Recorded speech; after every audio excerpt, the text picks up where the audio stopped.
Hate it when my doubts and my fears swell up like the ocean. It feels like I could drown in my tears. Everything's overflowing. Scared that I won't get it right, get it right. My nerves are working overtime, overtime. Tell myself to calm down and breathe. Step out of the shadows into the fire. Don't be afraid to go out on a wire. Live in the moment, turn it louder. This is what you're made for. You just gotta be fearless. You just gotta be fearless. You just gotta be fearless. You just gotta be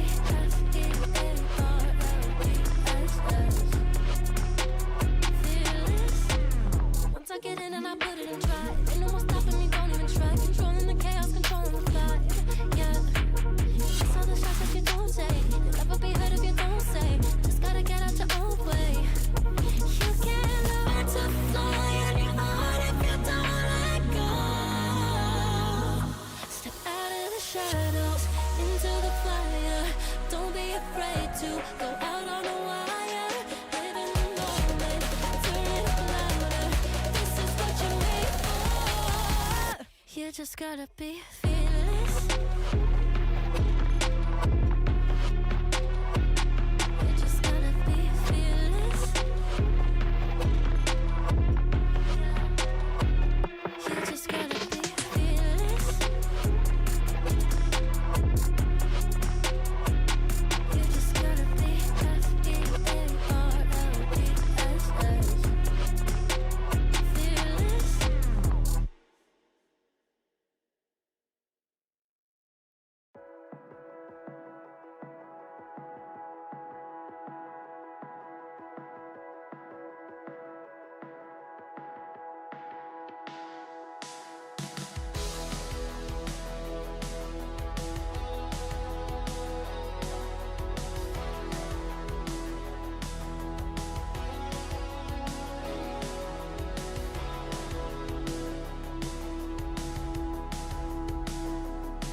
Say it louder, say it louder.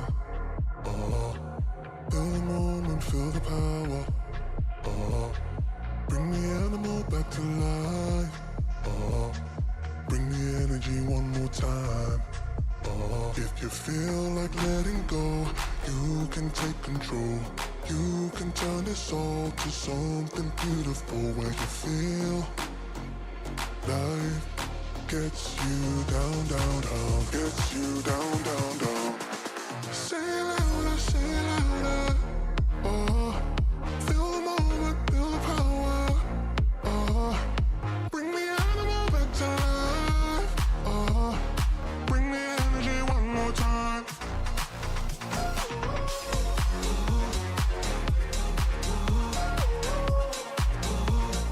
Bring the energy one more time.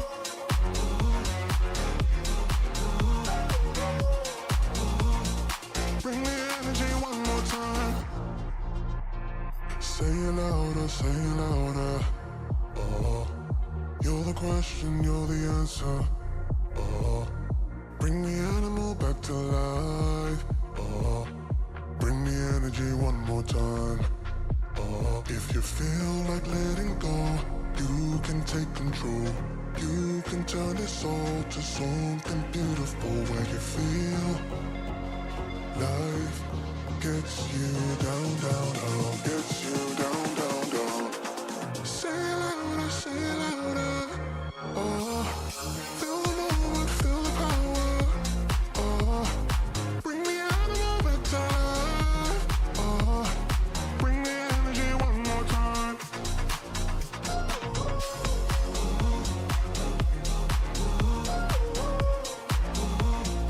Bring the energy one more time.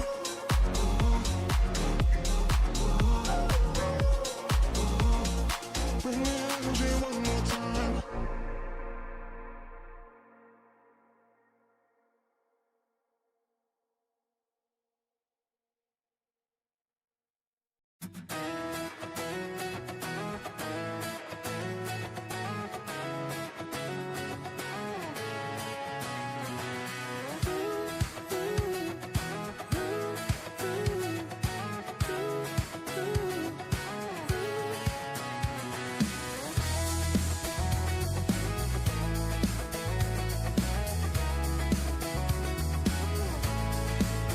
I got my head in the clouds so high, feet on the ground, but I still get by.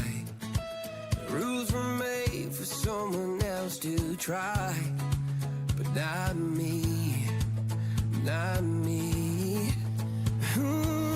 They said slow down, son, take your time, but I was born running every stop sign. Sky is the limit, no chance to hold. Sky is the limit, I'm breaking the mold. Sky is the limit, I'm out of control tonight.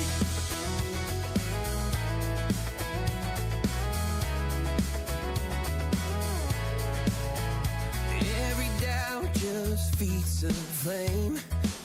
Every scar reminds me why I came.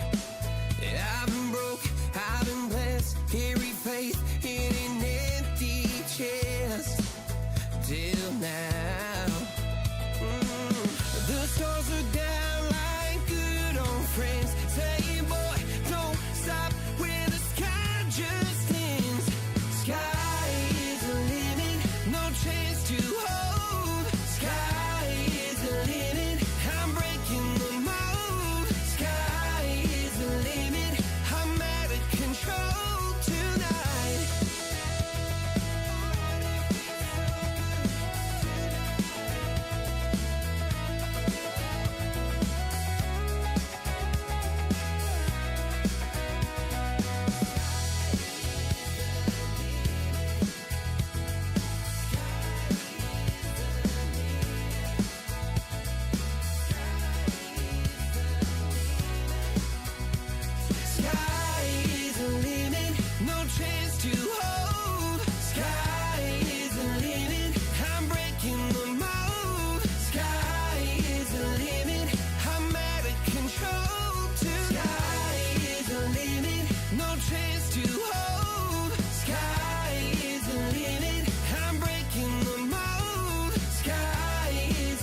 Ladies and gentlemen, heralds and immortals, and everyone in between, welcome back to European Pro League Season 39. We're having a wonderful day, right, Toltros?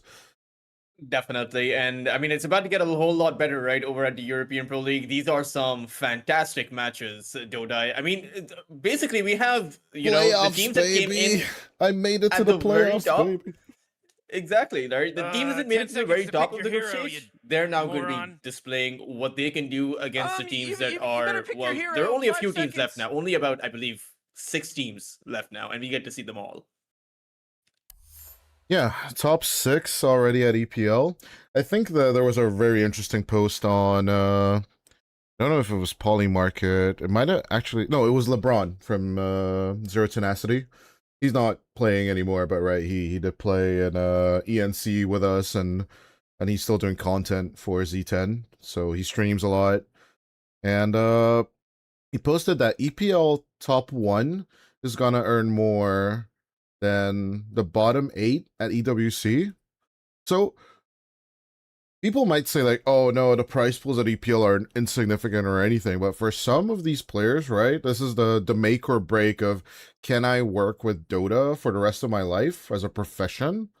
Or is it like, is it just going to be a hobby, So at the end of the day, Yeah, I there's mean- only so many slots in tier 1, right? And everyone's just fighting for them.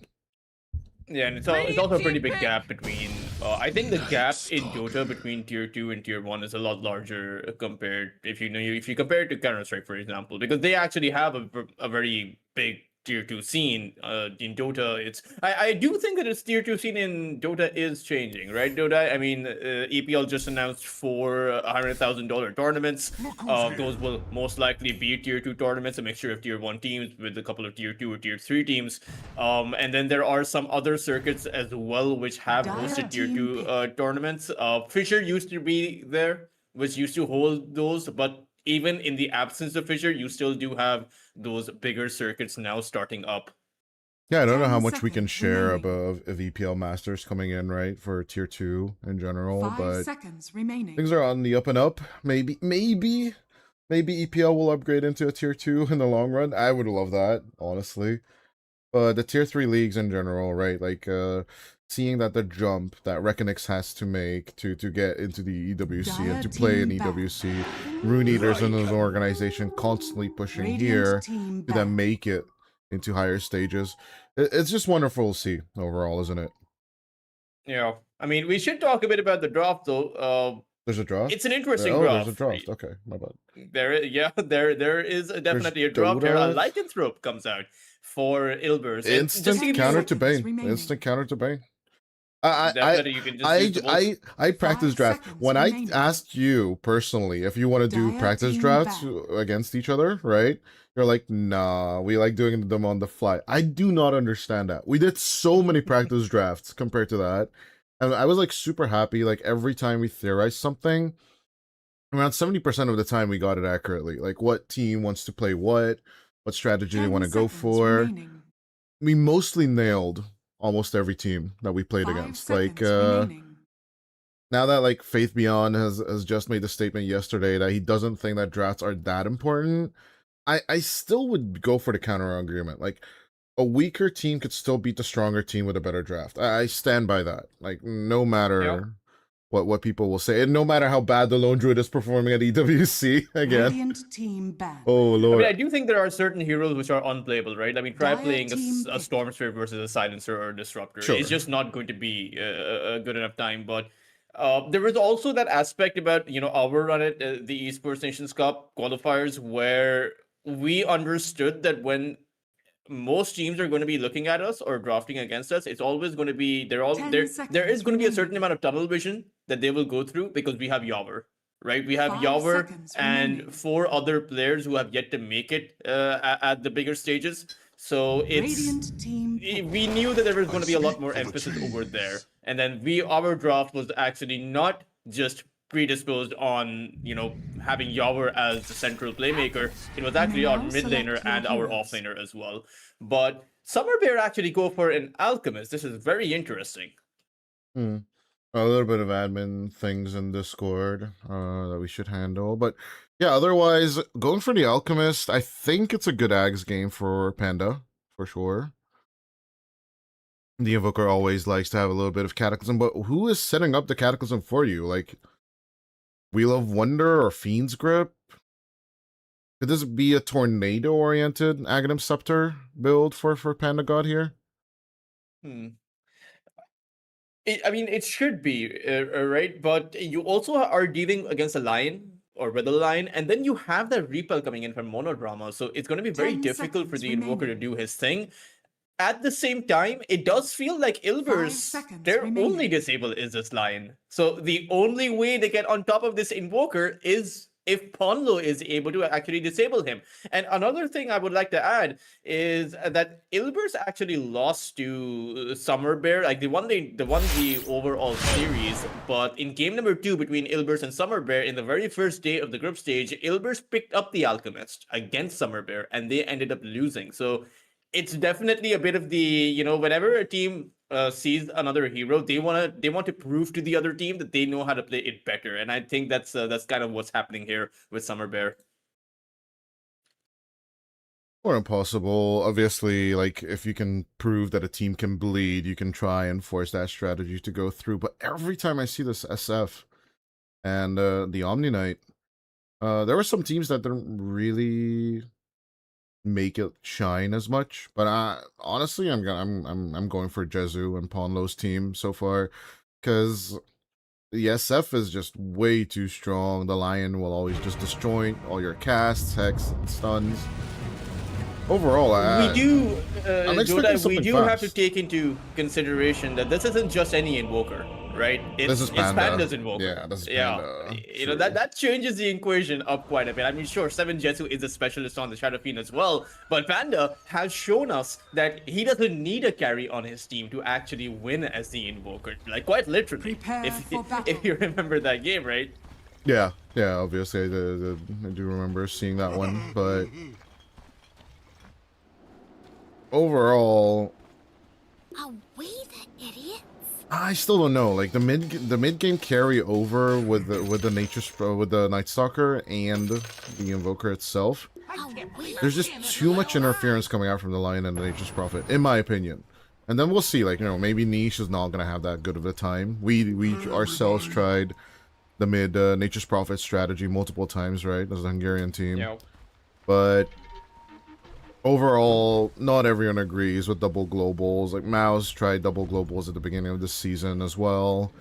Now they have deterred from that strategy. Immortal Faith is not 30 believing in the strat seconds to anymore. But look at these Sunstrike finds on Monodrama. Nice hits from Panda already. Panda's like, guys, stop talking about the Dire. Start talking about Summer Bear. And to add to the point, when we talk about Summer Bear, right?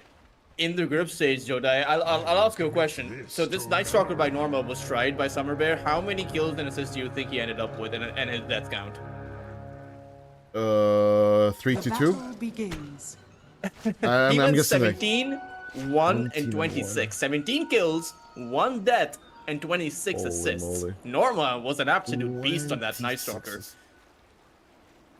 Recently, I think I just saw it somewhere in Dota WTF, like 3 kills and 22 deaths or something like that in someone's strat. So, and always, That could of course, happen to and the always, Lion here, since his job, he has a very difficult job right now. oh in yeah, this game. suicidal position 4 is for sure for Ponlo. I don't He know has to him get at a all. disabled in. He has to be the one to jump in and try to stun someone down or hex someone down, and then you take a look at the other side. There's a Night Stalker, there's an Invoker, there's a Ringmaster, there's a Bane. There's so many heroes that are so good at punishing a support who wants to hold on. initiate.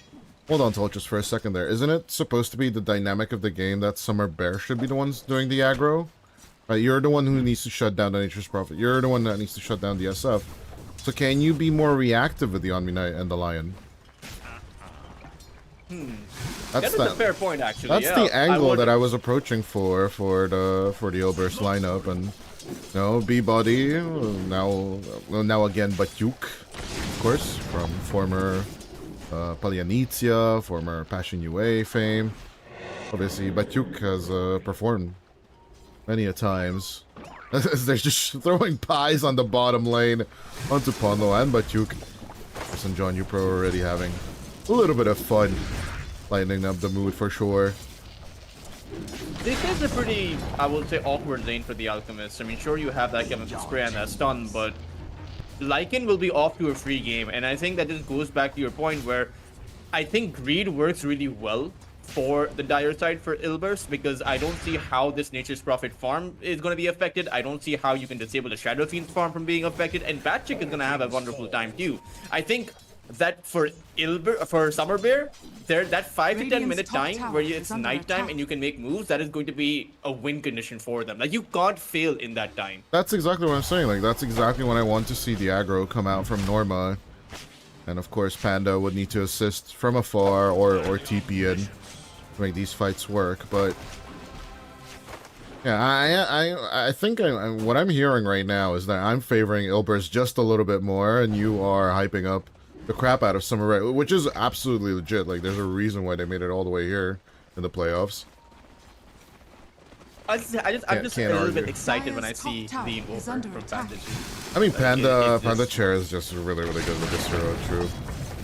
It's not miracle levels of excitement, but it does get you giddy. It wakes you up in the morning. Yeah. I mean, to be fair, miracle levels of excitement is like, he doesn't even have to play Dota to excite us. He just has to, you know, start a rumor that maybe what's he's back. really annoying, and what I try to drill into the boys' minds, right, when we were coaching ENC, or when I was coaching my team and you were coaching your team, right? Guys, results are what matter. You know, it doesn't really matter who's on top right now, who's the best right now. Like, you need to etch yourselves into history, and that's what matters. That's why, like, Miracle will always be viewed as the #1 carry, because he still has the most rampages.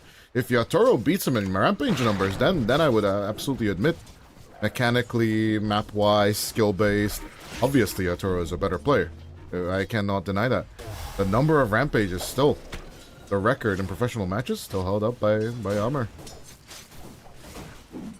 It also has to be for the same number of matches, right? For, like, if I think Miracle's done that in 500 matches. That's a good question. I I do believe Yatoro has surpassed him in professional games, though. So it's, but no, I wouldn't matter to me. Just beat him in the number of rampages. Yeah. Give me more rampages is all I'm saying.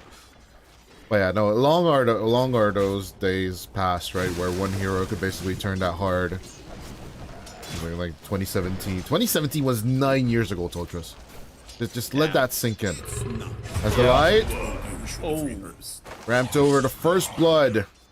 As the light just overextended, I think he was hunting couriers or something along that line. And I mean, they're Summer Bear are kind of getting pummeled right now in the last hit department as well. You take a look at Patrick, he has 27 last hits compared to the Alchemist 17. Invoker, sure, is tied 19 to 19, but even the off-lane Norma, he's not having a good time either. Radiant's bottom tower is under attack. Juke or Batchick. Depending on, like, it's just a regional accent differentiation, by the way. Interesting little Eastern European tidbit for everyone. No, the pressure on an Alchemist to the Lycan is absolutely it deserves a lot of praise. It's Pondo. Oh, mid lane, go die. Moving over as we do have a gank from Delight. Coming over, Niche with the Sprout, trying to shake them off. Pondo with the TP in.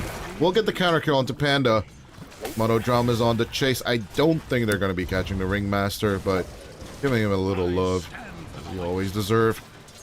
After putting Hoodwink and the Legion Commander in the Dark Carnival train. Have you dabbled with part 2 yet? Or not? Not at all. No. I am on a deadlock grind.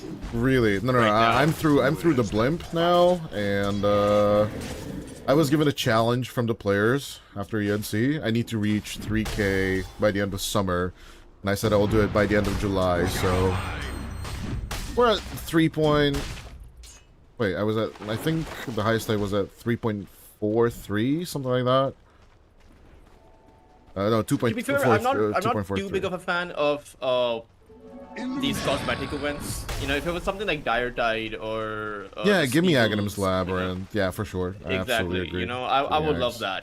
But you take a look at Norma right now, don't I? Oh, no, hold on. Gotta watch mid, because the light is still keeping contact. But no, okay, never mind. Going back to Norma. as he is going the ring around the rosy with Monodrama and the creeps. Yeah, he's been doing that for a while. Yeah, like, we've been running watching. around the map. He got through the lane. And, We were and watching that while we were is discussing it. bad. Like, look at the SS losses, 44. He has 10 denies as well. Norma has 28 losses. And if you got through the lane as a Night Stalker, He's playing in and the you're running out of time, river. dude. Scanning. He's playing in the river at night. Like, there's not a lot of nighttime left. It's just three minutes, and because he's had a bad lane, he's not going to be level 6 early on, and because he's not going to be level 6, you have limited options to make plays. Is he gonna be called the Night Hider if he's just not stalking in the night? Does the hero's name just change at this point? Actually, a good question. Cutting the wave. How pop?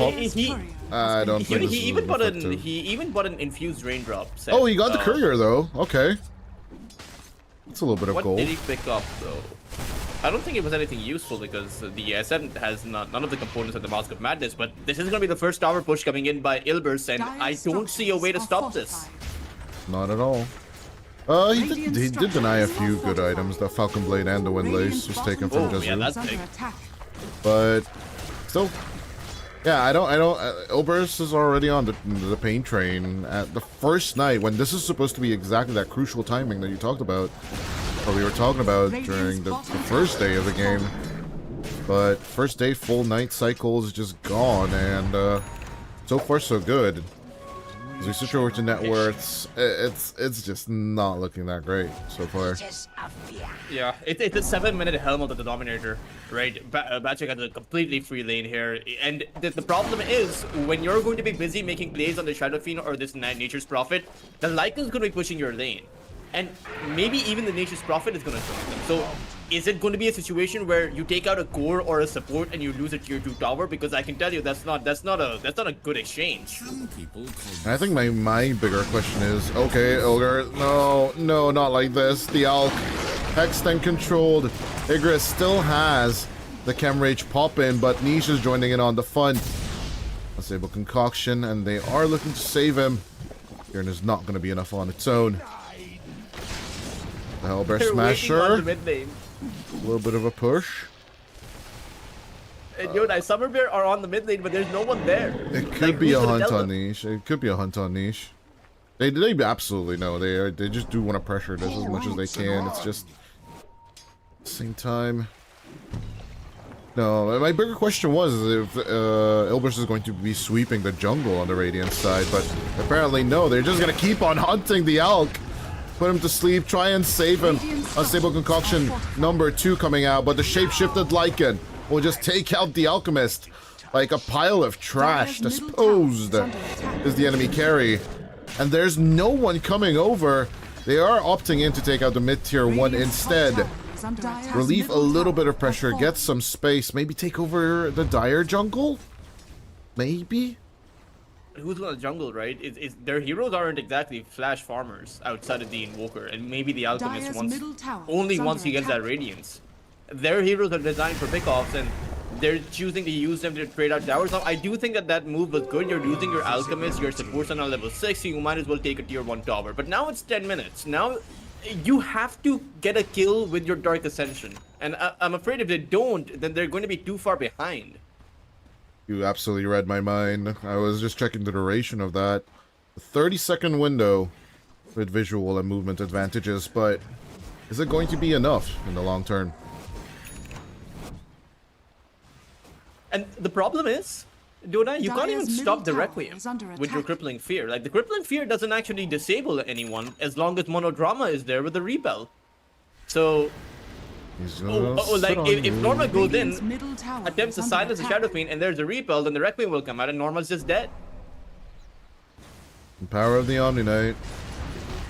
Doesn't looking too hot on some people, but we shall see if Ilbers can make it work over time. Imagine, one of the more broken interactions one Guardian or lower ranked player told me was like, why can't you dispel the silence of Mask of Madness on your ally? Imagine how broken that would be if you could be like, you would repel the Mask of Madness silence, but you still keep the move speed, or the attack speed, and move speed, by the way. And that would be super broken. Like, those are some interactions that should be logically in the game, but they're just not available. You know, it's the spaghetti code. Yeah, self-disable should be dispellable, is what I'm saying. Justice for self-dispelling. A wolf exploration on the mid lane. To be fair, nothing is written in stone just yet. We're at 12 minutes of the game, 3-1 right now. And a 1K network differential lead for Ober's Esports. Let's see. I mean, Summerbear can still get the let out. Farm.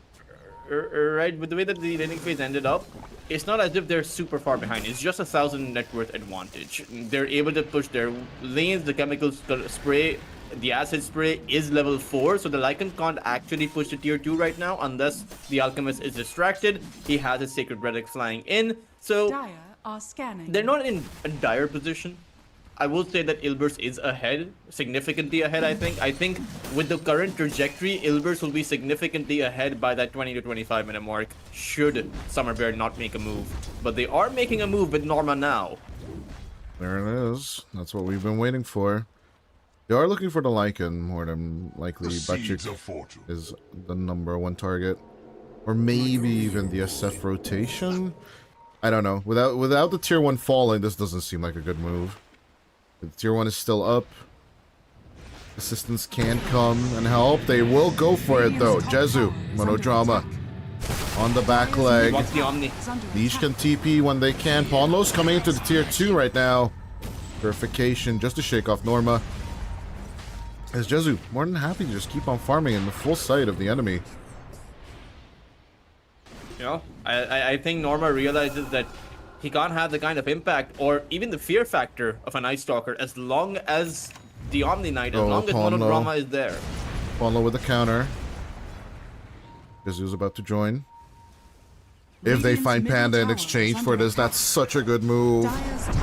It's subtle, but it's perfect. Rather, the question is, what will they find? They opted for the tier 1 on the mid lane, as Monodrama and Ponlo are already in the triangle. Panda would be the best one, but if they can find anything else, that could make it worth it a while as well. Norma and Delight. Easy catch onto the Night Stalker as he's just a Daywalker. The Wheel of Wonder does nothing. And as they find John Yu Pro as well, they'll take the 14-minute Shrine of Wisdom and everything that comes with that. They might even push this tier 2 right now. Both the Radiant heroes, I mean, Norma is down for about 20 seconds. I mean, look how quickly this tower falls. Some of the Overlord with the Black Dragon. Radiant's top tower is under attack. Panda trying to delay things as much as possible, but the treants and the right-click damage is just too much. I can't believe we're seeing a Death Ball strat in July of 2026, don't I? Like, we were talking about 2017, right? I believe that was the year where you had that 60-minute grand final of TI. But 16? No. I think the shortest one was still TI4, right? Like, supposedly the other games were good, but I only watched the finals of that TI. Not gonna lie. But yeah, Death Ball strategies were TI4. TI7 was the Team Liquid victory. okay. But it was a 3-0. So, it was the first 3-0 in the history of Dota. But yeah, no, Death Ball strategies in general, I still think, like, you know, you can be outdrafted that hard, and that's kind of what we're seeing here. But yeah, I don't see the options. Like, they have all of these flashy pick-off heroes, right? The Bane with the Fiend's Grip, the Ringmaster with the Wheel of Wonder, the Night Stalker that's supposed to be the ultimate pick-off hero, because you essentially get a map hack with your ultimate. Yeah. But they're not able to do anything. They're not even able to play with the Sunstrike, Dodai. Like, there hasn't even been an attempt with the Sunstrike. That's how desperate they are right now. one more part of this game is really interesting is that we've seen a lot of kills in the early to mid game of EWC, and right now it's this 5-1 at 16th minute of the game. So it's just it's just bugging my eye, right? Like, you have Night Stalker in the game, but as we talked about it, Summer Bear needs to do the aggressive move, and obviously Oberst can just sit back and relax. Like, you guys are not coming at us. Obviously, we're just gonna be farming lanes, farming creeps, farming your towers, farming your objectives. That's exactly what's happening right now, isn't it? Yeah, pretty much. And to be fair, even if Summer Bear were to make a move, why should Ilbers face that move? Like, Yeah, they just ran why should away. they contest it? Exactly. You are so right. You are so right. Like my stupid brain, right, would immediately fight back to the Night Stalker, but then, as you mentioned, there was that Fiend's Grip combination to follow up the Reckoning of the Souls and everything else. Radiant are scanning. Ilbers, just the 10 out of 10 5-head moves, just ignore them, run away. Turn around once that Dark Ascension ends. It's 30 seconds of just cruising on the highway. They're gonna go for minute 17 Roshan on the Dire, and there's literally nothing to halt this or stop this. They are coming in though, but I believe they might be a bit too late with this. Coming in with the Dark Roshan is still Ascension. Good with the throw. Norma gonna try and fly in, but was stopped by the Earth Spike. Ponlo with the hit. Wheel of Wonder to distract Roshan and everyone else inside the pit. But here comes the Guardian Angel, and it's a good hold. The Aegis will be taken out by Jezu as they get Igris out of commission. Panda is on the run, but Nisha's on the other side with Ponlo. They do secure him as well. As I think this is checkmate right here. Yeah, it's that was their one move. That was everything kind of working out. They had the Fiend's Grip on 7 Jesu after the repel had been used to counteract the Night Stalker's silence, but 7 Jesu's Fiend's Grip was broken. And then he gets his Requiem off and your fight is over. And I don't see how they can come back from this. Like, unless Ilbers were to lose on that high ground, which I don't feel like that's going to be possible. You don't need to poke the high ground with your heroes. You have the Ancient Black Dragon, you have all of these treants that can do most of the work for you.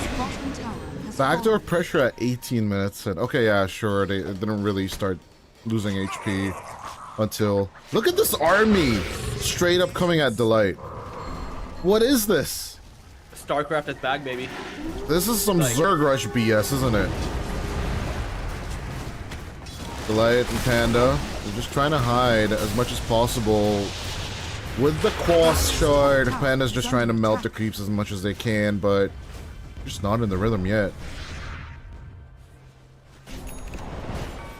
And Norma is farming away. Norma has a first off, Dodai. He has a first off and a drums up endurance.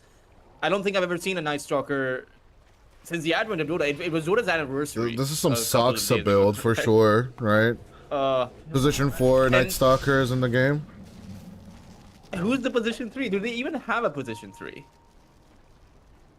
Well, Delight's trying, but he's being eaten by a Black Dragon currently. And as much as I appreciate Panda's Invoker, right? I mean, I was singing his praises, but going for the booster travel... Wait, hold on. What is this Benny Hill BS? 5 people are chasing a Black Dragon! A Black Dragon, Toltrus. I mean, it's 250 gold. They can't get a kill, might as well get that. Yeah, but then Batuk will just take you out with wolves. As you can see. Yeah, this Light's is... just dead. Oh, no. Like, coming back to the point, I mean, Panda has the booster travel, right? But why? Like, they're boxed in. Oh, that's such a mean question, It's not a lot of but distance why? to get from one lane to the other, you know? Like... Oh, no. It's like when you're really fit, you know, you want to go up to the first floor, but you take the elevator instead of the stairs. The good old Harold and Kumar question, but why? Norma, gonna be our spike. Hex down, controlled. Let's make the scoreboard 1-1 and 1, baby.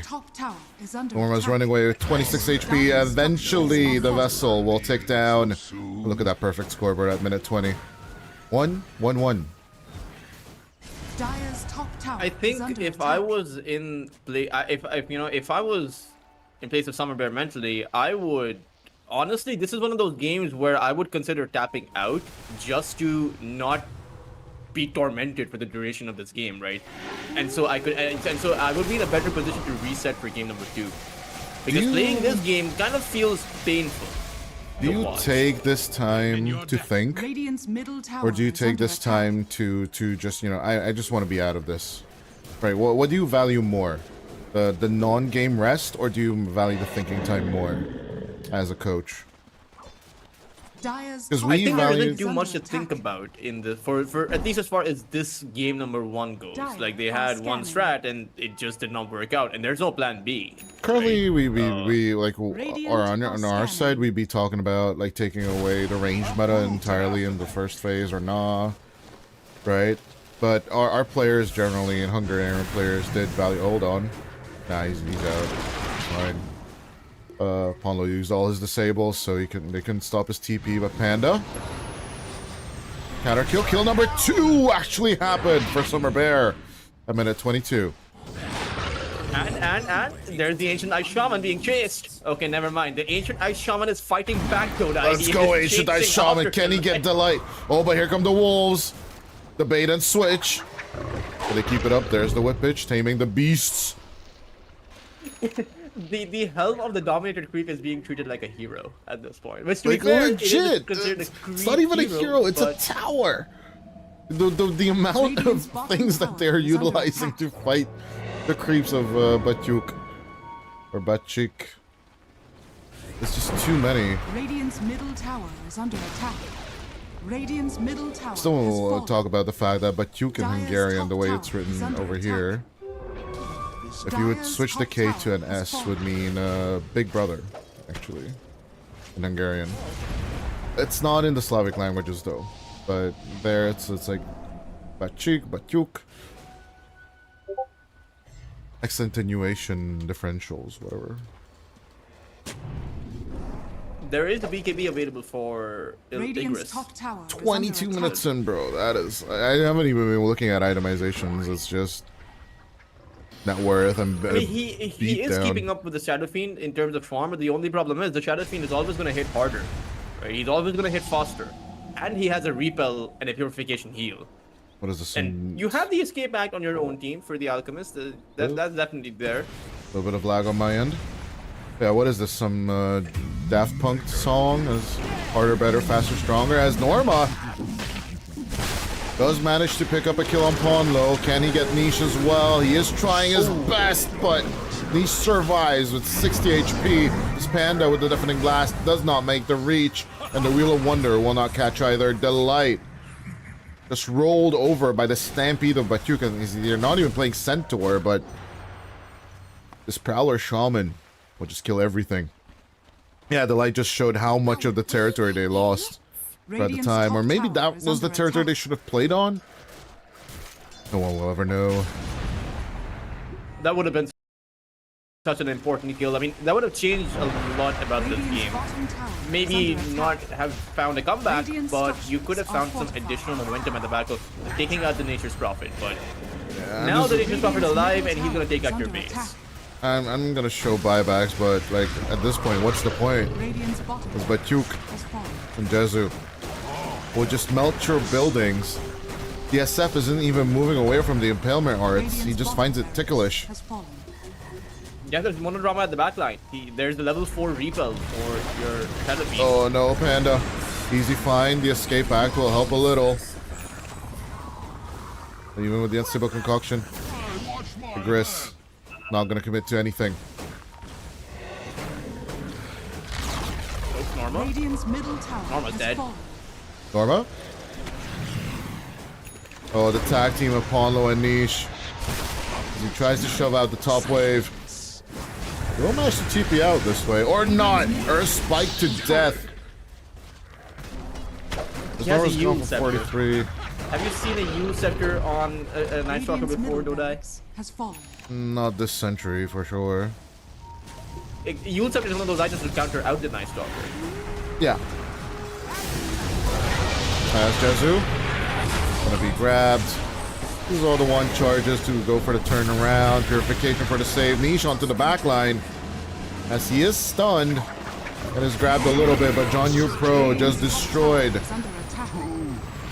the nightmare scenario for the Bane as an unstable concoction. Another attempt coming out, but the Silver Edge and the purification onto Niche.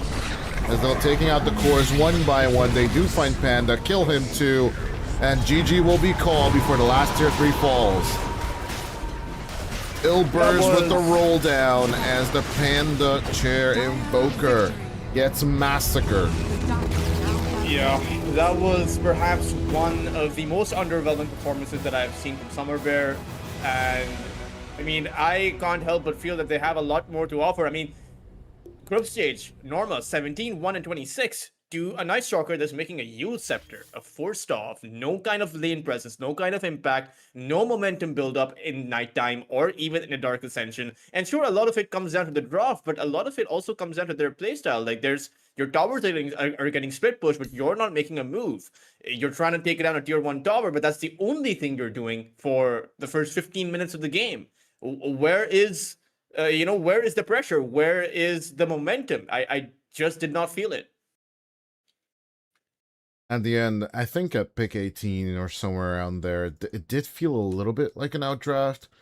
But once he saw the Alchemist immediately come out, a less conventional pick, I would have expected something along the lines of like Clinks, Drow, although I think most of those were banned already.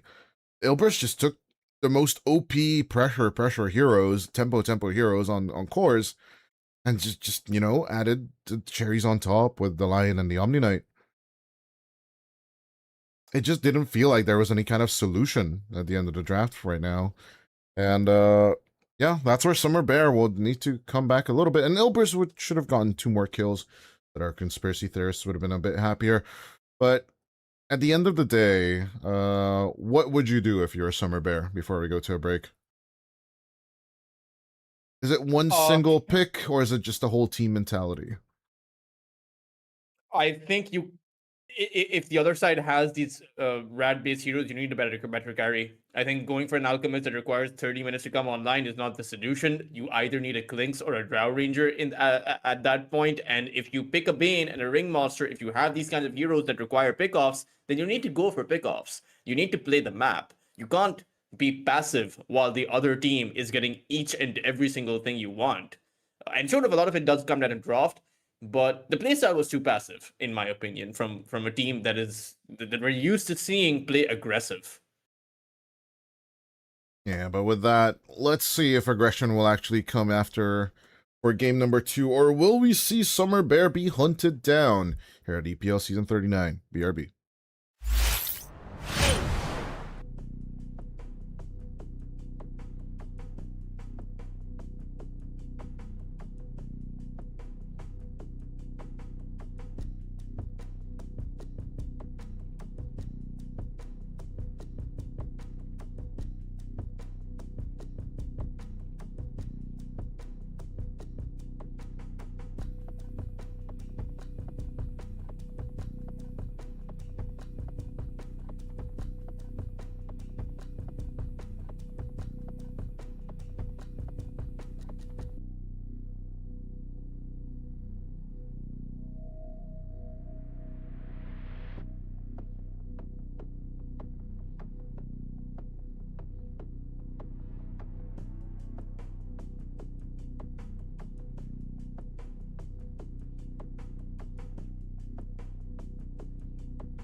Ladies and gentlemen, that was a quick one, wasn't it, Toltras? And Elbers Esports and Summer Bear are ready for round 2. Is the Largo truly the Balrog that will just basically Radiant slay down the team Caudal, pick. or is it just a weird second pick out of nowhere for Elbers Esports? It's definitely a switch up from the Zoo meta, right? Summer Bear were struggling quite hard with that. And I mean, the Keeper of the Light pick Dire suggests to team me pick. that they're now taking into account a possible Zoo meta or a possible pushing strat, because the Illuminate 500 magical damage at its max level is a really good, if not one of the best abilities at deep push. So at least they'll have that. But Ilbers will take in the Clockwork, and we have seen quite a 10 few seconds teams remaining. in EPL in this current season play the support Largo. So I wonder if 5 that's also seconds going to be a remaining. possibility. It just feels like I'm waiting for the ball to drop. Like, who's going to pick up the Nature's Prophet right now? Because at this point, feels like such a juicy pick for both sides. The Clockwork, of course, the bane of our existence for the ENC qualifiers, has come Dire out on the team Oberst side. As Summer Bear respond with the zombie. This was a staple of ours on the Hungarian team, right? The zombie Caudal. It's just great to have double decays early in the lane. Yeah. Double decays, 10 even the Soul seconds Rip remaining. is a pretty good ability. People underestimate the Soul Rip and what it can actually 5 do. It's not seconds that hard to remaining. get the 10 units that you need for that max HP heal or damage. 10 units is I'm basically a just 5v5, right? It's lazy. basically a team fight. I'm lazy. I level up to Tombstone. I'm a lazy bastard. What can you do? I like pressing that one button and then just, walk away and hear the chingling sound, right? Just keep hearing that money. Radiant team pick. I mean, Oh, Io. wow. Wow, what is Summer Bear cooking on this one? That is definitely interesting. Is this the potential IO plus Undying lane with the Keeper of the Light on the mid side? Because otherwise, I don't see how their flex is going to work out. One of these heroes has to be 10 seconds remaining. The core, the for sure. yeah, exactly. Ilbers, 5 seconds they remaining. have the option. Oh, rather, they don't. Summer Bear banned out the Doom as the very first ban. So they were preemptively thinking of this IO pick from the very get-go of this draft. This is a very interesting pick. Can you put the Largo on 3 and then just pick up a Winter Wyvern into all of this? It doesn't work on the zombies, sadly, but you could just kill the IO. I'm Radiant thinking of, like, team pick. disjointer heroes that just... Spirit. Okay, Ember Spirit can slide into your DMs and your backlines. That, all in all, should work out. Pick 17 here. This is hard. I would not want to be in Ponlo's position for sure.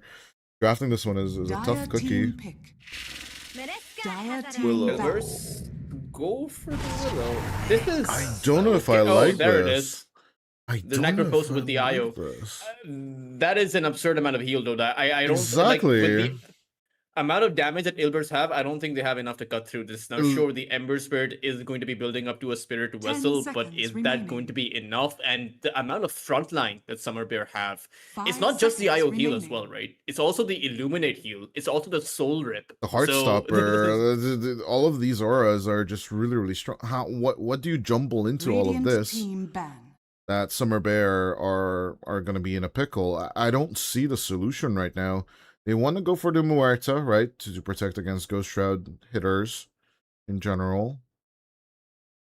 Yeah, so Largo's locked into position 3 now for Dire team ban. good old Batuk as the bee body. It's a big frog body. Let's just be honest here. It's just gonna smash down.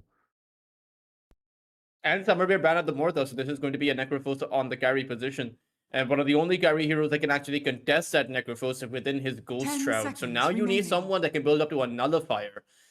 And 5 a carry seconds hero that remaining. builds a Nullifier is not an easy requirement because a Nullifier is kind of an item you only get against this Ghost Scepter build, right? Or a Ghost Shroud.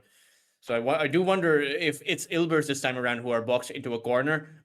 At the same time, you don't necessarily have to play the Necrophos game, right? You can also target the Keeper of the Light, you can target the IO, you can target the Undying, and you have the heroes for it. You have these big flashy jumpers, the Ember Spirit with the Remnant, the Clockwork with the Hookshot, Largo with that absurd movement speed.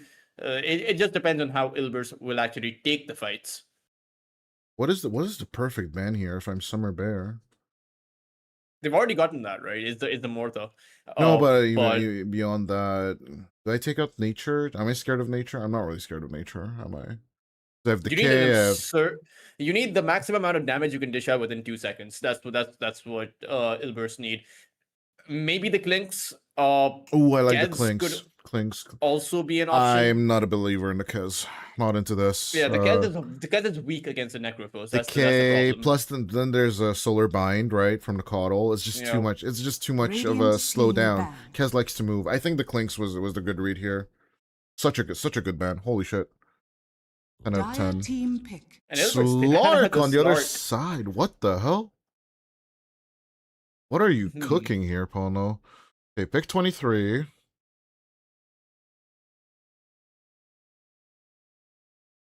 Let's see. One thing we Ideally, really it need should to be add, by the 10 way, we were seconds talking about remaining. during the break what we should add in, as production. On our draft screen, we should 5 have the numbers of seconds bands and remaining. picks. Team pick. I would love that so much. Storm with the Caudal works really well in the synergy. Tower damage is So what I'm lacking. this should be hard. an Undying offlane. That Undying offlane, IO and Keeper of Life support, Storm Spirit Yeah. as the mid laner, Necrophos as your safe lane. It's they 10 don't have a seconds traditional remaining. front line though, right? And they don't Necrophos have is tower there, hitters Undying either. is there. Yeah, 5 what's hitting the seconds tower? remaining. This is what I'm questioning right now. Summer Bear are just a nice ball of heal and comfort, right? That they're just still going to murder anyone that comes into their back lines. Little Spirit Dance on the mid lane, but Ilbers just gets someone that hits hard. And can Who is that survive gonna all be? of this. Surviving all of this is actually the bigger question for me. Maybe an Ursa, but it's so risky. You're also gonna have a horrible time in the lane against an Undying. I'm still leaning towards ranged, but there's no good options left. No SF. Go NP. Templar Have Assassin, a little maybe? bit of global. Luna. Choose your hero. I'm a big believer of the Luna, personally, but is it the anti-IO and Necrophos hero? Still, you can drop that big ultimate, right? And all Is the big ultimate going to negate the heal though, right? Because like when I think about the lineup of Summer Bear, I actually think that when Luna drops her Eclipse, Summer Bear actually have more heal than the Eclipse. So because the Eclipse is an AoE spell if you think about it, right? And the Illuminate is also an AoE heal. So it's weird. Not to mention, what if you use the Eclipse and John Yu just relocates the person out? What do you do then? Ooh, John Yu with a new set. I don't care about anything anymore. John Yu with a new set. Look at that. It's so shiny. You can't even see the face. No. All in all, I do believe Ilbers can just, lock them in. Can they out heal? They can keep up for a while with Summer Bear in terms of their heals, right? They'll have the Island Elixir. Maybe someone will buy a GG boots here and there. I wouldn't mind. But definitely, like, Summer Bear could just go for the Guardian Greaves build on Panda and then just keep rolling with the punches. Guardian Greaves, Pipe of Insight as well, right? Once you get a pipe, suddenly a lot of the magical damage is reduced as well. There's so many defensive items which don't actually cost a lot of gold that you can have within the first 15 to 20 minutes that counter out what Ilbers want to do.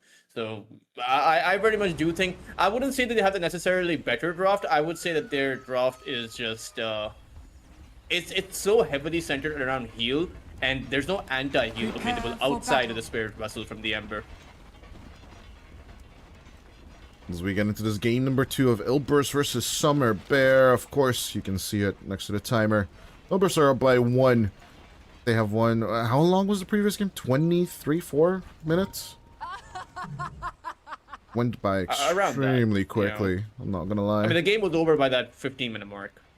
Yeah, for sure, for sure. The chases just did not work out. This time, it will be Summer Bear that want to be the more passive team, and we shall see. It will work out for them. In this round, both teams orienting towards the top side of the river.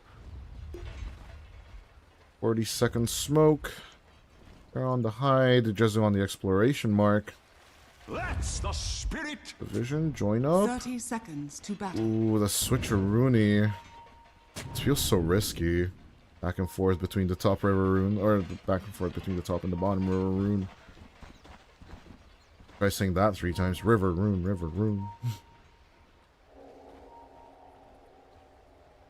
Kristen join you pro. Io and Necrophos. How is this gonna work out? Tether me to it's just yourself a- and I'll just heal you. Takes us. The Yeah. battle begins. Necrophos heals himself with the death pulse, heals the IO, and the IO will heal Necrophos back. It's weird. I don't know the Infinite exact money. number, but I would like to see it. Infinite heal and money strategy. No, I think Tether at the early stages just gives like 55% of the amount of heal back. But it would be really funny if it caused like an infinite loop of heal. 55 is still a lot though, don't I? I mean, it's Sure, it's a right. 70 heal, right? You get a 45 heal. It's like what, a half of a tango? Plus you heal yourself for 70. So It's like 100 heal at that level 1 mark. immediately. Damn. We'll see how Batu Campano handle it. It's definitely going to be a tough lane. Their lane should be the toughest. And as I do say that, John Pro already at 100 HP will be first blooded. I can Take out that 100 heal away from Igris. You know what I think happened there? I think they overestimated. I think they thought they were immortal because of the tether and the heal. So we saw Johnny just continually run forward when he was in an awkward spot. Just say Caster Curse. Focus, that's the safest. We just Caster Curse the shit out of him. Igris, by the way, hopefully is now, don't I? Hopefully now they have their bearings right. Like, they're rolling not into a tier unkillable. 1 at minute 2. Okay. That's ballsy. To say the least. Igris at level 2 already having the Heartstopper Aura.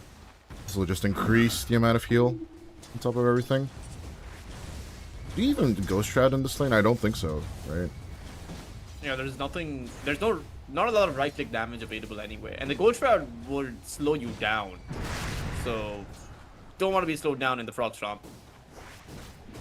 Just keep dancing. Just keep pulsing. Death pulsing all over. Level 2 up for Ponlo, but Johnny is still level 1 because he did go down. I suppose it's okay. This is supposed to be a lane where there's not going to be too much action. Mid lane, of course, is always going to be on Knife's Edge. Ember Spirit versus Storm Spirit. Whenever good I old see this Spirit matchup, Dance. So good. I yeah. always think of Sumail and Yoar when it comes to this one. Two brothers facing off against each other. Might have that again. Who knows? Oh no! Don't you dare! It wouldn't happen though, because Sumail's not playing mid lane for America, if I believe, if I'm right. That is true. It's going to be a carry versus carry matchup. You know, just for you, Nodai, I'm gonna send Yawar True, to true, the true. off lane against you, Samuel. Oh, okay. I'm down. I'm down. Do you guys need this Pakistan need an assistant coach? I'd like to take a ride. I'll be your analyst. I'll do your math. Oh, Igris and Johnny again divided once more. What is this dive? What incarnation is this? They just don't care. You know, they just don't care about Ponlo and Batchik right now. Look at the courier. Even the courier doesn't care. Even the courier is diving. They are getting those last hit numbers that we expect from this combination, but they're not doing it defensively. They're doing it extremely aggressively. Look at this. He's taking the Dire's range turret creep has been on the killed. behind as Ponlo. Oh. To try and get John Pro out of commission, but the 3-minute Lotus should save the IO as the lick is there, but Duke trying to make that happen. There's still a Lotus to be had, and despite Ponlo going for Shadow Nick's Realm, coming back. gonna be an easy play. Nope, but Duke is Radiant's not gonna top make the tower reach. is under attack. Apollo should be fine as well in their tower. Emphasis on should. You know, Batchik is also going to lose out on a lot of Dire's experience. structures The are entire quick fortified. wave underneath the tower got taken out while he was busy chasing after the IO. Oh, did you So, want to do that? Not that good. He's 14 CS, much far, like he's a lot farther behind than the Undying is. 19 CS. We haven't even taken a look at that off lane, but it's going pretty well for Summer Bear. He has more CS than the Luna does. 7 Jetsu, who has to play this conservative, has to play this safe because of that decay, and it's an interesting lane because you do have a Clockwork who ideally should do well against the Undying, but then again you have the Keeper of the Light. You don't want to be stuck inside of your own cogs against a charged up Illuminate. No. Absolutely. It just cannot happen. And Delight. And by the way, did not level up the Illuminate just yet, so he went for the Blinding Light more than likely, denying last hits from the Luna. That is another reason why we're in this current situation. Right now, he is taking boosting the Undying extremely seriously. Radiant structures are fortified. Yeah. No drama, thinking of making the Cogs approach. Not leveling up the battery assault just yet as the light. They need to be careful. Norma can dive here right now. He has 16 decay stacks. He has 1,000 HP to play with, and He's looking to Monodrama get doesn't have more. any. We get more. Give me more. Let's illuminate a little bit early for my liking. Could have held off on that a little bit. Is John you proing? You're still behind the tower. I keep going back to this top lane. It's super passive, right? You did mention there's not much that's gonna happen here. It's Soul Rip, Monodrama, 70 HP. Not gonna get naded. The light eventually does throw it in under tower, but the tower heal should help him out here. Really close. I love how Radiant's Norma top has tower the is Soul under Ring, attack. but Delight's still topping him up. Do you buy the Soul? And look at that top I lane personally again. would They're not. hit. What? They're still there? Yeah, What they're is still this? behind What the is tower. going on here? This is stupid. This is just dumb. Okay, finally they will He might get just go Rambo. there. He got the invisibility rune, and they didn't spot that out. Go with the grab, Igris. Just coming over. Igris gonna get licked back. Eventually the Ember does make the reach. Who we gonna slight? Is the question. They will change on you, pro. Mid tether. They'll take out the IO for a second time. They'll burst. Radiant's They middle will tower is deal under with your attack. shenanigans for as long as they can. As long as they're willing. And then they're gonna pivot. I do find it interesting that they chose to go on the IO despite of being in the range for the Syrian chains on the Necropost. Maybe Igris would have been a more valuable target, but I think in their estimate, they probably thought that the IO heal would have left a chance for Igris to stay alive. And so they went for the easier kill instead. What if they just wanted to send a message? Kill the IO, you know? That this is true. This is what's gonna happen to you if you keep doing this. Norma, Delight, they're doing the dive of their own. I love that Summer Bear just doing these dives. I don't really care if they win or lose. This is just delightful. Radiant's bottom tower Pun is absolutely under attack. intended because I was the Keeper of the Light. But Monodrama. Already done on Norma with the PT. What I want to ask you before shenanigans started with level 6 and behind the tower. Oh, yeah, Monodrama should be fine. Do you still buy the Soul Ring even if you have the Coddle behind you? I think so, because you want to be able to play the lane outside of the Keeper of the Light. You know, he wants to rotate in. Eventually, he wants to play with the Storm Spirit, maybe even with the Necropost, because his Chakra Magic helps both the Death Pulse as well as a Storm with his mana pools. I skip You want to it. make sure. I personally Radiant skip you know, it. Until the Coddle leaves, I just skip it. I'm a lazy bum. Yo, mana. My mana butler, please give me mana. What if the Keeper of the Light never leaves? I Then, think the Light just dun, wants dun. to play with the Undying. then I just don't buy my Soul Ring. Exactly. This is the time, right, when you see this 8-minute rotation from Delight. This is when I would start buying it in general. For me, it's just me, you know. Personal preferences with. I'm about to Grandmaster my first hero, which will be the Undying eventually, but Even Panda has a Soul Ring.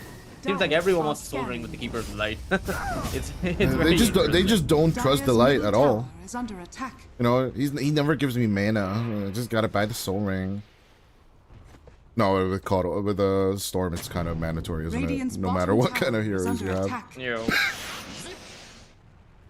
it's interesting how Igris isn't going for the Naked Radiance rush, right? Dire's He's middle going tower for a is few under items attack. here and there. The crown, most of all, later on he'll upgrade into the consecrated wraps, but we don't normally see this come out. The +4 attributes for the 450 gold, maybe not so worth it, but I guess it does bring him to about 1,000 HP, makes him a lot harder to deal with. Radiant's bottom tower bot is lane? under Oh. attack.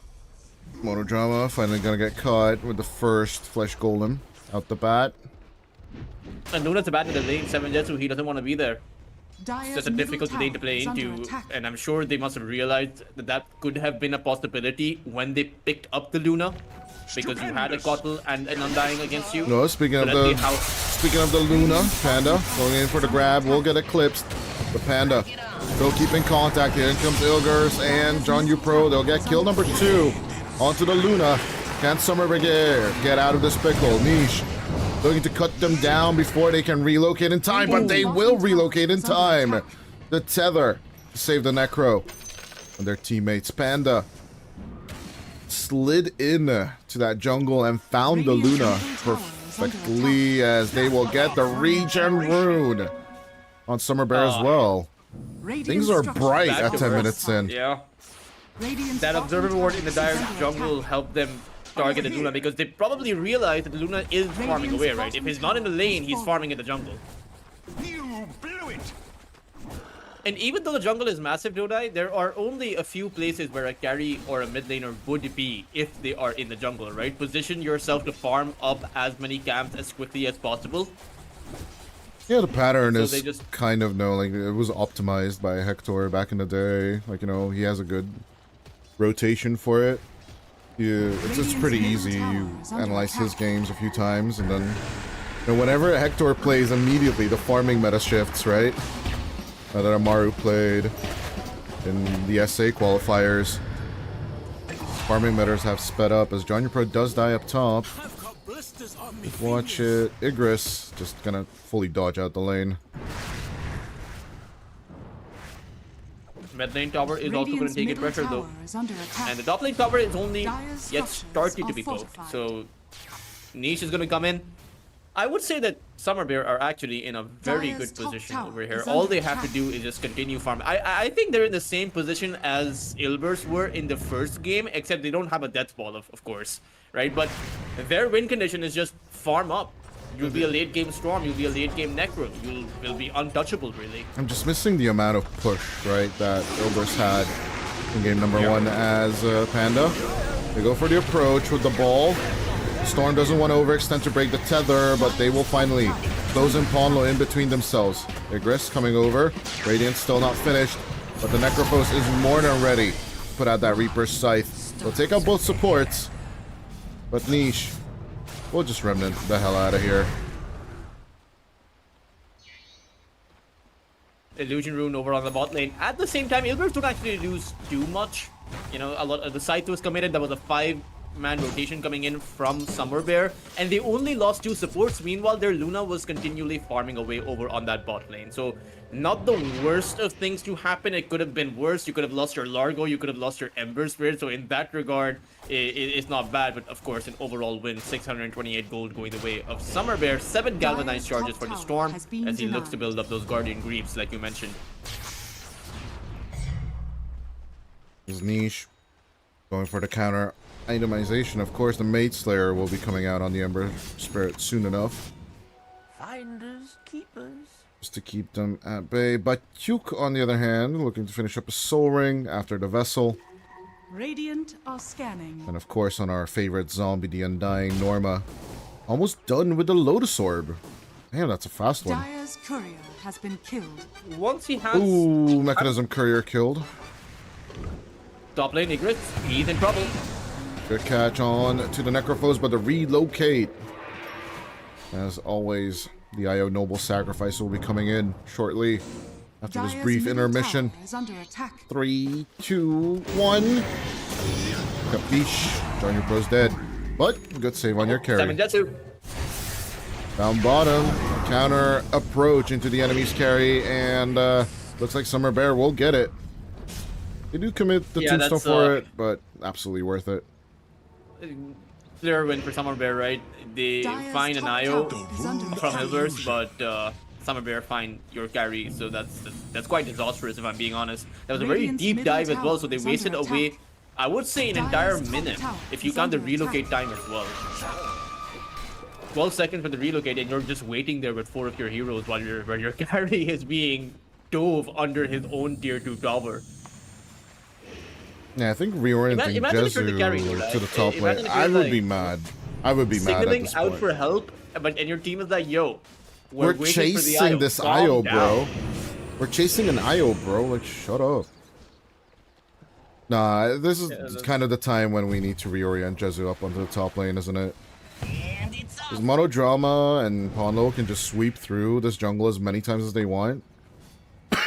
they are losing timing. As whoa. Okay, ooh. Funnel had Vessel queued up for a second there, and I was like, what? Why would you double Vessel here? Or why would you double Vessel ever? I do think, though, that this approach of building up the Spirit Vessel on the Largo so that Niche can go for the Mage Slayer early on is pretty good. Mage Slayer will decrease the damage of that Reaper, decrease the damage of that Storm Spirit, as well as that Illuminate if you're able to land your slide on him. And so, you know, Batchick can have the heal, the anti-heal, and then your Ember Spirit can have the spell damage reduction. Once again, they're on that top side. They don't like this IO very much, do they, Dodai? Slowing down John Yu Pro is fine. It's just catching Igris is really going to be hard for them as Niche. All they get is the Ball of Light. It might be the opposite effect, actually, Tolchers. Maybe they like John Yu Pro too much. Are scanning. Yeah, at this point, it might just be called bullying as Jezu. Gonna be doved on. He will put out the Glaze, trying to buy some time, but the Light is here with a little bit more mana. We'll put out the Blinding Light as well.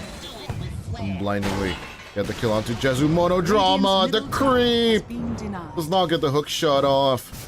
As the Light just keep on running all the way to Norma, and Norma is gonna be your big daddy from Bioshock as he moves in with the zombie. Panda rolling in with John Yu Pro.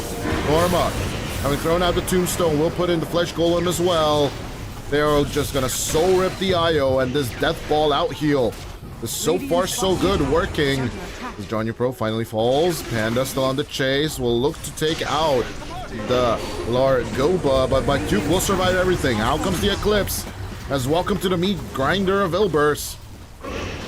So far, it's looking like it will be effective enough. Norma trying to be the big bad tanky boy, does not commit the Lotus Orb, and will be clapped on by Niche at the end.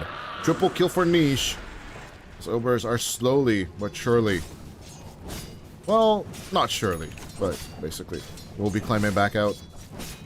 I mean, that's a 1,000 gold for the Ember Spirit. I do not know why Panda chased that far ahead. I mean, they had very little mana, but he kept pushing forward underneath the tier 2 tower. And 7 just respawned. All he had to do was teleport back in, use the Eclipse, and he was able to turn the fight. I really do think that, you know, finding the kill on the Willow plus the Luna was good enough. You don't need to chase further. But they just gave Ilbers a new lease on life. Might be a little bit of a blue and crude joke, but gentlemen, there is such a thing as too deep as Panda. Once again with the chase onto Monodrama this time. Does have the hook shot to run away, but will be Reaper Sight down before anyone else can join in. And leave a purulent corpse. Well, still, like, this far away from a tier 2? Yeah, I absolutely agree with the chase, but I don't know why Panda made the move in the previous game, or in the previous fight. Now Norma, once again, throwing out the Tombstone, but does not have the Flesh Golem. Will sword himself before the action turns around, but feared and terrorized. The zombie will not be helped by the zombies hard enough. This is a tricky situation to be in, Dodai, because you've given away so much gold to the Ember Spirit. He's second in place of net worth. He's had a very early Kaya, considering he went for the Mage Slayer first. And he now packs in a whole lot of damage, especially with that Spirit Vessel. So, for the side of Summer Bear, they can't take these easy fights. We saw just how quickly the Undying also died. Oh, he just got he just got the Immolation as well now with the Remnants. He's just gonna passively farm camps now. This has become a hard game. This is a situation of their own making. You know, this was a very easy game because you were constantly diving the Luna. Luna was constantly dying, but even now, 7-2 has a Manta style, so it's going to be easier for the Luna to get away. He can dispel away the slow from the Keeper of the Light. What I don't really understand is why is John Yu Pro playing with Panda right now? It's a little bit weird, but Norma showing and painting targets. They will find Monodrama, but the big one would be Jezu. Making the contact, the cuddle. No, providing a bit more mana. Igris on the chase, but does not get the Reaper Sight. He's rooted right at the reach. Doesn't get the Luna. And it will finish the job, though. You know, I can't help but go back to your point about maybe swapping Batchick for the Luna. Right? 7 should be on that top lane. He should be the one farming that triangle, not on that death zone as that bot lane. Sure, they have planted a lot of vision for him, But what do you do when he gets died? Well, they'll just kill the killers as they are. We're gonna move on to Igris. Under attack. That Ghost Shroud is just perfection for Ponlo's Bedlam. Counterplay is there, Panda, and once again these deep dives are gonna come through. They find Panda. Can they chain disable him? He is fared, he is frogged, and he is dead. Again, it's these behind the enemy lines tier 2 tower dives, which I just do not understand. Like, why is Igris there? He's not unkillable. He doesn't have his consecrated wraps. He doesn't have his BKB. He can very much die to the magical damage. Storm Spirit also zapping in as if he's level 25 is very weird to see. And all the while, you're giving away these moments of a comeback to Ilbers where they're not even making the move. Right, Dodai? Like, the only moves Ilbers have made have been on that IO. The rest of the 14 kills, it's been Summer Bear coming to them in a very awkward way. Summer Bear, Tournament Lives on their line. They are looking extremely desperate. But now that they've lost so many stacks, we went back down to 9 on Panda, right? Maybe at some point he was even up to, I think, 13, if my calculations are correct. You do lose a lot every time you die. Loses 2 on death, Dire's so bottom tower is under attack. he did get that kill onto Jezu previously behind the tower. I think 14 was the max he's been up to, and now he's lost more or more. Say, Dire's bottom tower is under attack. yeah, monodrama. Creating some vision, creating some confusion, but overall, Ilbers bring themselves back into this mid-game, or towards the end of the mid-game. Dire are scaling. Both teams kind of ignoring the Tormentor for now, but we shall see. Tier 2's in the massive focus of the game. This is where it could be decided right now. Middle tower is under attack. Who will be keeping the lead. A little bit of a deep dive from Niche, but he's always got the remnant to get him out of a pickling situation. Kans and Kaya now up for the Ember Spirit, and the BKB is almost up for that. And another dive inside the cogs. Norma coming in with the tombstone. Throwing down the zombos. But at the same time, as Igris TP's in with the Boots of Travel, they're just not showing against the zombies. This is their solution to it, apparently. Let's take Tombstone out. It's 200 gold. It's as good as a support kill at this point. Is it still 200? I thought it's just 150. Should be 150. I always hate giving it up, but it is what it is.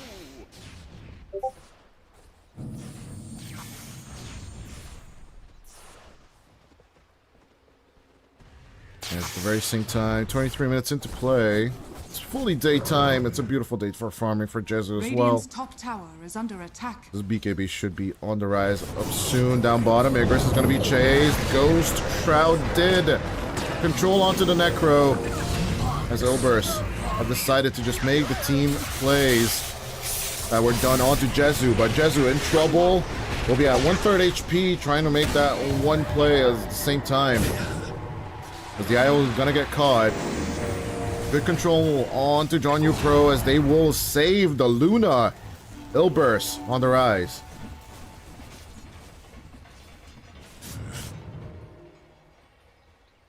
About to be nighttime, which should be the Ilbers time for play. Of course, the Luna's control. A little bit of a blessing buff. Always be nice little assist.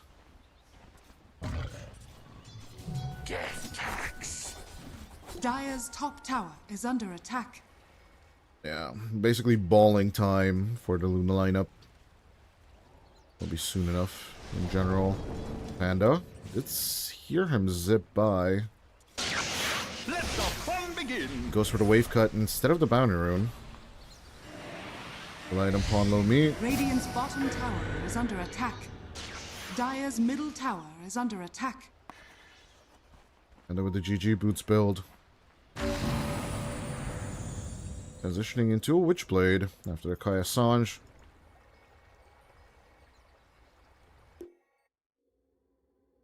You have a little bit of a pause as well. Yeah, creepy ass set, but obviously.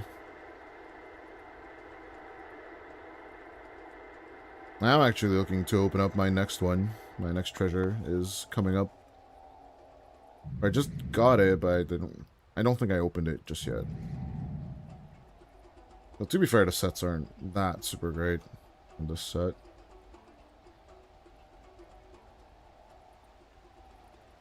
Perfect scoreboard for Igris.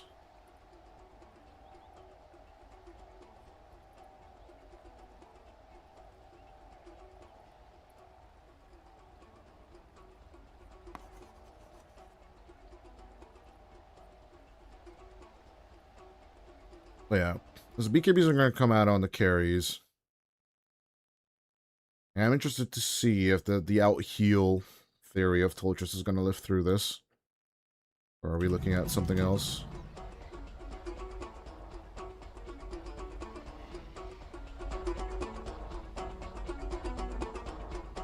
Yeah, 25 minutes into the game. Let's just listen to Butchuk's beautiful music done by the Largo.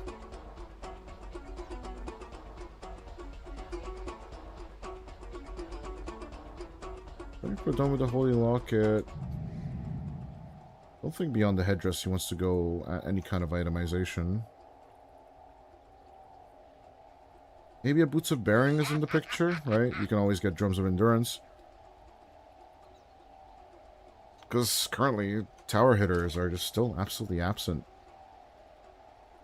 on your side. Despite all that, objectives are absolutely even Steven. Into this pause.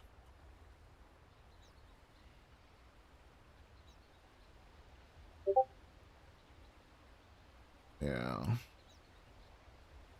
What are the items you are looking for, Toltrus? At the same time. What is missing here right now, as we're stuck in this pause? 25 minutes in. This is gonna it's gonna be go time for Elbers in 15 seconds, right? Yeah. About to be night. I think the fact that I honestly think that Summer Bear were consistently ahead, but those dives were just too devastating for them. I think that you now need not just one set of power spikes, you need two set of power spikes. You need Panda G to be at that level 18 mark, you know, or even that level 20 mark. Maybe you even need an Aghanim Scepter on Panda G. But it is hard. A BKB for the Necrophos is definitely going to help you. But you need your next set of items. You need the Shiva's Guard too. You know, he's going for the Aghanim Scepter afterwards, but it's a hard game. It's a hard game for sure now. It is definitely getting there, and especially with a team that has nighttime advantage against you. Are we the idiots? Particularly because here's the problem though, Dai. It's the fact that the power spikes from the Radiant side are going to be so much stronger than the power spikes on the Dire side. For example, you take a look at the Ember Spirit, right? Niche is building up to that Eye of Skadi. That healing, that anti-heal is going to be devastating for you. The Magic is going to be a Largo with a BKB. Not right now because he only has 800 gold, but when he does get to that BKB, Largo is an unkillable hero when he has that BKB up. I would argue you don't even really need the BKB because Ponlo and Monodrama can just break the way for you. It's just, you know, you to just strum along and walk into the fights.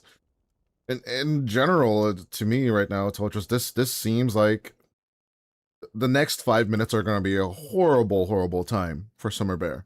Or should be, you know. At the very same time, they could turn around with one item. It's just, I don't know what that item is. I'm currently trying to figure it out, but I don't see anything good. Or am I that jaded? Maybe. I don't know. We'll see. You know, obviously it's just a 2k network differential between the two, and it is a power spike for the Luna, but for the rest of his team, you still need that BKB.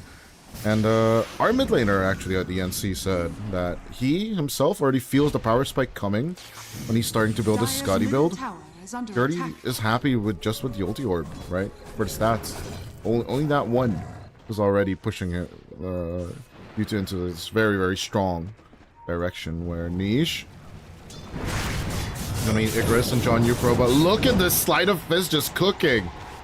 Dire are scanning. They're hurting hard. I mean, they're really.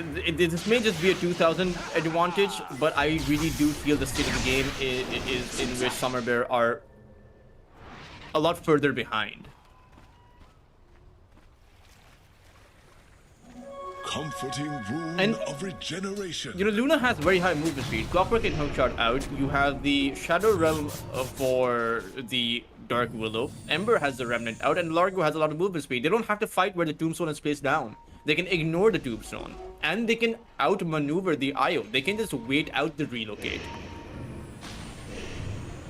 Dire's middle tower is under attack. Please, the kill count now reflects a Dota game and not a League of Legends game. Yeah. 26 kills on the board. They are looking at Batuk. There's the dive. And they keep it up. Batuk, self-flick. Will still get Reaper Scythe. But here comes the reaction. It is nighttime. It is our time to shine, says Ilburst. Smoke up for ready to receive, but really look like they want to continue the aggression. Did he find something better? Do you see the bottom of the map, Toltras? I do, but the Luna's pretty far away. Now, they will see the illusions of the Luna and realize that the Luna has used those illusions in the jungle. So will most likely scan out this jungle in hopes of finding her. They don't have any more scans. They just used them previously to defend Panda's dives. Secure those. They'll find Ponlo instead. That sacrificial kill. That was supposed to be the Lion last game. Actually happens. No, they can't. Or what? They're actually gonna try and Roshan with this lineup. They have a new show. The zombies will continue to use That's such a ballsy move. There we go. Actually dying pretty quickly. Ilburst closing in.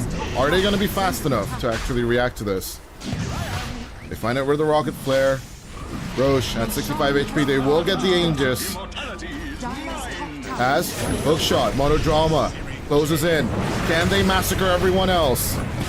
In come the remnants, even with the BKB. They'll take out the Undying, get the IO, 3 die in exchange for securing the Aegis for Panda. I mean, they still have the Aegis, but that is a lot of damage coming in from Niche now. Worth question mark? Oh, Panda. Rolls in onto Jezu once again. Shadowblade this time for Jezu for the counterplay.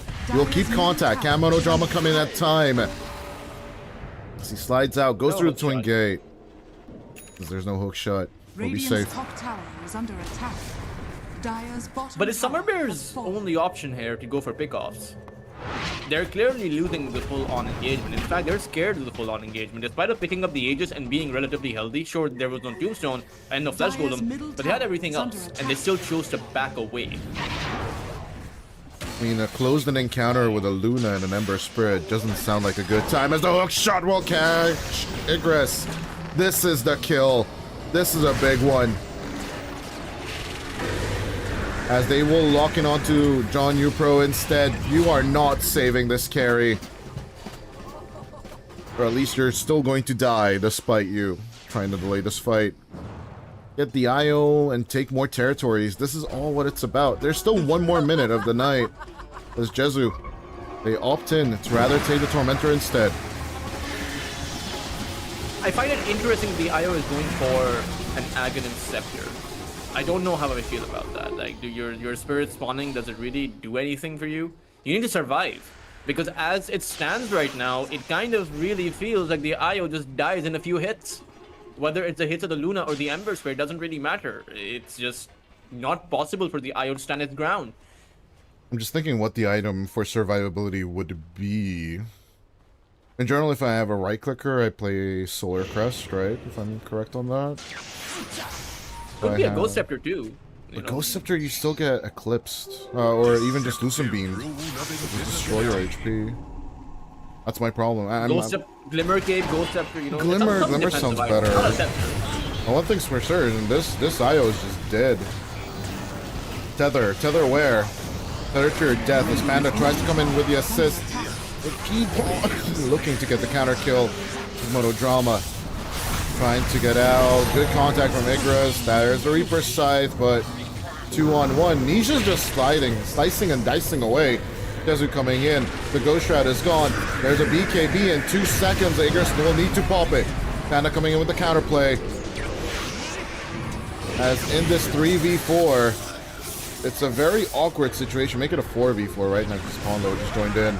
They'll still take the Aegis as Monodrama looks to buy back. Hookshot is available. As Panda looks to slide out. Nisha's just slicing and dicing. As we'll take out the Gandalf, take out the zombie. Igris is pulled back. And your BKB does nothing now that it's on cooldown. Panda, the last surviving member of Summer Bear. The heals just didn't outlast them. Ultras. It's just not going to be enough. Yeah, I mean, I don't think it's ever going to be enough. Nisha's just straight up unkillable. He has 3,500 HP, and he just won't die. And he has his Aghanim Scepter, I believe, all completed up. So now he can chase even further. Now he's even more unkillable, if that was even a thing. Magic has his BKB. I kind of feel like this is also a game that's just, you know, kind of done. But they still have options. Dire's bottom tower is under It's attack. just, you know, them playing this way and them leading up to these item build-ups kind of limits their options. Oh, I reworked and Where's the Aghanim Scepter on the Storm or the Shiva's Guard? Dire's bottom You know, tower Parasma is under great, attack. yes. But even your Dire's Necrophos, bottom he's tower trying to build up to has this fallen. Heart of Tarask, which is, I don't know, man. It's okay if you get it with the Aghanim Scepter, but are you going to be surviving in these fights? Questionable. We'll see. We'll see. Like, there's a Scotty, you know? Yeah, you're kind of dead. We don't even have a Shiva's actually on the Ember, now that I think about it, right? But we don't really need it, because who's physically damaging you? Dire's bottom tower is Norma. under attack. On the runaway with Lotus. Just blink back, but the Tombstone gone. They're just gonna walk on your high ground. Dire's bottom tower is Yeah, under it's pretty attack. much. Time for the pinball machine. Bing, bing, bing, bing, bing, bing, bing, bing, bing, bing, bing, bing, bing, bing, bing. Damn, this 2024 Crimson set is just so good. As Jetsu gonna be grabbed. Can they keep him alive? The answer is a big fat no. Luna's dead. They still get half the racks for it, but honestly, if I'm Ilbris, I'm not even mad about this. Bit cooldown. It is a good moves. pickup. But you kind of have to do that each and every single time just to be able to push them back. No, it is a carry kill, that's great. And maybe they're actually going to be able to get more. Panda onto the chase. TP used for Batyuk with the BKB as niche. And with the Aghanim Scepter, he'll still slice and dice. Go for the Searing Chase. You want to stick around here? I don't think so. Yeah. Move out of He it. could have actually decided to. There's no sight. So the thing is, outside of the sights, Dodai, they only have one disabled, which is the Vortex. And that's not going to be enough. To take the 2 seconds is not enough to kill the Ember. So he can literally play inside of the entire lineup, and as long as he has a remnant out and the sight is on cooldown, he doesn't really need to care. He's looking for a Bloodstone of all things on the Ember Spirit. Ember Spirit Bloodstone? Is a thing now? It is. Where's your Octarine Core, bro? Octarine could also be, I would say, a decent option. I thought that's like But- the mandatory option in this situation. Radiant's I mean, Bloodstone will give you a lot of attack. spell lifesteal. He just like 600 HP plus a lot of lifesteal. The light just dead. Now his Aghanim Scepter, I agree with. Yeah, Will-O-Wisp know. for sure would be huge here. Just get But this. John Get Yu's the Aghanim ceiling Scepter ball. is... It kind of feels like they set out for this build from minute 1. And no matter what's happened, they've decided that this is the build they're going to go for. Which is not the way that you win a Dota game. You need to adapt. And I don't see the adaptability from Summer. I haven't seen the adaptability from Summer Bear. Because they never fixed them diving inside behind enemy lines.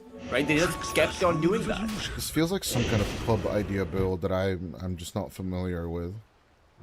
But I like, mean, it's a core IO build. Right? This is what core IOs build. yeah, if but there is you such a need thing like as a core IO anymore, but- helm of the Dom, right? The mid IOs usually build this, right? If I'm not mistaken. You know, But it's just, it just doesn't feel right in this game. Okay, well, let's see it. You know, it's done now. There's no point in arguing if it's good or not. This is the situation we're in. 13k down. She's looking to walk into the back. Last outer objective for the Luna lineup. Ilbers. Look to keep up the pressure. Niche. He's just slicing and dicing at this point. Look at that. Three slices with him flame guard, and you just throw in one sleight of fist out of the two. Just take out the wave. Done. He's making it look so easy on the Ember spray. It's just annoying at this point, right? The amount of clicks and the amount of reactions you need to do to actually make this play, or actually play the Ember this good, is really annoying. Like how easy he's making it look. Do you play an instrument by any chance, Toltris? Right? No, I used to play, when I was a kid, I would go to piano classes, but... Okay, do you still go to like piano concerts with the family or friends? No, or I have never been to a concert in my life. Really? I hosted a LAN once, which had a concert before, after it. Wow. I went home instead. Every time, hold on, Panda, with the deep dive. As with the BKB, it's just a turnaround. Along with the Satanic, Jezu is just gonna slice you, dice you. John, your pro's gone. As the BKB TP will be committed. Ponlo will stay behind. Get down, Mr. President. Get down. Ponlo will die instead of you. But at the same time, Niche is rolling in. In with the remnants. Good catch onto the light. BKB committed. Igris bought the hook shot. In between the three. It's a good catch onto the Necro. Ghost Shroud on for the run. As Igris is gonna be rooted. The BKB runs out and it's an easy kill. Onto the Prophet of Death. Well, I can tell you that the IO Scepter didn't do anything. But I feel like we already know that. Radiant's middle tower. Sticking around in that team fight though, after the Willow's death, Dodai, when you don't have Panda G, when you don't have your Storm Spirit, or even your Undying, I don't know. It's just a good counter Some of catch. them are EPL champions, right? Just this year. And this is not how an EPL champion ago? Oh, what I miss? 2 seasons ago, was it? Where's the They party? feel extremely figured out compared to how they played in the previous seasons. And now, Yeah. Roche number 2, all totally free for Elburst. And it might be their season to shine. Just don't know. Could be. They'll have to get it past Rune Eaters. And here's the thing, you know, if someone were to ask me which team I think is better on skill, I would say both of these two teams are even. Or at the very most, I would say that Ilbers are probably like, it might be like 55 to 45 or 60 to 40. But in no way would I think that, you know, Summer Bear are the underdogs. But they're very much just playing looks like they it. are. Right now, it just looks like it. It's Panda. BKB committed just for one wave cut. And as the minutes are ticking by, Toltris, it's just not looking like that Summer Bear. I think it was like 2 seasons ago, was it? Like season 36 or season 35? But It was, yeah, I mean, it was this year. I remember this year. But, you know, there's so many they seasons that did win the 4 Ivan season, right? The when they were still called Winter Bear. But it's just not looking like it, Igris, at the same time. They will. The Tombstone is still a formidable opponent, and it looks like Ilbris will respect it. At the same time, Dezu's just tickling. It's like, as long as I get some of those glaives in, slowly but surely, we'll take it out. Lift will be committed. Dire's bottom barracks are under Batuka's just singing the song of his people, the frog. Might mess up some of the notes, but at the same time, once the pinball machine starts, there it is once again. They have more heal than the heal lineup. That's the thing. Good with the lick, a little bit of help. Niche will slide out instead, but the pinball machine is just doing too much work. Jezu will take out Junior Pro and Panda. Buyback will be committed by the IO as Norma throws out another Tombstone. Jeva's True Sight on the ground. Ponlo will just gladly pick it up. As another slight. Jezu just more than happy to just keep on making those glaives bounce from the buildings, bro. He's absolutely fine with this as Niche Dire's top tower will help is out with the under building attack. damage. He's got a lot of stats on that Ember Spirit. Dire's structures are fortified. As will they just manage to stick around for the last tier 3 tower? They are not going anywhere. They know that Panda's just not available. He's not buying back. He would have if it would be possibility as Norma goes down. The zombie's gone. Gandalf could be next as the light will fall. Norma does return with the incessant dirge, but at the same time, Igris and John Upro in trouble once again. The IO dies back as they are just under the tier 4 towers. The light and Norma monodrama just to blink out before the fountain even gets a right click off. As Niche, they're just going to go for the fountain farm at this point. They're offering the tombstone as a peace offering, but it's just not gonna happen. Reaper's sight, Niche survives it as the bloodstone will help him live through all of this. They are just sharing the damage inside the fountain as Norma and Igris die. GG will be called. Ilburst just makes this look way too easy. I mean, Summer Bear were making it look easy as well, but then just blunders after blunders. I will say that. I mean, they had the better rotation, Todai. You know, while Ilbers were chasing with 4 heroes just to take out an Io, Summer Bear were bringing in 4 heroes to take down the Luna not once, but thrice in this game. But then the dive started, then the overextensions, then the overconfidence, and just not respecting the other side and what they bring to the table. And unfortunately for Summer Bear, that is a very hard-learned lesson in the lower bracket, right? Eliminated at the back of a 2-0 when you could have taken it to a game number 3, where you could have shaken off that game number 1 and potentially have been the ones to defeat Ilbers and make it to that lower bracket final. But now you go out and, well, they'll have to try their luck next time. I'm trying to think of Panda's logic as to why I wanted those deep dives. I needed the galvanized stacks that bad, or they were After just Luna wait. was dead, by the way. After Luna Like, was it's- dead too, right? He was chasing Ponlo, wasn't he? Right, for the first one. Yeah. It's just not enough. I don't know. At the same time, like, where's your shard on the Storm Spirit? You had the Orchid buy, which is good. Parasma is great. I'm just trying to find the logic there. Why Summer Bear just flopped on this one. And at the same time, maybe a little bit of position rotation, put the Necrophos into position 3, get a hard hitter, right?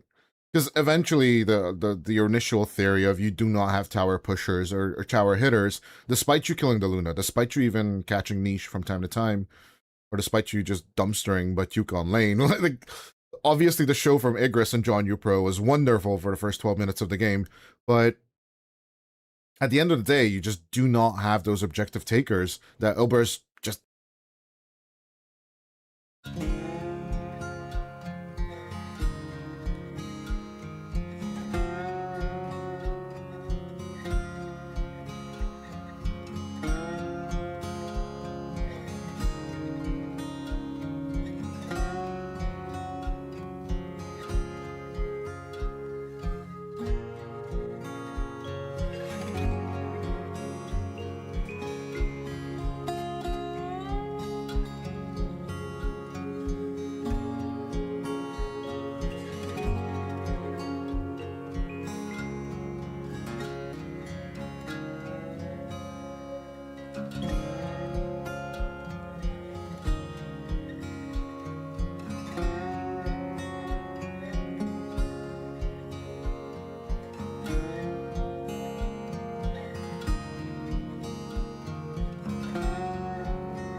find pieces of me all over the yard.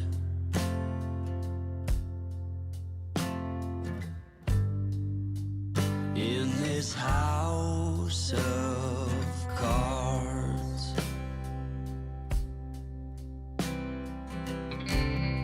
she says, hey man, there were just too many days.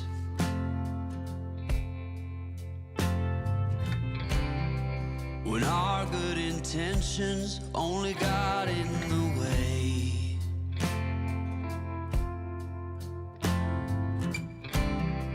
And I almost never know what I should say.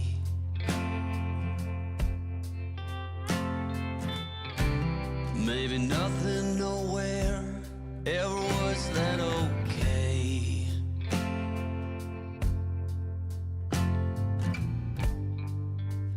In this house of cards,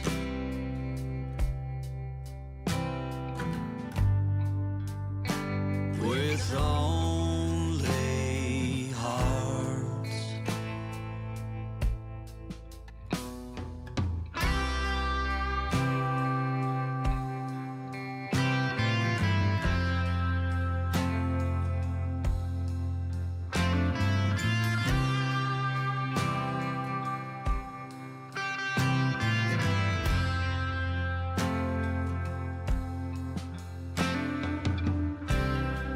You cannot reap what you never did sow.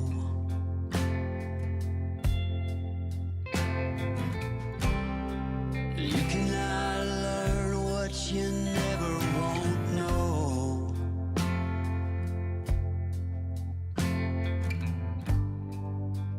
In this house of cards,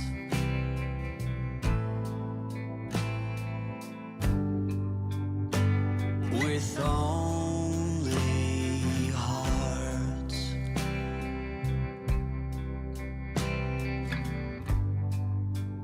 In this house of cards,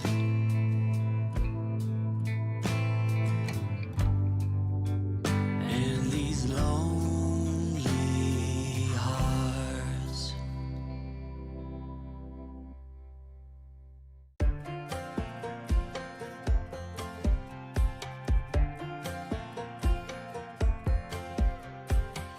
Last time we talked, you had nothing to say.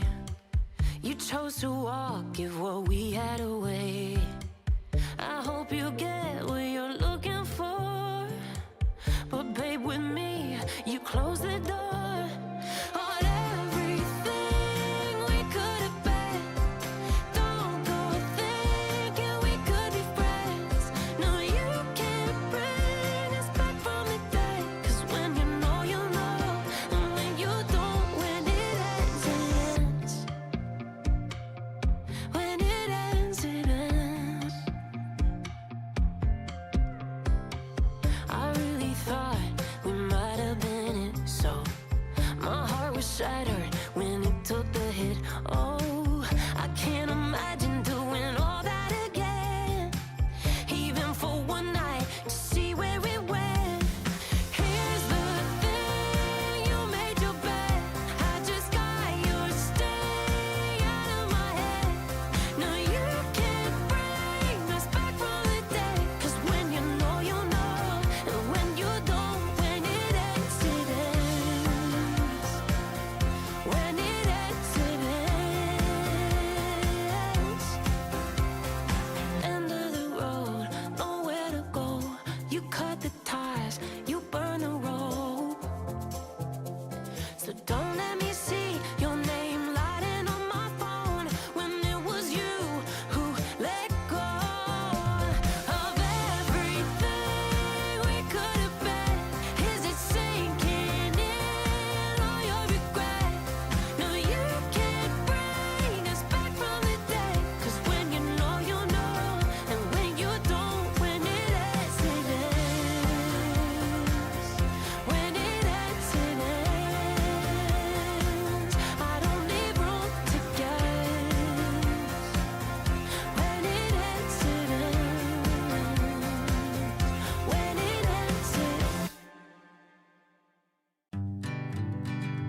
tall.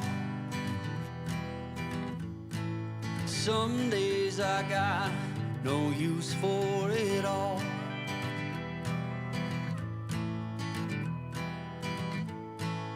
Working hard, making less.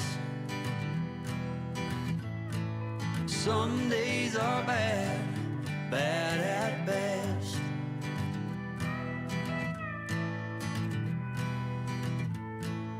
Foolish notions, foolish lies.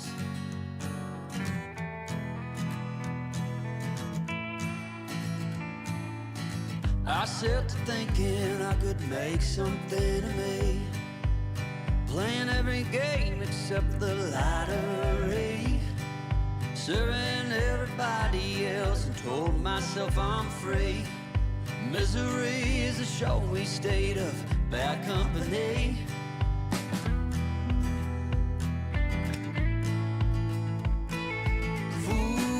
Foolish notions, foolish lies. Foolish notions, they cut me down to size.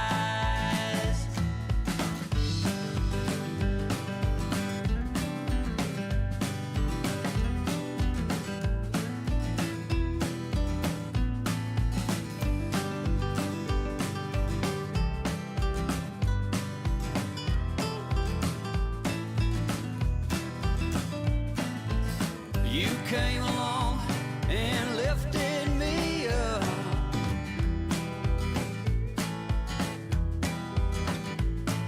The going got tough, but the tough got some love.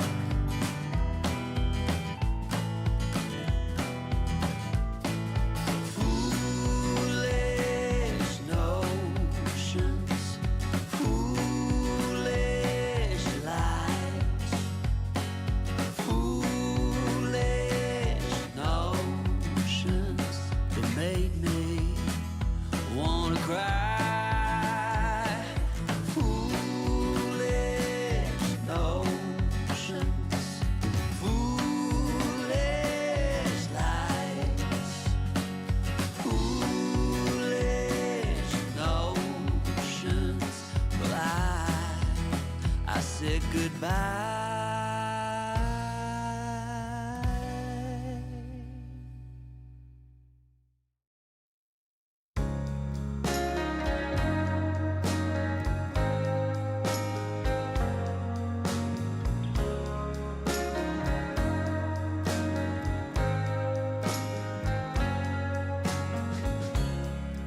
Sun is falling, speed in the black.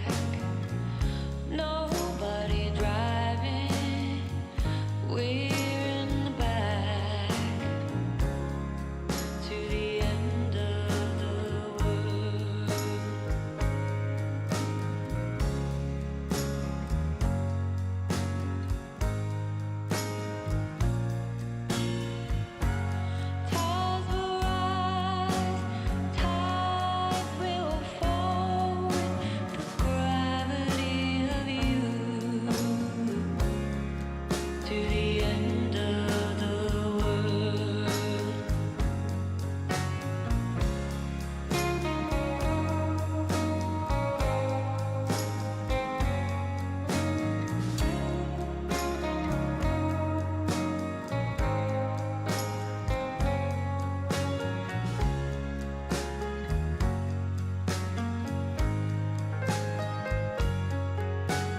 catch your breath.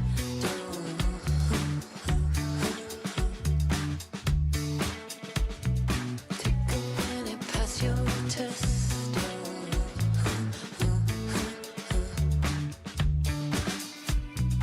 Take it easy, take a step.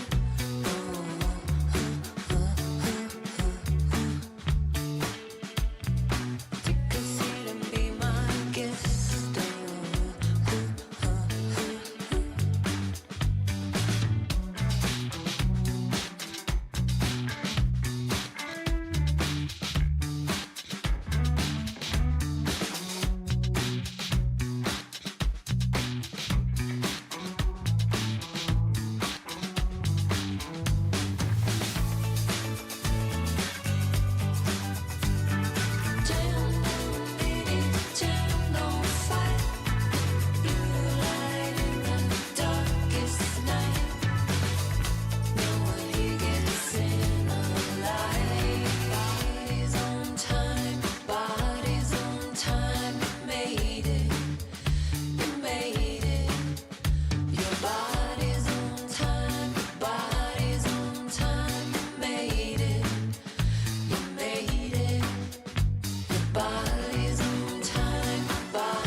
10 seconds remaining. Ladies and gentlemen, welcome back to our second series of the 5 day. It's seconds Team Spirit remaining. Academy versus Team Syntax. My name is Dodai. There you can see the lovely Tultras. We're just facing away from each other, you know, because we just don't want to look at each other. We want to look at the draft right here below us as the Drow Ranger gets picked up with the Largoba and the Dark Willow. Picks 16 and 17 for Team Syntax. Tultras, what is the follow-up here? Well, before the follow-up, I would like to add, when the Drow Ranger gets an axe and the Largo, you know, he has a damage reverberation. A lot of times the conversation around the Largo is centered around his Frog Stomp, his lick, and the songs that he sings, but not his third ability, which gives a damage reverberation. For a hero like the Drow, that is pretty good. At the same time, you have the Doom and the Snapfire, so you have plenty of ways to get on top of this Drow, doom her up, take her down. Should be pretty easy to do. So Team Spirit need to add in more survivability for their Drow, make sure the Drow can get out, and maybe even have some pushback against the Doom.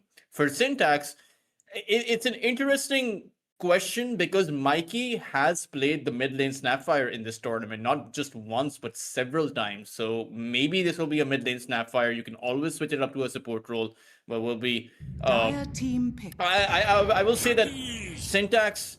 Mikey has been the most consistent player in this tournament. The rest of their lineup, GZ has been consistent as well, but the rest of their lineup has been, you know, shaky at times. Techie's coming in for the lane domination. Still 10 don't know how you catch the seconds Drow, remaining. though. There is the 5 blast off, seconds but it's remaining. not... Unless you're already in position with the Techies, you can't catch the Drow, right? There's no such thing as getting in position for the blast off against the Drow Ranger, simply because of how far back the Drow Ranger is going to play. But something like a Puck or a Storm Spirit would be good. Puck is banned out, Radiant so the team Storm pick. could definitely be an option. Disruptor.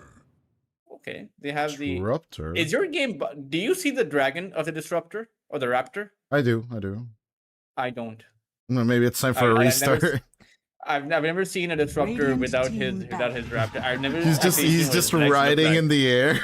Yeah, he Oh, is. no. He is. Dire He's team just back. he's just I've- casually mansplaining a wall. He's just riding the wind, riding the storm, right? Yeah, as the Oracle comes out, Radiant team back. Oracle Drow doesn't feel that good to me, but then again, like, right, it's into the Doom, so kind of dispelling a few things. Why the hell not? I sent you what it looks like on Discord. Oh no! It's Oh no! it's interesting. That's some 10 Twitter seconds content right there. Okay, I would post that. I would post that photo on 5 social seconds media. Like, remaining. the new Disruptor, the new Arcana for Disruptor has dropped. The Raptor disappears. Apparently. Holy shit, that's really funny, actually. Okay, so Team Spirit Academy do go for the Oracle. Now that is the save. That is a Dire great team save, back. in fact, because while people like what the Oracle offers you, that false promise essentially delays the Doom. You can't die, so it's 8 seconds of the false promise versus the 16 seconds of the Doom, which theoretically means if you were to place that false promise, you know, wait a bit 4 or 5 seconds, place the false promise, the Drow Ranger can never 10 die seconds remaining. and continue to the fight. Right, often at times the false promise can be seen as an ability that, you know, 5 you seconds use it, you remaining. disengage. But what if you use it and for 8 seconds you dish out some Drow Ranger damage, which could be overwhelming for Syntax. Radiant Okay, team mid lane pick. snap, offlane Doom. What hero do I need in order to catch this Drow? Slark? No, Slark just sounds bad into Largo. They have No. Catchy Lick. Bear? Bear sounds stupid. There's also the disarm, right? So even when you 10 jump on the seconds Drow, remaining. you need someone that can cancel that disarm. 5 seconds remaining. No, Lifestealer Oracle. wouldn't Oracle's be- great. Lifestealer, you think? Lifestealer wouldn't be... I mean, Lifestealer is traditionally bad against the Drow because you have that anti-heal from the Scepter and you have the Silence. But if you infest inside of someone and then jump on the Drow, you know, instantly pop your rage, you have those 6 seconds in which you can take the Drow out. It's a good enough shot. Who's your taxi, though? Doom or Techies? Has to be the Doom, right? Oh, SF absolutely ignored by both teams, by the way. Just saying. You know? Decent against the SF could be an Largo option. Willow lane. I don't know. I'm just way too ranged meta oriented, aren't I? Like every time it comes to these Drow Ranger SFs, it's just the Drow Ranger or the SF. Nothing else matters. Everything else is stupid. Clinks is stupid. Nature's Prophet's stupid. There's also the Terror Blade. I suppose you could go for that. You have a lot of frontline. Also, the Lone Druid is absolutely ignored by both teams as well. Yeah, I don't know if Lenny plays that though. I haven't seen him play. the Lone I'm Druid. not really sure about Lenny's. I haven't. You Like were I've the seen one. him play the Nature's Prophet. You're- I've seen him play the Necro. I've seen him play. Well, to be fair, Necro isn't that bad. You guys practiced way more with the Turks than we did, right? We've Yeah. had interregional meets with them Dire before, but team pick. we didn't practice with them this season at all. As they go for the Necro instead. A mid lane Necro. That is interesting. Mid lane Necro versus a Snapfire. I don't know how I feel about that. That Scatterblast is so good as a Plus damage ability, Cookie. and Cookie's remaining. great. you know, and the Snapfire's damage increases in his innate, 5 right? The seconds Snapfire's damage remaining. increases based on how close he is, and Necropus is one of those heroes that likes to get close to use his death pulse. So, is he going to be giving the Snapfire the setup that he wants? Maybe they just like the very, very classic song of "Come a Little Bit Closer," right? Choose your hero. Tiny, very vanilla pick. Yeah. I mean, he does have that Blink Dagger, but closing the gap, or rather, standing your ground after closing the gap, sure, you have a lot of HP with that, but are you going to be able to hold your ground? I mean, the control, you have Idar on the Dark Willow, you have the Largo with the Frogstorm, the Oracle with the Disarm, and the Necro with the Reaper Scythe, not to mention the Drow Ranger with the Silence. Sure, you have a lot of HP, but can you actually kill the Drow? Now, Tiny does have the damage reduction, right? Every time he gets hit. So he's one of the more tankier carries against the Drow Ranger. And hey, if you land out of your AoEs on Syntax, Static Storm, Blast Off, Mortimers, the Doom, then he could finish the job.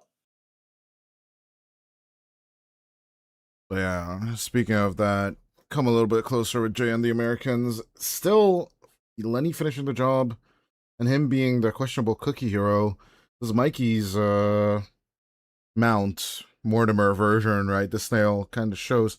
I feel that Mikey has disappeared too, Dodai. Oh, Mikey has It's disappeared just- for you too? I can Oh, only no. see the grandmother's head. Oh, no. And the techies, I can only see the card. I need a picture of these. I need a picture of these before they. It's Oh, gone. that's It's gone. gone. And it's gone. But You no. know, So I was costing a few days ago, and everything was it naked. caught me off guard. No, All cosmetics were gone. All of the trees from the Radiant side were gone.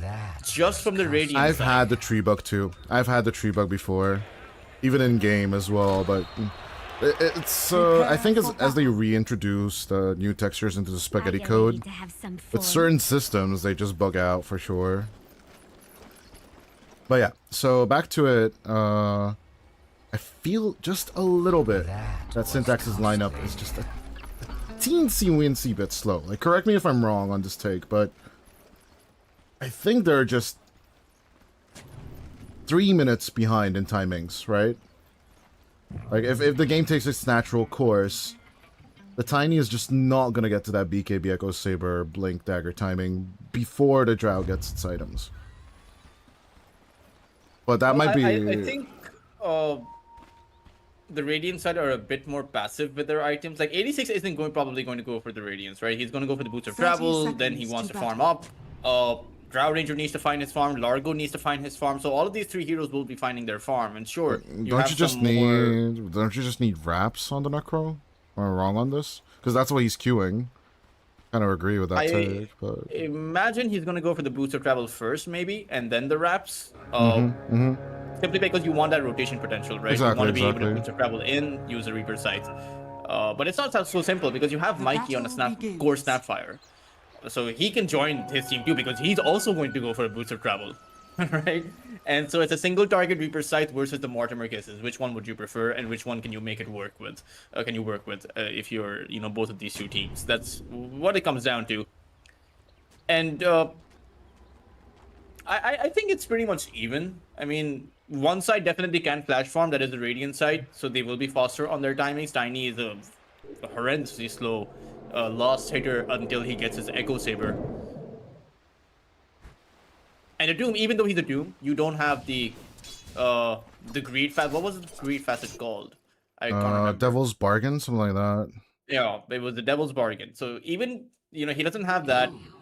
No longer can you build a Midas because Midas is kind of bad now.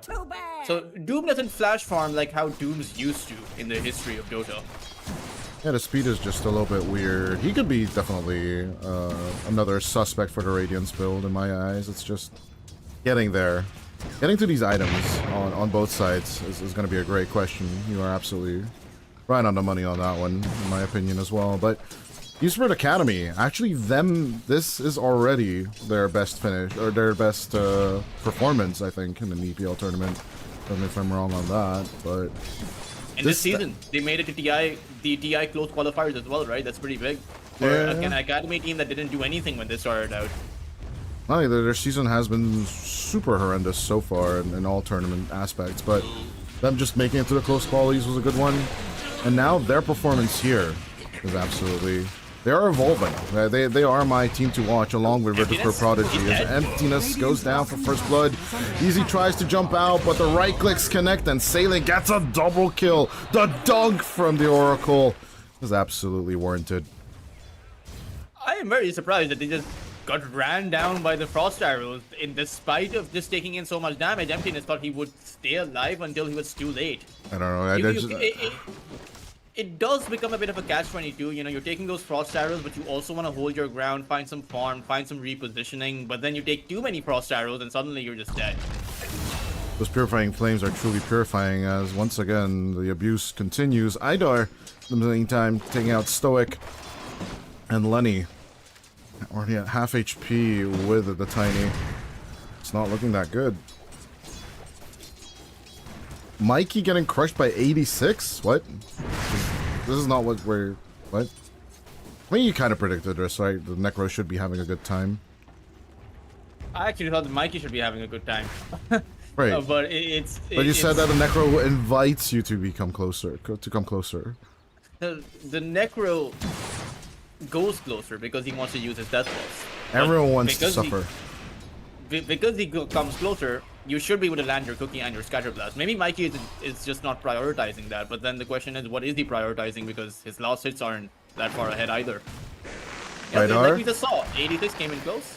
You got hit by a cookie. Okay. A little bit of frog dancing. Lenny trying to stand by. Stoic looking to tag team on the Dark Willow, but the Pixie heal will help a little. Okay. Gonna miss out on the fun against the Disruptor. Gets electromagnetic repulsion. Has a little bit of a licky onto Stoic. Will get one more right click and blocks the passive again, but gets kill number 4 for the side of Team Spirit Academy. And that is much more worth it for Kai. Simply because of the fact that Stoic took down Idar. And the tiny Lenny, he only got 64 gold. Meanwhile, the offlaner got the kill credit for Stoic. So much money being distributed as another jump from Easy.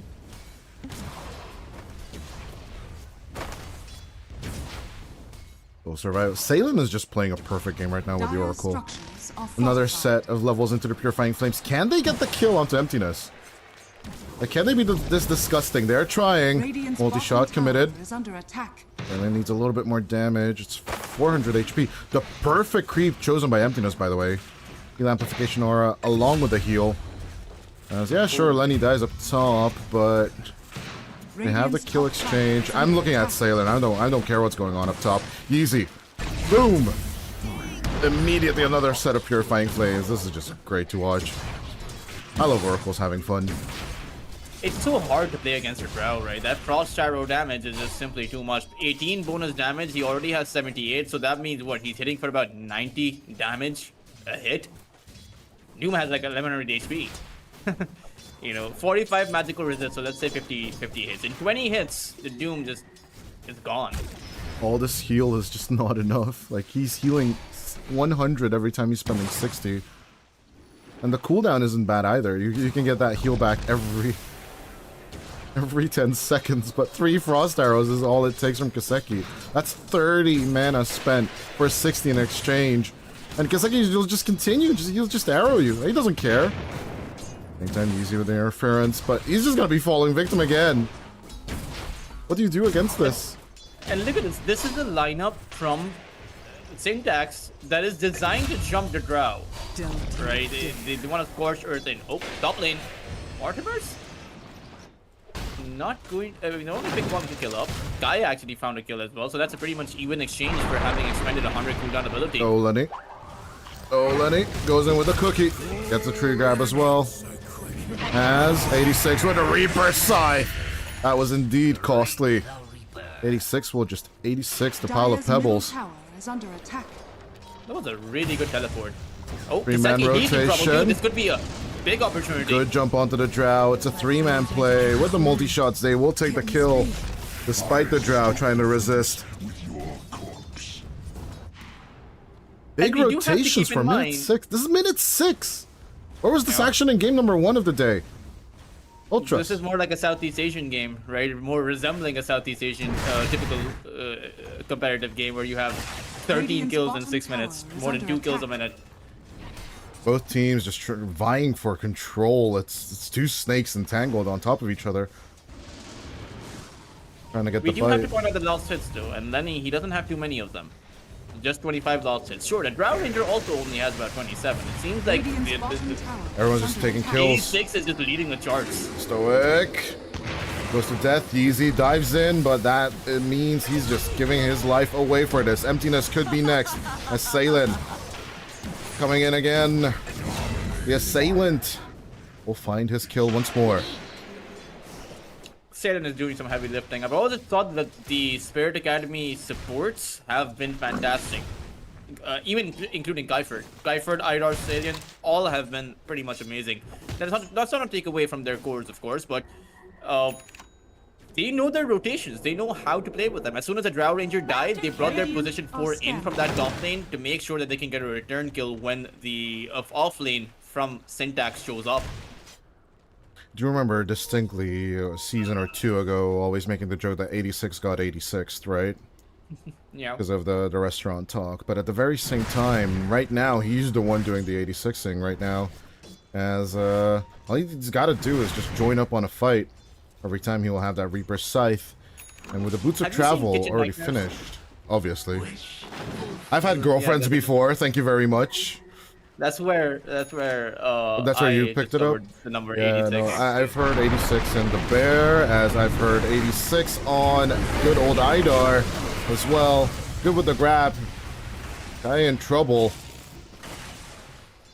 But not that much trouble. 86, speaking of, is coming over Radiant's already middle with a tower shield is rune. under Can he attack. find Mikey? That's the big kill they want. They'll take the courier of Lenny instead, or not. Give him one right click.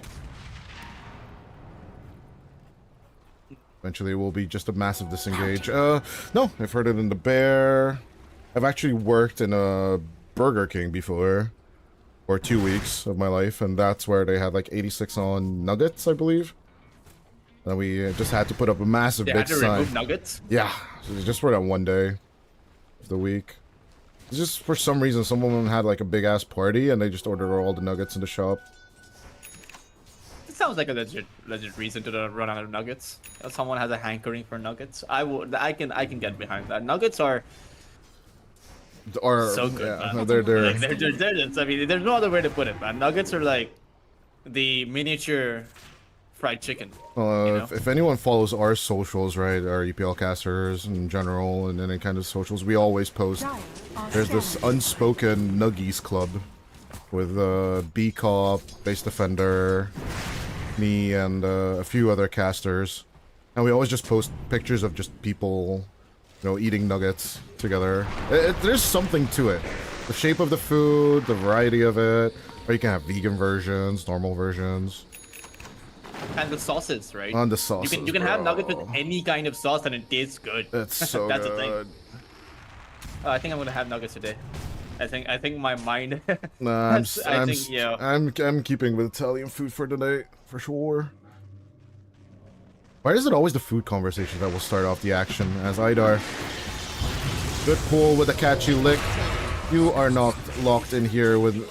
I'm not locked in here with you. You're locked in here with me. Is what Kai will say with the kinetic field. Easy and Mikey, they'll start Radiant sitting on scanning. runes now that they have the level 6.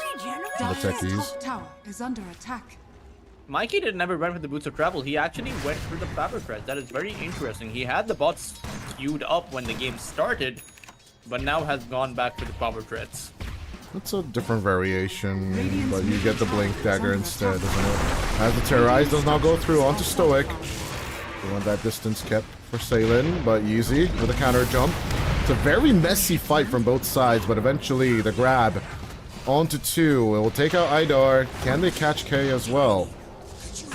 Running one more second for the Avalanche. Good with the reach. As with the Static Storm, they'll keep Salen out of reach. False Promise going out onto the Frog. Good grab onto Stoic. The Disruptor's in trouble. Will be picked up by the Oracle at the very same time. Mikey throwing out the artillery as 86 will take out easy this time. Okay, trying to sit on Mikey as much as possible as Lenny will go for the deep chase on to the Willow and the Oracle, but both of them are looking to survive. There's a Purifying Flames to be had here as Idar will finish off the Tiny, and it looks like Team Spirit Academy are just killing them one by one. That is a disastrous fight. All they really got was a one Dark Willow, Idar, who fell, and then they spent their entire time chasing after Guy, while Spirit Academy had the luxury of that false promise. Guy was never going to drop, but they still kept chasing, and they used their ultimates for it. Static Storm was dropped and did not do anything. Then a Mortimer Kisses came out. Doom never showed up. Oh, the bomb! I won. Easy, just exploding behind the tower, but still not grabbing a kill. Stoic this time setting it up for Lenny. Finally, they'll get their first kill after losing 4 or 5 of their own.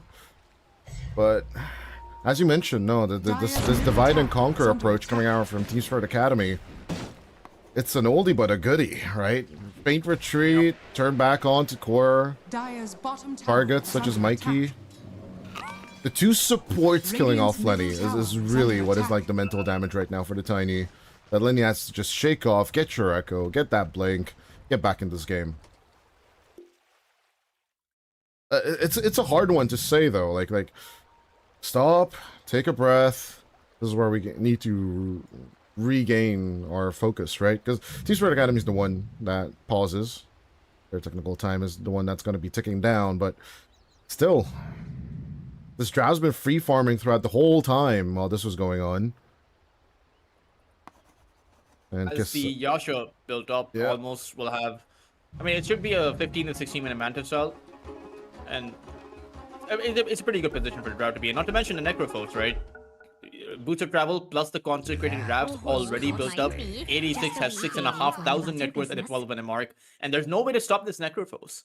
If you, the thing is, for the Dire side, for Syntax to put in enough damage, they have to use their ultimates, and then all of that can be countered out by one false promise used by Salian. And then it's a question. Then it's a question of, do you still dive? Do you still go in? And as we saw in the last big team fight, that can be punished severely. So it's some tough decisions for Syntax for sure.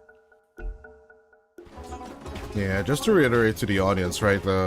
We were against the Necrophos strategies last game. Let's hold up the Doom. Gotta be silenced, easy to grab. There's a Reaper Scythe in 3, but who's gonna wait for that? Ain't nobody got time for that. 86 is just gonna Death Pulse and get the kill. And the Doom is going for the Radiance. I'm not sure if this is a good idea. There's just no great other if it options. works. Under attack. That is true. I mean, you can go for a Blink Dagger, right? Blink on the Marksmanship at Oracle, the Doom same him up. time. Oh, I don't know, man. But yeah, like, just to clarify to the audience, because we were against the Necrophos in the previous game, in that lineup matchup, of Dire's course, bottom tower has there were fallen. no tower hitters on the team of the Necrophos. This time around, you do have a Drow Radiant are Ranger, scanning. and of course, a Largo to help keep the ball rolling, to help keep everyone happy and healthy, motivated as bards are used in D&D as well. Give them bardic inspiration, sing the song of your people.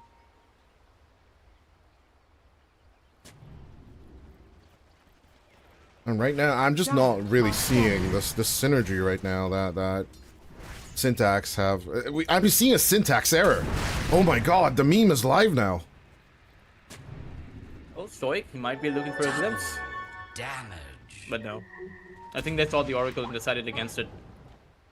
But this 3v3 posturing will work. It works in favor of Spirit Academy.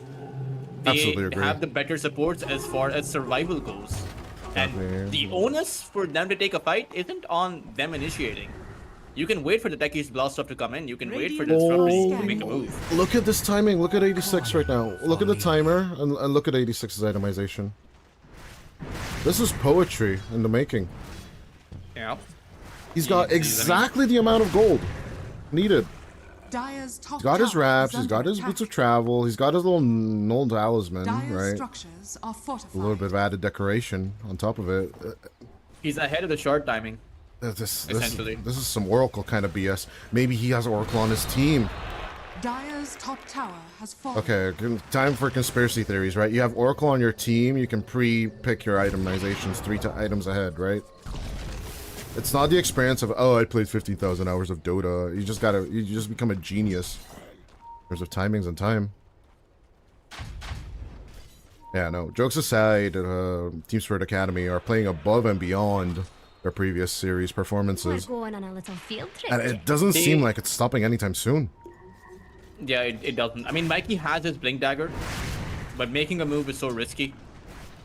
Who do you make a move on? It has, like, you have to disable the Oracle, and you have to jump on the Drow.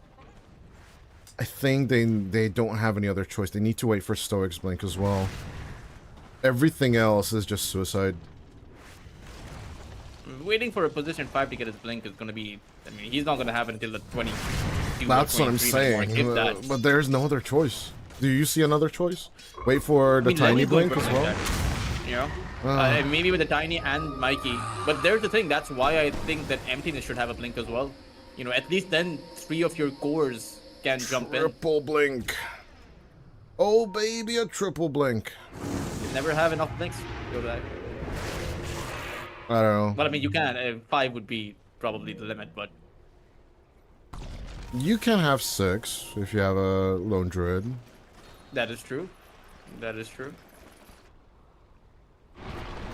The only reason I've been keeping track of those counters, right, is because Slacks forced me to play in a game where we did 6 Aghanim's Blessings on the Alchemist.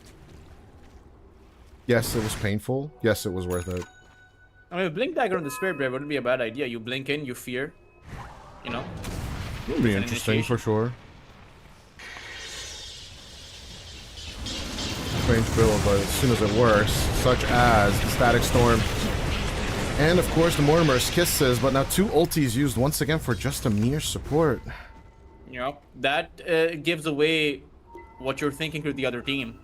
You know, now Spirit Academy know how desperate Syntax are, that they're willing to expend 2 of their big ultimates, without which they can't actually take a team fight on just 1 support. So Spirit Academy can sit back and chill. They can just continue farming up on their Drow Ranger for the next few minutes, sit back and farm for 86 and out-farm the other team. Speaking of, Mikey, gonna be approached. Salen has the Radiant visual, structures are fortified. looking to grab the grandma, but Mikey's Blink. Blink is survival in this Dire case. are scanning. Dire's middle tower is under attack. I love the discipline of Team Spirit Academy here. No one's hitting the tower other than 86. They understand that he needs the Heartstopper or a regen, so they're not even touching the wave at all. Yeah, they're just playing it calm. They don't necessarily want to fight. They will take one if one's forced upon them, but it's like this is a good position to be in. And plus, Lenny revealed his Blink Dagger to the Creep Wave. They know he has it. And Stoic with a good attempt at the deny, but a little bit too slow. Ooh, for a second there, I thought Mikey's jumping in, but no, he's just farming waves.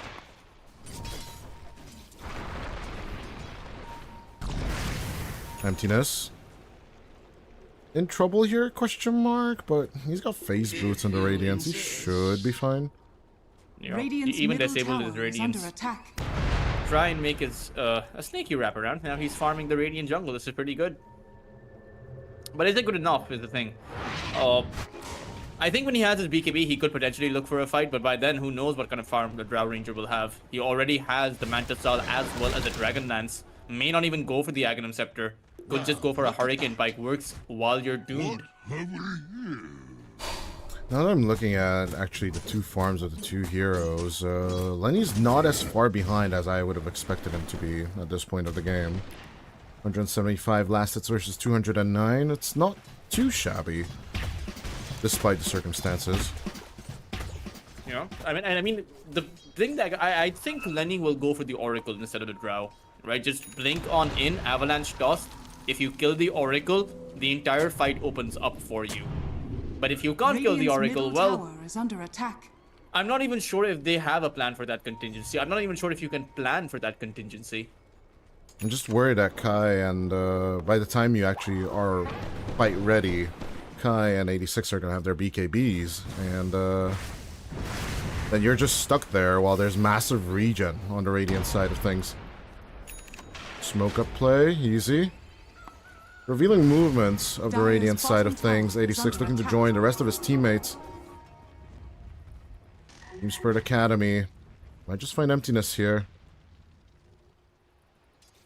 See a lonesome creep. Radiant's top tower is under attack. They do go back though. I would. Poking this tier 1 tower for Mikey and co would be pretty risky. Easy retreat. Back to the Tormentor instead. Radiant structures. We'll shove the mid. Even things up just a little bit. The Reign of Destiny now for the Oracle. It's a very underused ability in the game, but 15% healing amplification for your Necro, not that Radiant's bad. middle tower is under attack. Not to mention, because the Necro Death Pulse hits all of your allies, and in the Reign of Destiny, everyone gets 15% added heal from that Death Pulse.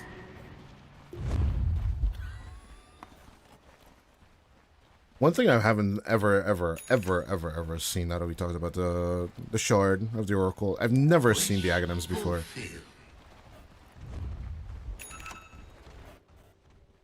That Is is tarot actually card- true. I didn't even I've know never what seen. the hell is that? Yeah, A it's... tarot deck?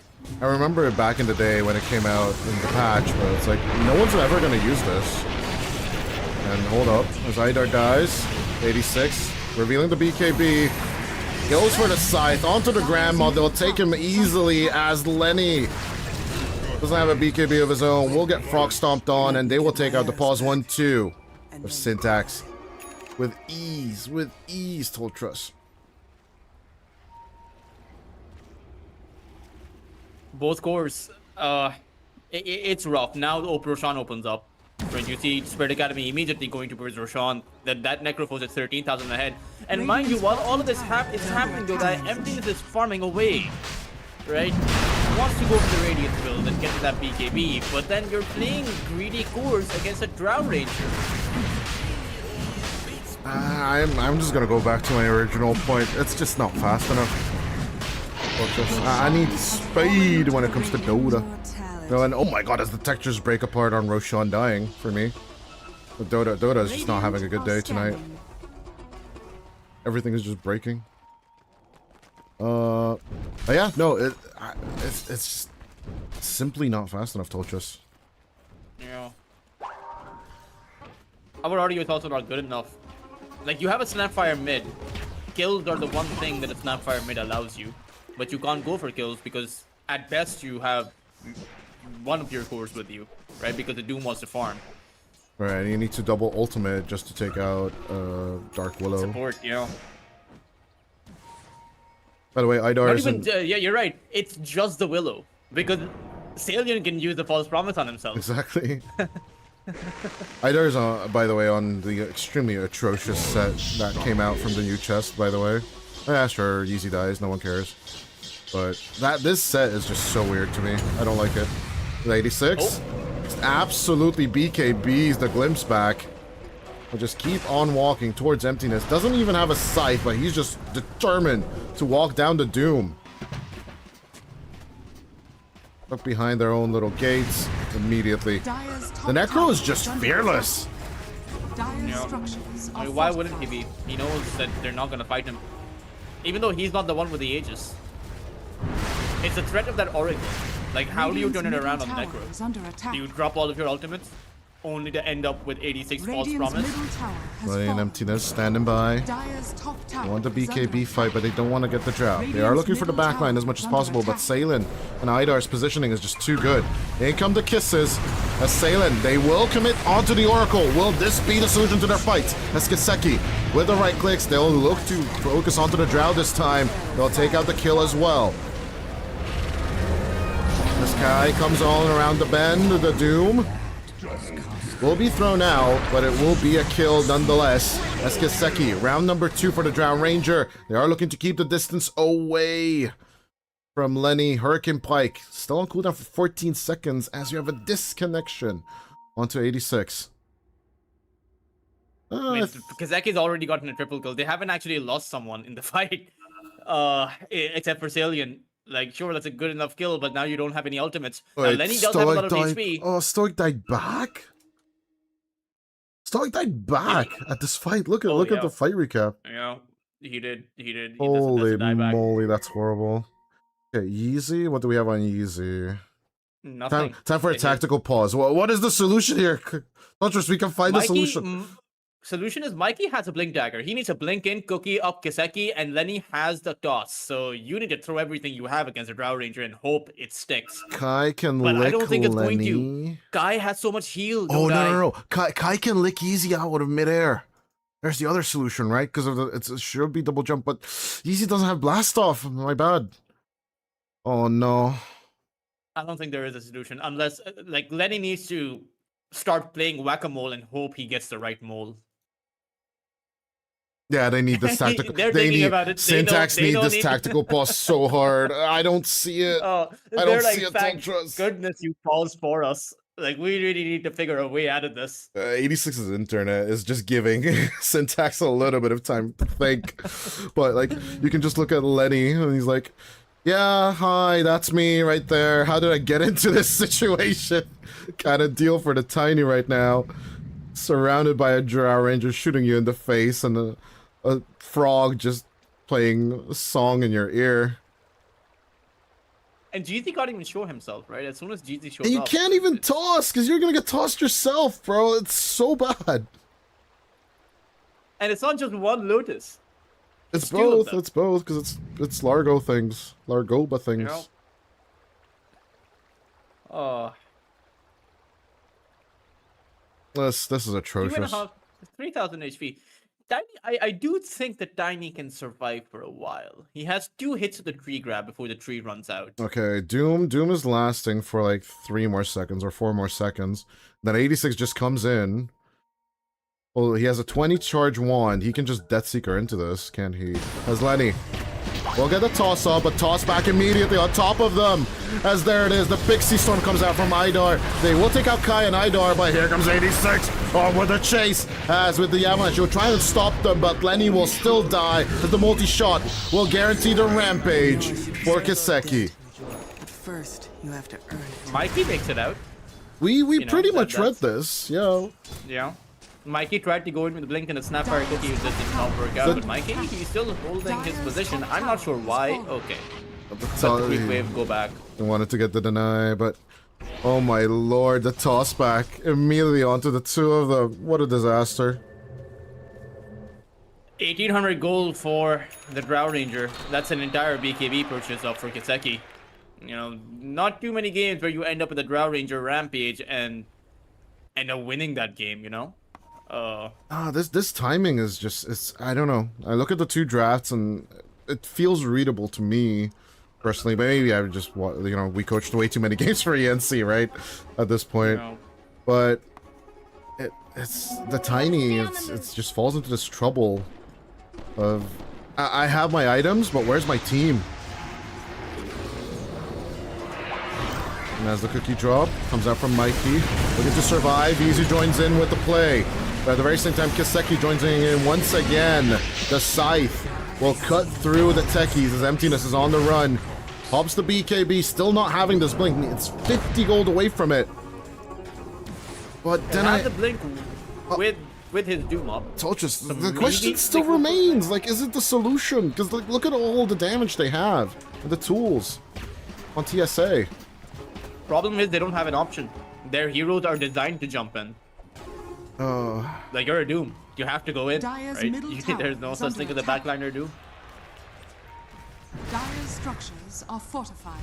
Well, not this game, that's for sure. 7,000 net worth lead so far, TSA. Dire's middle They tower are looking is to just under continue the attack. casual siege on the enemy. Look at Kaseki.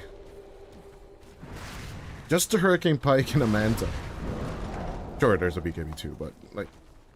Yeah, back door? What back door? I don't care. Pew, pew, pew, pew. Dire's middle tower is under attack. Dire's middle tower has fallen. 9 seconds of the BKB plus the 8 seconds, or sorry, 7 seconds of the false promise. Stoic. Gust will miss. Cookie for the escape. Dire's Kaseki middle on the tower chase. is Lenny. under attack.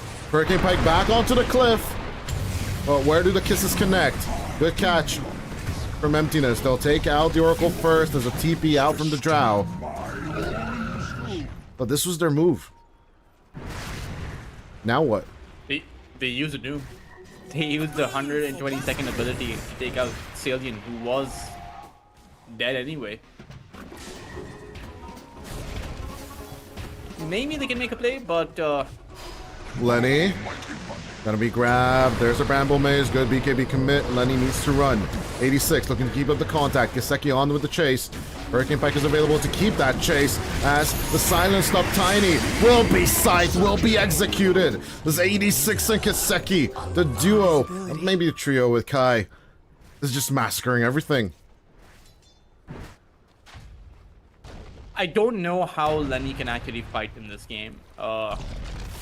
This itemization by the Doom has put them so far behind that even now with the items, right? This is supposed to be a Doom that's online, Dodai, right? Blink, Radiance, BKB, Blink, an online Doom. But what do you do? I was about to say that he's missing a Shiva's Guard that could turn this game around. He has it queued up. It's just... everything is just so slow, right? Like you compared to like ATF or DM, like these big names of the Doom, right? I need Emptiness to be faster, but how can I request that while his team is suffering at the same time, right?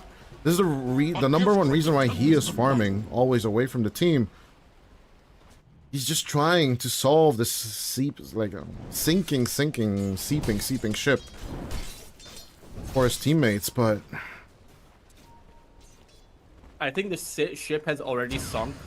They're just on lifeboats. Like, main ship's gone, Dodai. Now you have to make it ashore with your lifeboat. Radiant's it ain't top over tower is until under the pretty attack. lady sings in the opera. As, go to Terror Wave, out come the right clicks. Another sacrifice. Which will not actually be a sacrifice, because Stoic will get an opportunity to blink. We did talk about this blink dagger being important. And Stoic is going for the Academ Scepter, so that might actually be the most important item in their entire lineup. An Ag's Static Storm with Mikey's Mortimers, that could end up working out. Yeah, I think their high ground is still definitely not to be underestimated on the side of syntax error. Oh, and they know where Emptiness is. He's going to reveal himself with the creep wave as well, and they are chasing in with Hello. 4 entire heroes for him. Necro can teleport in, so it's actually the entire lineup. Blink. Dire are scanning. We blink in the right direction, yes. So far, so good, but Idar! Blink heals of his own. BKB forced out. Can he TP in time? He will try. And the attempt will be successful. Counterattack into their own triangle is the plan. And there is a lone Necro. Doesn't die fast enough though. He has a BKB and a Reaver. He has 3,500 HP. Oh, they're sitting ducks on the mid lane. Anything but this. Just can't afford to lightfoot this. You are a lineup that needs to commit, as you mentioned. Dire's bottom tower is under attack. And with syntax. Oh, the smoke broken! Emptiness! His BKB is also lost though, as he is surrounded by enemies from all sides, gusted and destroyed. The Doom will be Dire's bottom doomed. tower is under attack. Not that way, but still. And GZ is going to be able to split the wave though. So nicely done by him. He is cutting The only everything he problem is can. there's a huge wave on the mid lane still. There's 2 catapults there coming for you. Dire's middle Here tower. comes the minute There's 30 no wave. wave. As in come Mikey's kisses. Tier 3 now has the opportunity to just take care of its adversaries. But Idar, jumping deep, onto the techies they go, rooted down, still no find. The Necrophos stuck behind the kinetic field for a little bit, glimpse back onto Idar, but Mikey, even with a Lord Shredder, he's just not doing anything. Oh, the tickles, that's all they can do. Pokes and prods, pokes and prods. But yeah, Static Storm not available for 20, as they did manage to scuff that up on top of Emptiness.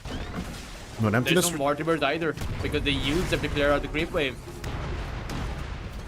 Lenny out of base, along with Mikey. They are looking for last solution items. The Daedalus and Hydra's Breath build on the Snapfire. What are we thinking about this? I mean, they need damage. Lenny simply does not have enough of it. Doom definitely does not have enough of it. So... The absolute vanilla build coming out on Lenny.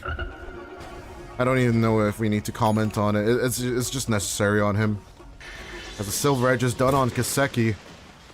Drow is just simply faster, well, just for me, that is. Yeah. The issue is that the Silver Edge in this game doesn't do anything because Silver Edge will allow you to make pickoffs and ganks deep inside enemy territory. But the enemy aren't hiding. They're challenging you head on. So what does your Silver Edge do? As soon as they know he has it, they'll plant down sentries along their path. There's the chase. Go straight onto Stoic, the easiest pickup onto the Disruptor ever in the history of Dota. I don't know if they want to keep him chasing in their own territories. Why not just shove waves? Shove him in their face. A dead Disruptor means you can possibly go Roshan. You can take a tier 2 tower in place of Roshan, but the enemy's bottom. Why letting even risk Roshan it? go, you're giving away the banner and the Aegis. You're already having a difficult time taking out 86 or Kiseki. First time, how are you going to take this Drow Ranger? Oh my god, the texture. The texture break on Roshan while he dies. It's kind of brutal. I think I need to reset Dota after this game. No, as you mentioned, it seems like an impossible Sisyphean task that Syntax are facing right now. Dire's top tower is under It's a attack. 90% win probability, despite of it only being a 7,000 net worth advantage. The objectives are just getting deleted as Emptiness. He's in the air. Still having the Doom, by the way, but having that Shiva's Guard, it's just not really helping them out. Mikey committing deeper and deeper. We'll take out Salem and Idar. This could be the opportunity they've been looking for. 86 cleaned off as Lenny tried to come in into the back line, but Lenny might just be grabbed. Teleportation, or BKB committed. Not the TP, they just run away. Lincoln Sphere, Lincoln Sphere, Lincoln Sphere. Because all Kai needs to just keep on giving is buffs to his teammates. Just give him Lotuses. Dire's top tower. Give him Lincoln, Champions give never use him it. Lotus. Dire's top Maybe they can go in, but no Static Storm or no Mortimers. And there's still that Drow Ranger Aegis. The second Dire's top melee racks will fall onto the top lane. And Kiseki and the boys are just more than fine with this. As the back lane is bought back on TSA. Eastward Academy are not looking shaken at all. We've come for our job. We've come what we came for. We've got what we came for. English is hard. Ignore me. And it doesn't really look like they care. They just look to clean think up they the do. bottom lane after this. And 86 Doom is just now got the going Aegis. for the Aghanim Scepter. I mean, But- it is a standard Doom build, what he has. It's just not fast enough. The biggest problem between these two lineups for me is still the speed. I hate repeating myself all the time, but it's just true. As 86 finished with the Ags now, and is looking for the the TP boots too, Totus. Like this I mean, guy's the fact that their offlane went horrible doesn't help them out either in terms of speed, right? It's I think we've Mikey seen- does have his Daedalus now, I suppose. See if it will help. Last But how outer- do you cut through that Ghost Shroud? who's buying Nullifier for you? Yeah. exactly the question. As a good cheat on the slug skin for PSA for all of you out there. Dire's bottom tower On the slug is skin, the under projectiles attack. are Dire's virtually bottom tower is invisible. falling. As he's using a little shredder. But at the same time, in come the kisses, 86. He's absolutely fine. He's sitting pretty. We'll juke out most of the kisses. Radiant are scanning. Oh, Dire Stoic from are the back line. scanning. Goes for the approach. Good with the static storm.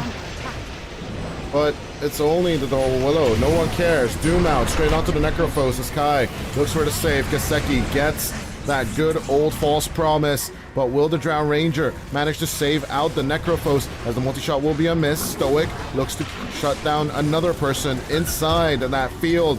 Will be successful on that. No backline anymore for TSA as Emptiness will be lost. Life number 1 on the Drow will be gained, but 86 and Kai is just too much sustain. Dire's top barracks has fallen. I'm surprised that 86 did not drop down a scythe on anyone in that fight. Even if it was just to dish out a bit of damage, or, well, a whole lot of damage. You don't have to kill someone. Now, he was doomed, to be fair, for most of the fight. Now he might just drop it on the techies if he can reach. But he can't. Dire's bottom tower is under attack. Is this the end of the game here? There's no Doom, no Static Storm, no Mortimers, no BKB, so how do you go in? Oh no, Lenny still has it. Lenny commits. Still having the BKB of his own, but Stoic getting Scythe. He's out for 70. Dire's That's Kaseki. bottom tower is under attack. He's just looking to cut out easy so that his wave cuts are just not going to be an issue anymore. But as long as they have a wave, either on the mid lane or the top lane, they should be able to take care of Dire's these bottom tower has high fallen. ground objectives with ease. Doom is respawning, so if we can hold them back for about 20 seconds, Backline it cut. might happen. Idar gone. Dire's bottom barracks. As we are getting has fallen. back, Salen into the play. Dire's bottom barracks are under No glyph attack. though, so this will be mega creep. Could be. Kaseki Dire's done with the bottom last building. barracks has fallen. Omega creeps on the way. A clean play with a Drow lineup. Better scaling, better timing, better everything so far. Dire are scanning. With your tier 2 line intact. This is a dream scenario in Dota. For our less Dota savvy viewers.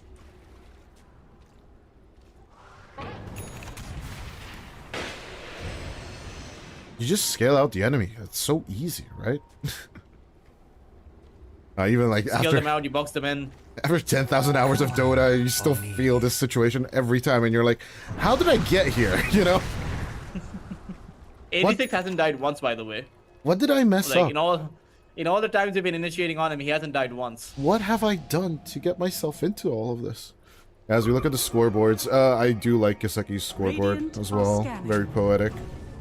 10 Yeah. kills, 1 death, 10 assists.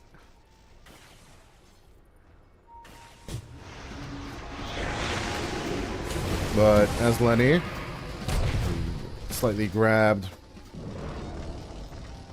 BKB forced out on the Tiny. I think it's a slow push approach that TSA will need to take. I don't think they need to wait Static for Storm Roshan. Scepter. So he Okay, has it now. need to commit to it. Still mega slow push as 40-minute waves just spawned. That does mean double catapults once more. Easy. The only thing is you need to capture the Oracle as well, because the False Promise is still going to come out if he's on the back line. No Axe yet on the Doom. Out come the kisses to stop the push, or at least slow it down. But those catapult waves we talked about are rolling in. Out comes the Scythe onto Emptiness, but the BKB will save the Doom for now. Static Storm with the Aghanim Scepter going through. As, what did the Doom go out on? Someone got doomed for sure, as Mike and Stoic die. Emptiness bought back to throw out the Doom, but I don't know who got doomed Has fallen. in the end. I don't know either. I don't actually... Did he doom a creep? Surely not. I think he might have doomed himself, right? Because the Lincolns didn't go through. Lincolns then was he bought popped, and back. then he just got it on top of the ball back and typed that GG. I was like, I'm done with this, and I absolutely agree. Team Spirit Academy walk all over Syntax game 1, 36-19 at the end. Yeah, that bot lane was a complete disaster. I mean, Salient had what 3 kills in less than 3 minutes, just constantly. And it's not even the kills, right? It's the fact that Emptiness couldn't even play the lane. They had nothing to do. They couldn't creep skip. They couldn't farm, get any kind of lane CS. And then add insult to injury, they Syntax made a very horrible dive in which they lost 4 heroes and just took down 1 Dark Willow. Right? They just fell super far behind. Couldn't target a Drow Ranger in the entire 41 minutes of the game. Kiseki had near free farm. 86 had near free farm because you're playing a lineup in which all 3 of your own cores want to find their farm and try to take out a Drow Ranger at the 30+ minute mark. I hate to tell you, but the Tiny isn't as strong as a carry compared to the Drow. The Doom isn't a strong enough offlaner to out-carry a Drow Ranger either. Yeah, well, an attempt was made for sure by Syntax. Let's see if they will draft something a little bit faster, maybe something a little bit more mobile this time around for their next draft. Or will they fall into the pickle? And shall we continue our 2-0 day? Find out after our break as Team Spirit Academy take the lead.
Ladies and gentlemen, we're back with game number 2, Team Spirit Dire Academy. Team Kind Radiant of Team a beatdown against Team Syntax in the game 1.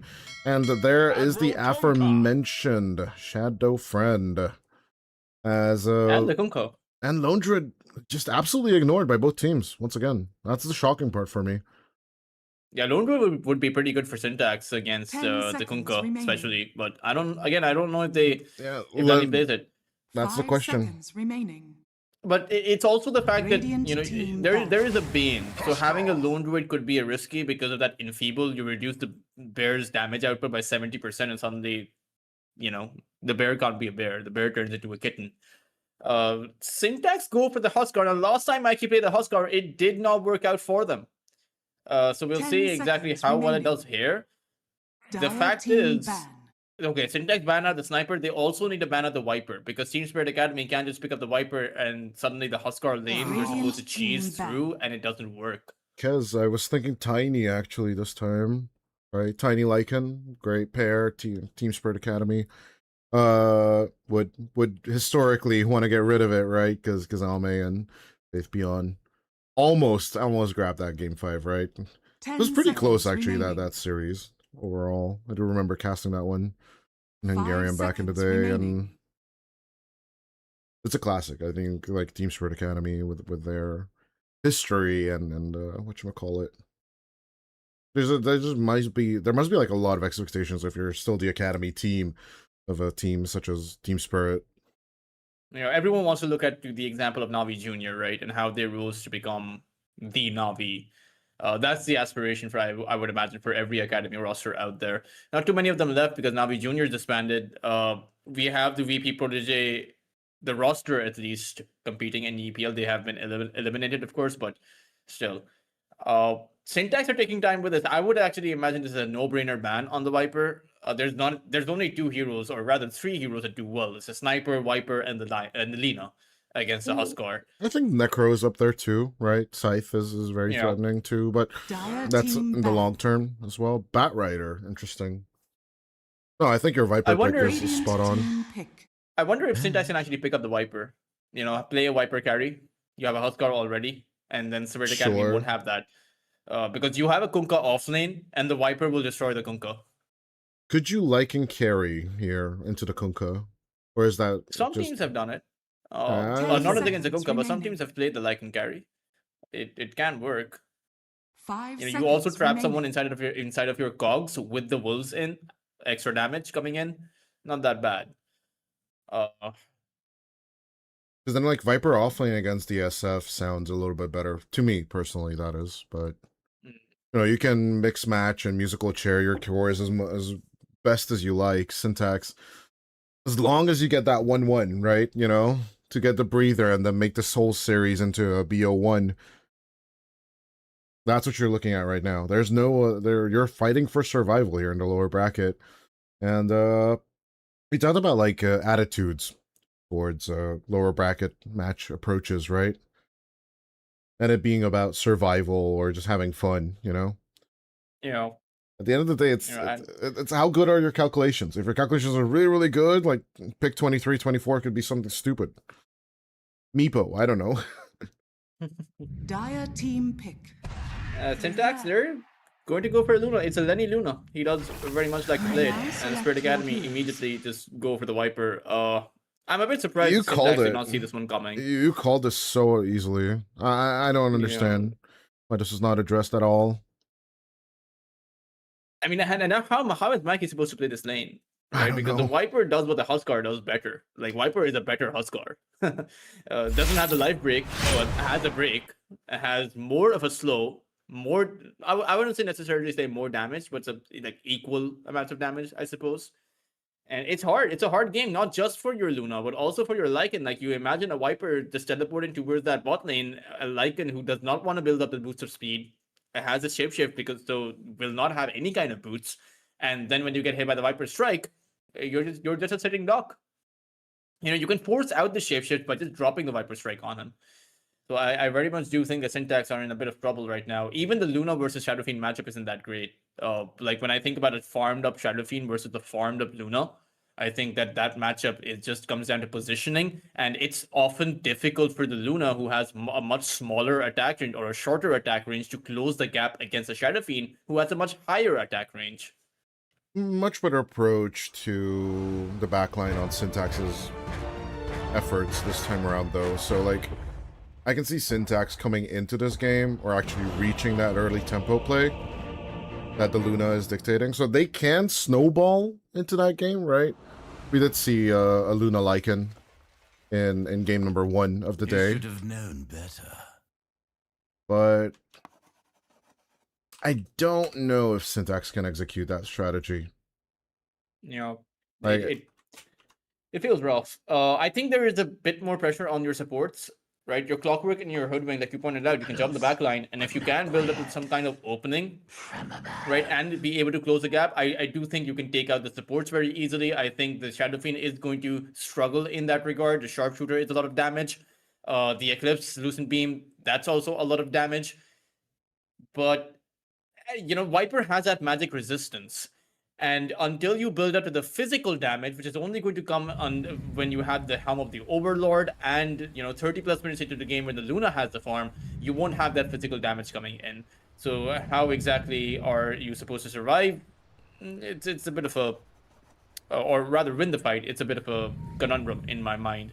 Not to mention, there is a bit of a mix and match, right? The cogs can be countered out by the Bane because you can Nightmare someone out of the cogs. So I wonder if you'll get to see that.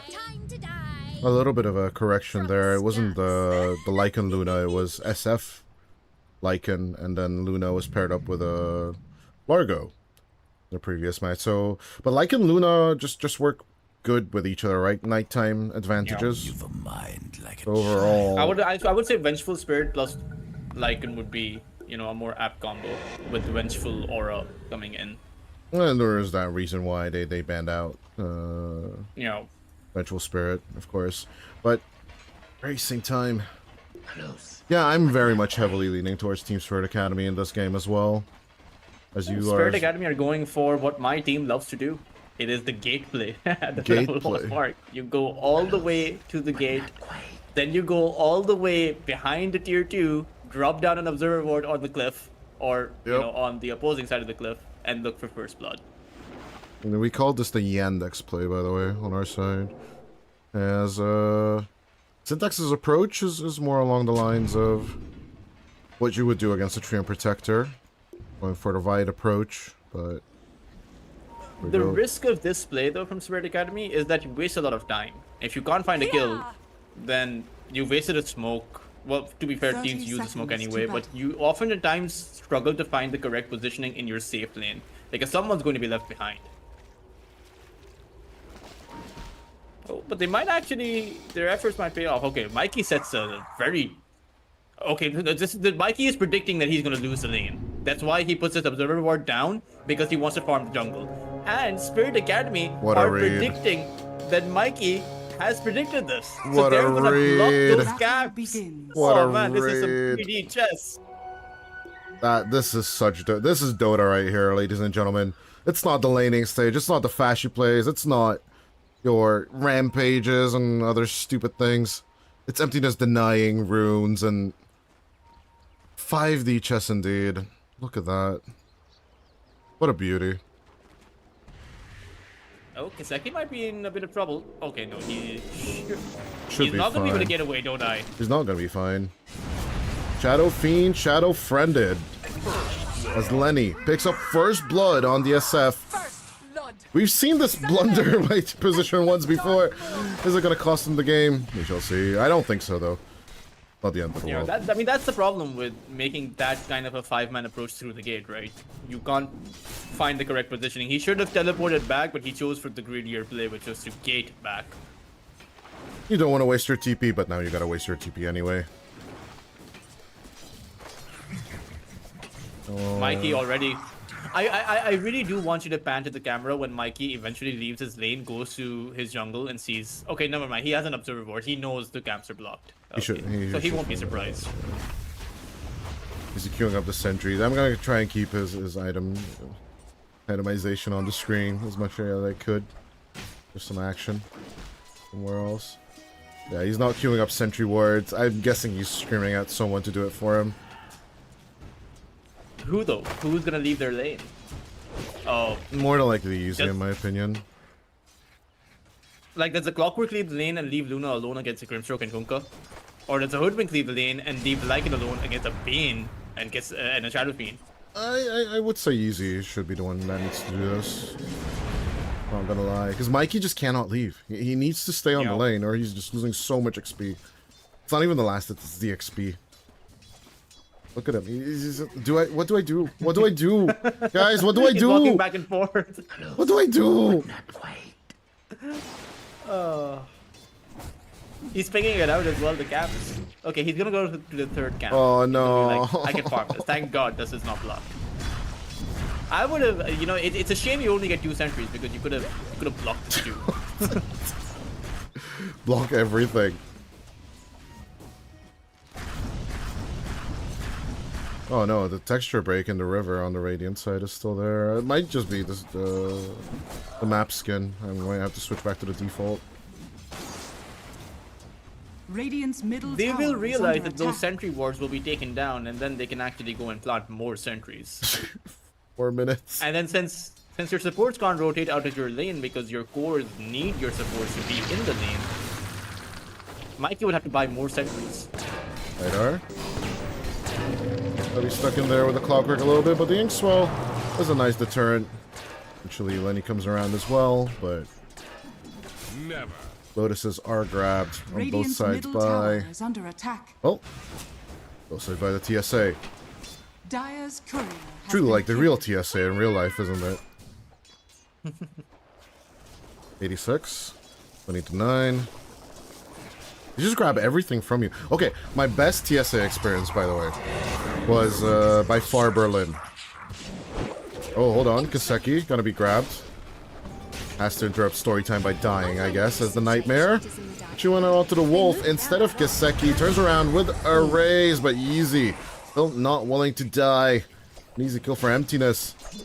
As we did talk about, the Lycan is still decent against the Yeah. stuff. Especially with those body blocks coming in by Emptiness. And if the Shadow Fiend had a bit more mana, he was looking for that long raise on GZ. He would have taken the Hoodwink down, but Dire's It's top unfortunate tower is there. under attack. Mikey had to solve his own issue at the same time. I don't know why he's showing up to the lane. Right, he shows up. He shows up Dire's occasionally bottom to test it tower is out, under test the attack. waters, see if he can stick around, but then realizes he can't and goes back.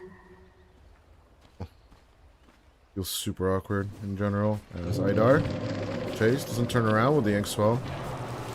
It is a nice little deterrent. Good torrent play out onto Lenny. 1/3 HP on the Luna. Radiant's middle tower is under attack. As Kai will easily grab the last creep. Yeah, my best TSA experience was in Berlin. I had like 2 liters of peach tea, iced tea with me. They stopped me at the TSA. I'm like, I'm so sorry, I forgot that in my bag, you know, from after my train ride. I was super thirsty and everything. And he's like, it's all good. And apparently in Berlin, they have a new TSA policy, right? You can bring on liquids. They just need to scan them. Dire are And I felt Wait, so good. What scan them for what? Like the barcode? No, scan them for like any substances or whatever, right? Oh, They okay. put it in like a separate machine. And they just hand me my juice back and I got free juice on the plane, bro. Best thing ever. I was so happy. Just have that, you know, that liquid with me. After TI, I was just super thirsty. Mikey isn't that far behind though. He is level 5. Let's check net Radiant worths. are It's the net worths though, Toltrus. Look at that. You know, Yeah. he's 1,000 net worth behind. I'd take that back if I were you.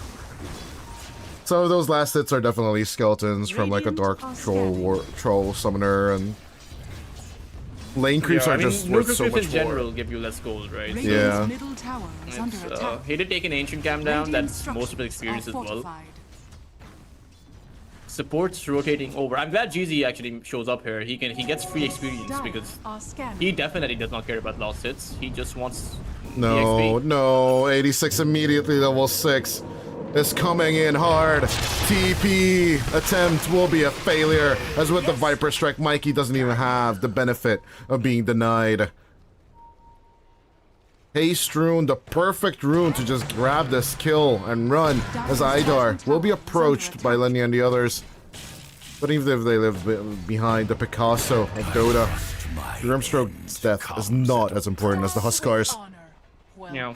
At the same time, they bring 3 heroes in to avenge their Huskar, you know, show Mikey that they care. Make him feel I would that his still death be is not ticked in off. vain. I'd still be ticked off. I'd be mad as hell. I have to play this lane, this horrible ass lane. Why did you draft this for me? I'd be immediately what would be in the comms.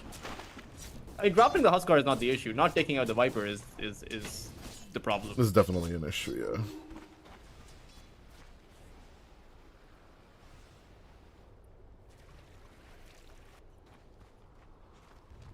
Shrines of Wisdoms go by with a hitch. Hyper Strike onto the Hoodwink this time. Beautiful Bushwhack on the 2. Does survive the Ink Swell, but easy. Is more than likely dead. 4 of those poison stacks. Make it 6. It's just an easy kill. Set up for Stoic. And possibly Emptiness's Lycan. But 86.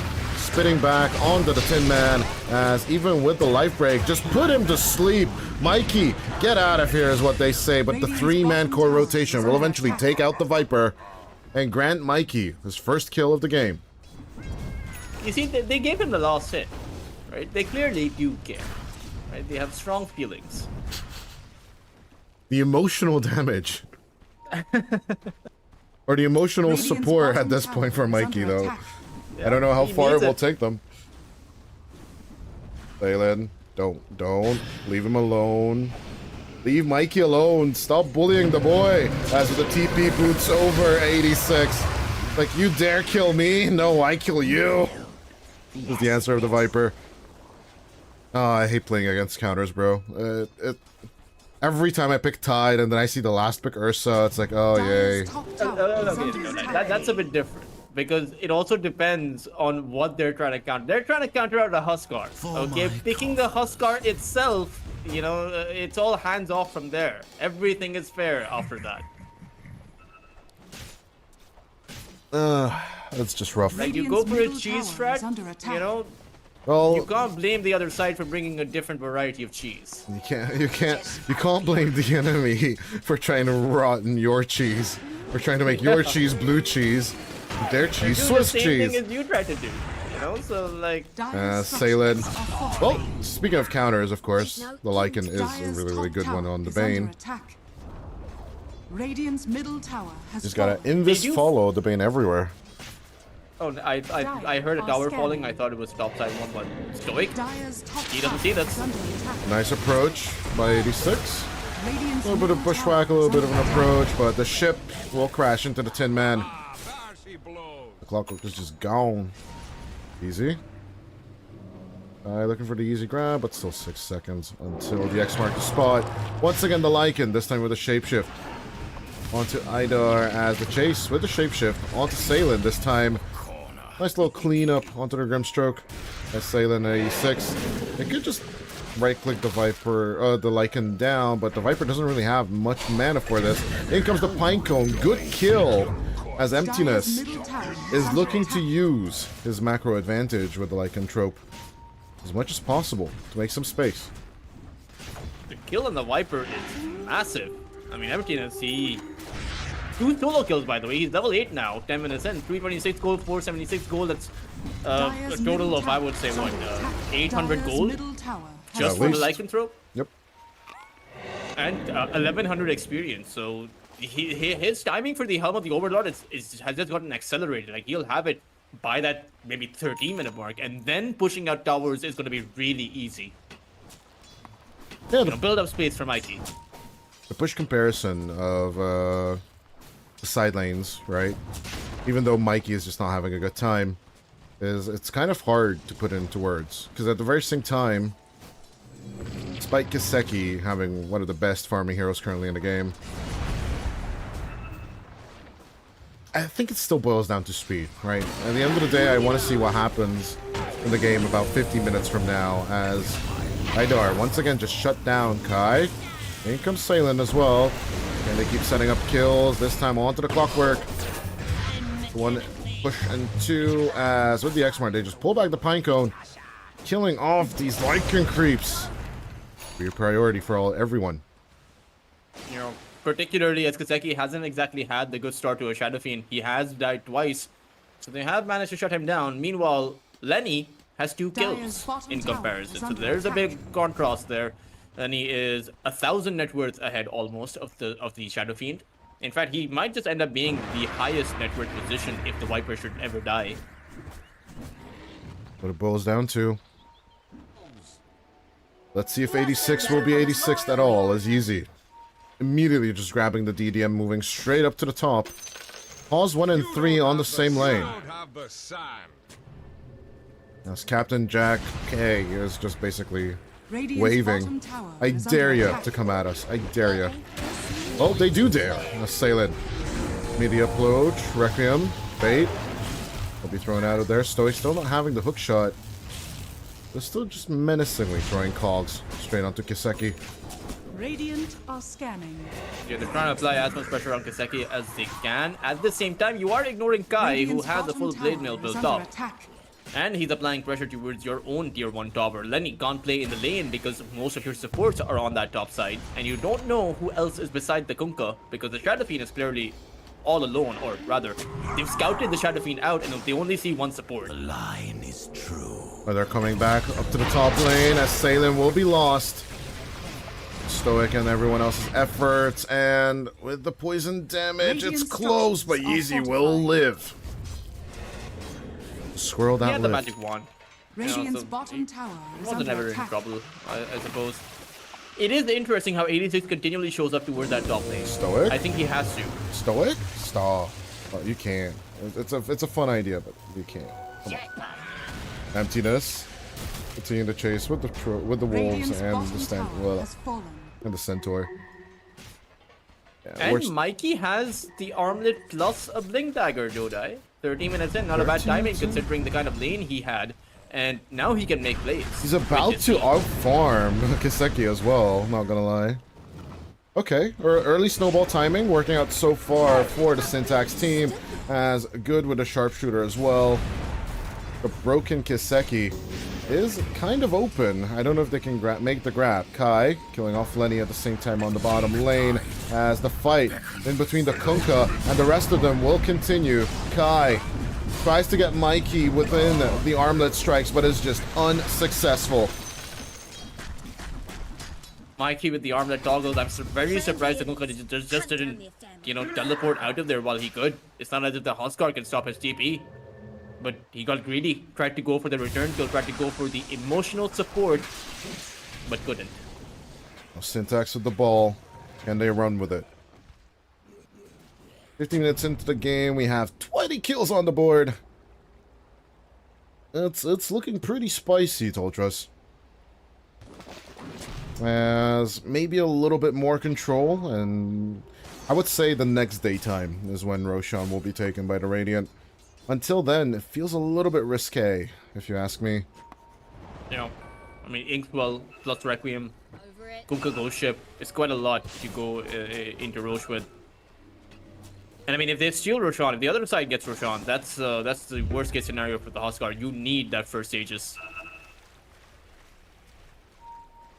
That's tier 1 on the top Ancient Black side, Dragon, dude, I feel like this Ancient Black Dragon is stronger than every hero in the game right now, simply because of how early it is to have this item.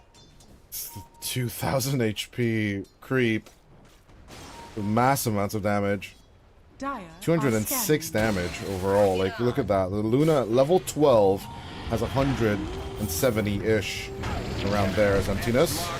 Also going for the chase. They go for the counter kill onto Yeezy, but Yeezy with the bushwhack perfectly timed. Requiem of the Souls for the chase away onto Emptiness and Stoic as Salen cannot survive for the life of him. The Black Dragon just continues to Black Dragon onto 86 with 400 more HP on the Black Dragon itself. Viper Strike for who? Viper Strike for what? As they will find the perfect kill as well. The SF is just gone. 4 die on the side of good old Team Spirit Academy. Mikey might have been countered, but the two side lanes are gonna give you the split Dire's push of top death. tower has fallen. That Ancient Black Dragon has more HP than everyone else in the game, apart from the Huskar when he has his armlet toggled on. Right? It's just solo killing heroes left, right, and center. It is quite absurd, if I'm being honest. Like that should not be possible. It's stupid. Such an early, like, massive power spike. Like, that's a hero. That's basically the hero HP equivalent to like level 15, 16, if I'm correct. That's just dumb. Yeah, I mean, Kai has now 2,127 HP, Yeah, but he does have an ogre axe and a bracer. and a point booster, right? It's True. It's a lot. It's a lot of additional. Like his value, he had to spend like 2,700 gold to be able to have that much HP. He's just sitting here with the black dragon. He's like, I'm chilling. Yeah, commit heroes to me. Commit them. See if I care. With the bushwhack, a little bit of protection. Out with the sharpshooter. Good with the blade mail.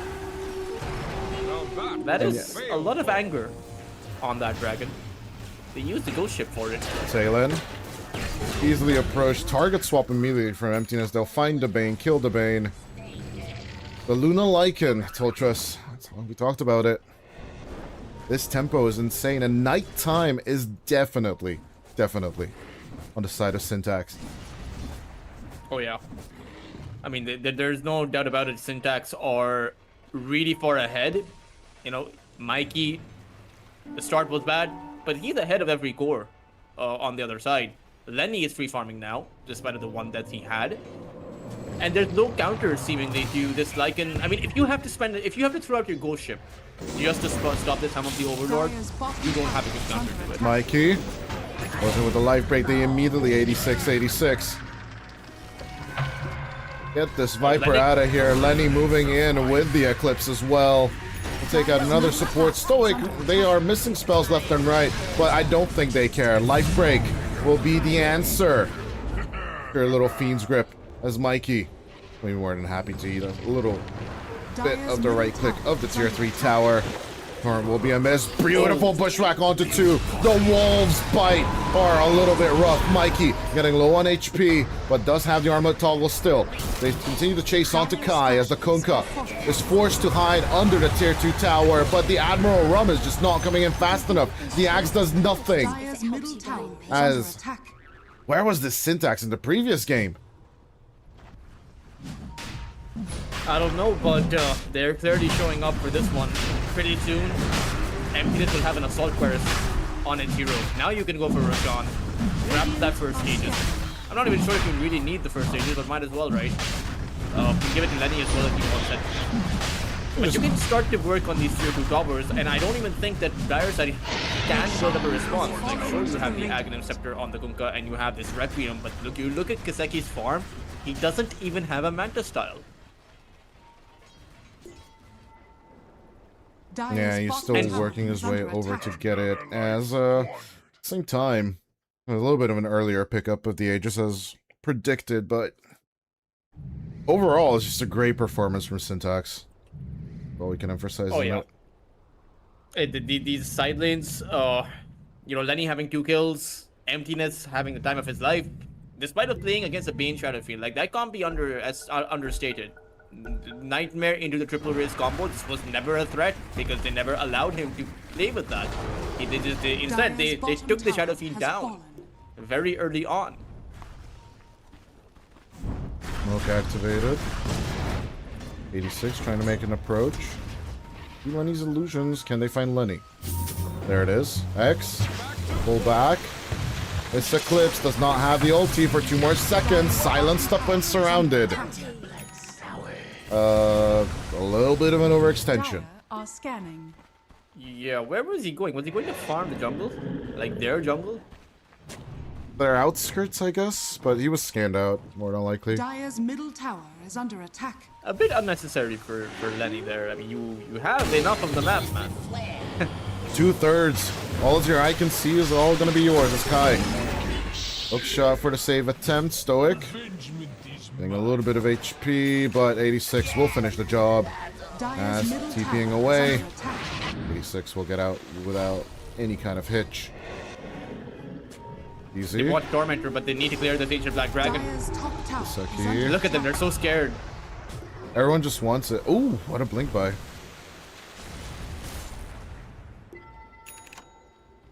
Like, they're so low, I don't think they can stand their ground here. Which side? Sharpshooter's been lift. Which side is the question, though? Dire's top Well, one side tower has the is under Aegis. attack. You know, and that Aegis is walking towards you right now.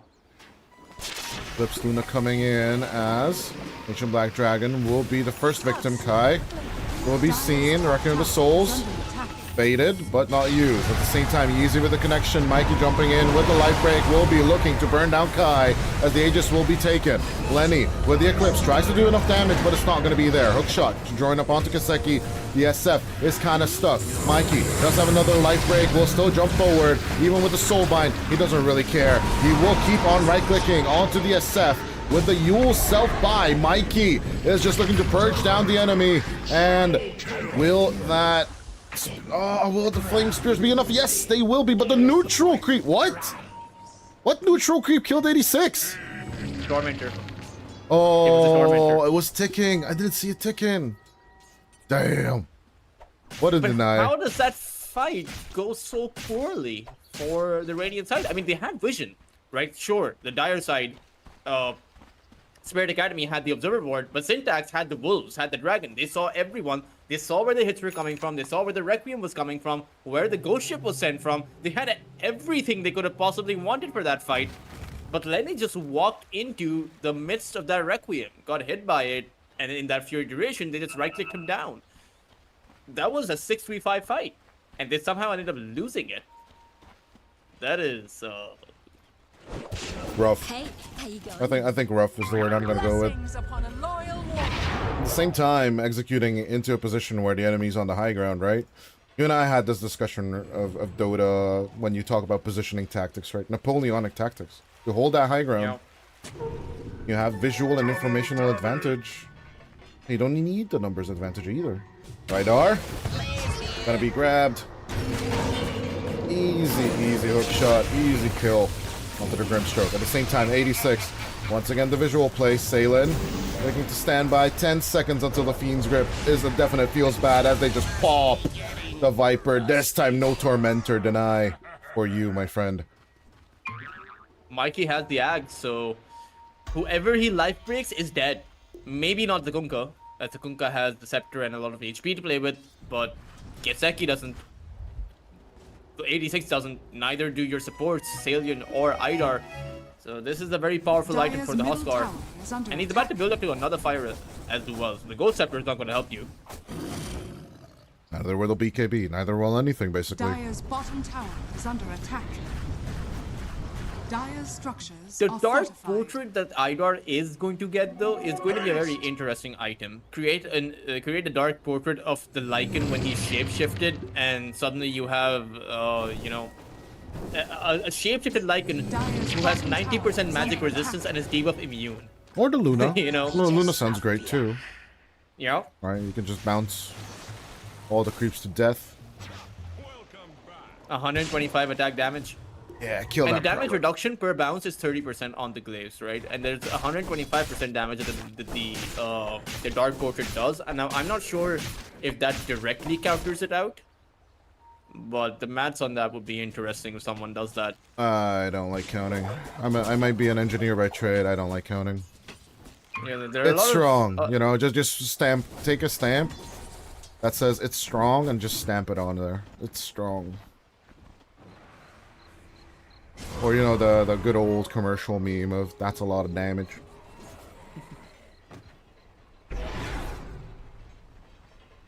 BKB up for the Kunkka. Same for the Luna. We are hitting that timing right. 25 minutes onward. Get those Black King bars, and at the very same time, the early ags are done. I'm looking for the late ags as Idar. Oh. Grass is green, the sky is blue, and Idar dies. But just support life. Yeah, you can't be on the map, on the front line. You can't be on the lanes. Not to mention, you can't be in your jungle. You can be in your base, maybe. Hoodwink is basically the position for Clinks currently, isn't it? We'll just find you, set up a kill on someone else. And won't execute it itself most of the time, but in some cases. In some cases. We'll do it. Okay, I got it. If you want to go out, Dire's middle you tower ask the is Kunga under to X-mark attack. you. That's the only way for Idar to leave. Oh no. And he wants to leave. He wants to get to his scepter. Like, I understand the inclination. Just think swell a creep and shove the lane. Done. Dire's top That's tower what I would is do. under attack. And just sit in my base. I'm a chill dude. I don't need to farm. Yeah, even He being does have the backline. greedy enchantment, so you know Dire's he'll top tower get to his is scepter. under Money is eventually. coming. Money is coming. It's nice and slow. Yeah.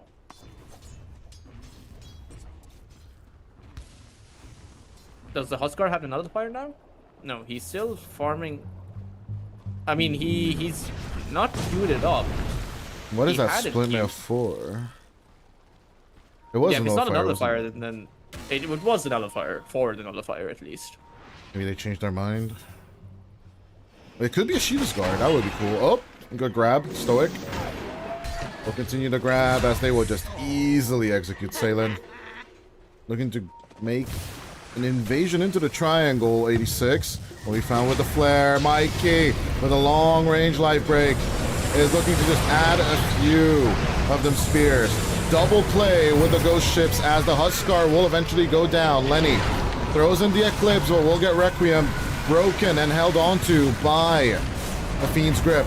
Will be taken care of. Syntax. The invasion was there, but where was everyone? Emptiness on the other side of the map and the two supports just not entering the triangle in time. Problem is, they baited them in. 86 spiked himself towards the low ground, activated his BKB before he got hit by the life break, which meant that the Huskar's burning spears, they're not going to do anything. They're magical damage. Right? It's the BKB activation. And then your Huskar's dead in that scenario. He doesn't have a BKB after the life break is over, so... you know, Sharpshooter was used to take down Salient, I believe, so... Invisibility. A fight that was doomed from the very beginning. And the lack of them bringing their supports in doesn't help them as well. Emptiness wasn't there either. He was farming up. But their BKBs weren't really working out either, right? Soulbind Bed in town. basically bouncing over. And then just tying you to death. You can make double portraits, right? If you soulbind and then use a dark portrait. I think so. I'm not 100 certain about that, but Yeah, because I've never seen a double dark portrait. I usually see a single portrait myself as Yeah. well. But since it's a unit target spell, it should be a possibility. Dire are scanning. Yeah, all you need is the Luna. I think Luna is the better option here than the Lycan, because you mentioned the Lycan in the shapeshift form. I think Luna is the better option here. Shove It lanes. is definitely a range hero, so... I think that the Dark Portrait of the Luna is actually the best range hero you'll have against the Huskar. Simply because you have the magic resistance and a debuff immunity. Like, the SF can't stand its ground in the same way. Or neither can the Viper. Not for that But the duration, for sure. As Radiant are scanning. this might be a long while, Kaseki. Yeah, they decide to sit against the sitting. Eastward Academy. Deep behind enemy lines, but not really looking for that chase. Stoic is in position to cancel out the smokes if any of them make their way towards the triangle. So this smoke play is never going to work. Hold the phone, And- by the way, Toltrus.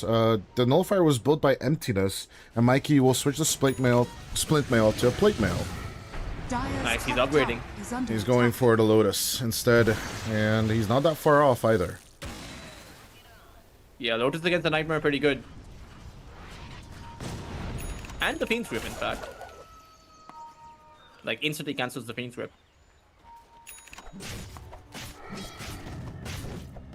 Assuming that Salient uses it, of course, on the Lotus target. But I would imagine that he would not do that. On the other hand, Fiend's Grip does have weird Dire's interactions top with the tower Lotus is Sword. under I don't know if attack. you're aware of it. If you don't move with your hero, right, that's when Fiend's Grip will bounce back onto the Bane. But when you use the Ags, you can still throw it on the enemy. And the other illusions will keep it going. As Kai, going in for the grab. Weird interactions aside, Kiseki needs to disengage, but the Eclipse It's just bouncing way too much. Kaseki gone. As 86 and Kai just try and hold on the stairs, but the stairs. The problem with stairs is you fall off them stairs. As Emptiness goes in for another grab. Good play with the Dark Troll. The Hill Troll will go for the kill as Yeezy with the Yule Scepter. It looks like Syntax have gone mad in game number 1, and we'll get the team wipe at minute 31. Yeah, the self-use by the Huskar to make sure he doesn't get a hit by the Inkswell stun. After that, Syntax had the high ground. You know, like you pointed out, Dire's in top this game, tower it turns is out under whoever attack. controls the high ground controls the battle. And for Spirit Academy, they tried to force the issue. structures are The Shadow Fiend did not have a BKB, does not have a BKB. So he just got roped down. He could not activate his Requiem in the position that he wanted. And by the time that he did, the fight was over. Dire's top tower is under attack. Okay, the Dark Illusion didn't last that long, but we can see it still took out Dire's top almost tower half the has HP of fallen. Lenny. Not gonna Dire's lie. middle tower is under attack. The issue is what happens when Lenny builds up a butterfly. Like, who's going to take him down? Like, your Shadow Fiend is so far behind the Luna right now, 5,000 net worth. By the time the Dire's Shadow Fiend middle has the BKB, the tower has Luna will fallen. have a butterfly. Maybe even actually more, because Luna can still buy one component of the butterfly right now. And even if you get the MKB, you're worth nothing. Like, you can't dish out 5 right clicks before you die. So, Lenny now with the Shadow Aegis. Fiend To the radiant.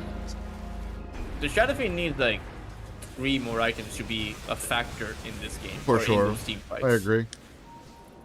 Needs the Satanic, needs the BKB, and needs maybe a Daedalus. Oh, no, sorry, MKB. Already said it.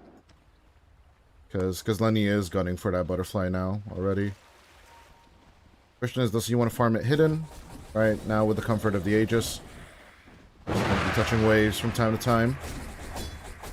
I think he can push that last tier 2 tower over on that bot side, take the jungle farm up his butterfly, you know, buy the last component at that secret shop, and also push the tier 2 and eventually into the tier 3. Like, that could be a route for Lenny. Like, he doesn't need to, like, you know, who's he hiding from? Good. The other side is quite clearly way too far behind compared to Lenny. Gold for my chest.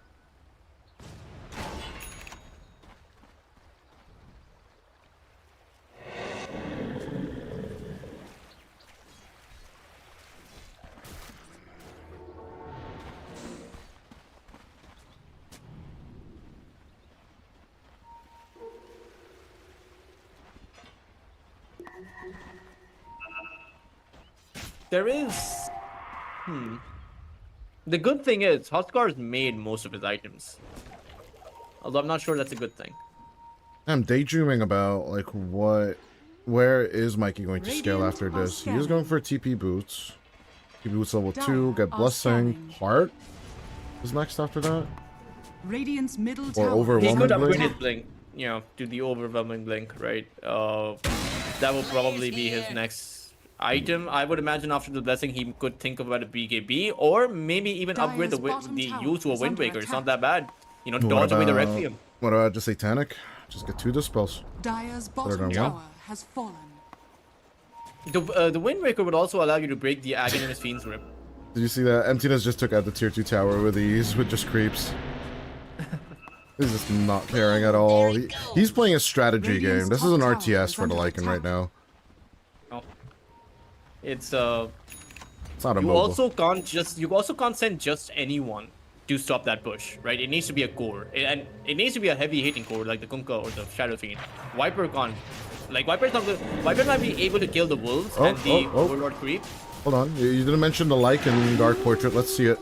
Come on, the Lycan Dark Portrait. You can do it. You can do It's not it. shapeshifted. Oh. It's not shapeshifted. It needs to be Oh. shapeshifted.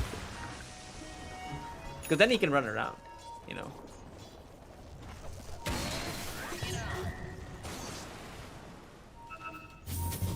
Stoic almost going in for the hook shot. Will go on to the backline for it. Same time, Lenny coming over. Will throw himself into the fray as out comes the Eclipse with a Soulbind. Can they get the 2 Dark Portraits? The answer is a yes. And here comes the onslaught. How many can they kill? They do lose K, and they do lose Salem for this. But Lenny respawned. The illusions, save the illusions! Oh, the Luna solo. In goes the Huskar. In goes the... Oh, Lenny gets both of them. You need to wave cut with those. Why did he move back into the lane with them? Oh, I think no. they may have been expiring. Oh, no. But they do hold, right? And they still have their Raxes. Let's not forget that top side just has a lack of a tier 3. They still have those barracks. And as long as the Huskar is dead, I don't know. You know, I know Shapeshift, I don't think that they're going to prove that high ground. So as far as taking out the Aegis is concerned, they have done that, and they are keeping this game probably by a thread. But sorry, I'm looking at the Illusion Wars from Idar. Oh, can he kill Stoic? Let's go! Let's go, Luna! Black Luna, can he kill it? No! Just 2 more right clicks. Oh, but Stoic survives it with 200 HP. If there was an ink swell on that Dark Potion, maybe. Oh, that's what you started with. That's what you killed the man to illusions, but it's just so funny. Illusion warfare between Idar and Lenny is There not. should be an illusion wars. Like, you know, there's Fuzz Wars. There should be an illusion You wars. just send out illusions, right? You make your best build. You have a man to mandatory, and then what's your best illusion based build?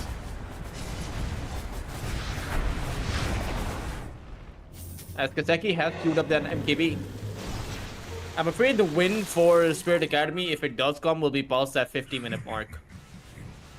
He didn't mention that late game scenario of SF and Luna, and the more I think about it, the more I agree with you. It's just Luna is kind of at the height of her power, and if they would have used that shapeshift correctly, they would be at double racks destroyed now. That's what Syntax needs to just get in order. These fight engagements need to happen in a way that they don't lose that many numbers, and they can just continue the split push of death on 3 lanes simultaneously, actually, right? Yeah. Like, you don't need your Lycan with you to fight. The rest of your lineup is plenty strong. And then Lycan should just push. Have your Lycan. Yeah, you can have your Lycan take an entire lane. Lenny, once again the double grab, but this time Idar will die. The illusions are melting fast as the Luna Dark Portrait will just start chasing down the Lycan. As many right clicks as they can have. Emptiness with the shapeshift, hunting for the hunt as Lenny with the BKB and an empty Eclipse. It's once again a sloppy approach to the fight coming out from Syntax. And also with a single buyback. Am I crazy, or is Team Spirit Academy defending? I don't think they're defending, because they didn't have to buy back for that. They didn't get any kill. I think they're trying to focus their efforts on Mikey, because they realize that if Mikey dies, then initiating a fight and keeping a fight going is very hard for Syntax. But they're not able to quite get him. 22k network differential, and Syntax don't look as stronger. What does Gaben say? Gaben says 88%, by the way. Yeah. It should, I mean, that sounds about right. Like a 10% chance of a comeback sounds about right. Dyer's courier. I thought it's more around the 20% mark, but yeah, I can see this. Oh, wait, something died. Who died? 86's courier died. What does 86 want to build? He wants a butterfly of his own. Yeah. Interesting. Not that bad, right? You want to transition into a right clicker in this game alongside your Dyer's Shadow top Fiend. barracks are under attack. Or a flat clicker, right clicker, a toxic right clicker. I would actually think that the Scepter isn't that bad for the Viper this game either. Nosedive sounds pretty interesting here, but I think you slow. You kind of overcommit though into a clockwork. Kind of rough. Yeah, Mikey finally deciding on the BKB as his last item.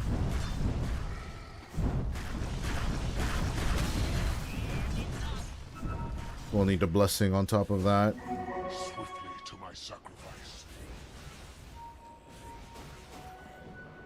Bounty! Finally picked up, good soul mine. Mr. Portrait Squirrel pulled back. Might be being distracted. Idar will need another 27 seconds until he can make his next illusion. But we'll at least have a squirrel to play with. GZ dying sent the win probability to 90%. Damn. Now the Huskar has a BKB. Right now it's so much harder to kill the Huskar.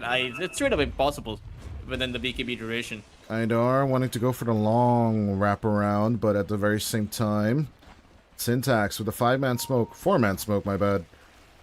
On the search, we're checking out Roshan if it's available, and they're going to go for the long way around. Are we going to get a yin-yang play? Absolutely possible. Although it's more like a ring around the rosy for Syntax so far. The wolf searching but not finding. As eventually Kai will reveal against Emptiness. Good X mark onto the Lycan. BKB on the BKB. As at the very same time, diving from behind, Mikey coming in, but the Requiem is just too strong. The broken Luna is losing HP way too damn fast. Salem putting himself inside the Nightmare. Team Spirit Academy might just have done it. They'll take out 3 and we'll start to break the tier 2 line. Mikey never activated the BKB as he tried to go in. Instantly got hit by the Requiem and just died without doing anything in that fight. No life break, no BKB, no inner fire, nothing. I can't believe what I just saw. And sure, the timing for both of those things, like it was very close, but he also got there was a Fiend's Grip. build-up. He also got Fiend's Gripped. I was looking at it like, why isn't he pressing it for a second there? But then I reoriented towards Kiseki with a beautiful Requiem. He was Fiend's Gripped, and that's why Salem ate so much damage, because they were trying to rip it off Mikey. But they were just a little bit too slow. Double damage rune on top of everything. Kiseki will need to orient one of the illusions onto the other side of the pit. And this could be a double Fiend's Grip, a double Requiem. I think you have to try and steal away this Hook Aegis. shot. Stoic, go for it. You need it. You need to do it. And you need to do it yesterday. Sharpshooter. Good find on Kiseki. BKB activated along with the shipyard to protect it. But the Roshan, the Aegis will not be stolen. Good attempt from Stoic. But he only finds the banner. Under attack. No.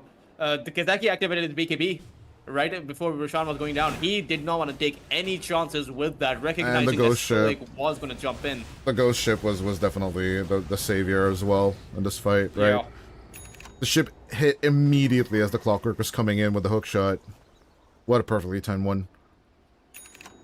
And it's often difficult to pick up those items because the third Roshan drops quite a few of them. 4 to be exact. And 3 of them are still taken by TSA, but losing the banner, I don't think they want high ground push anyway. They need to clean up the map, get their affairs in order. And Gaben. There's a refresher on Guy. Oh, Gaben immediately putting it down to 69% nice of a win probability.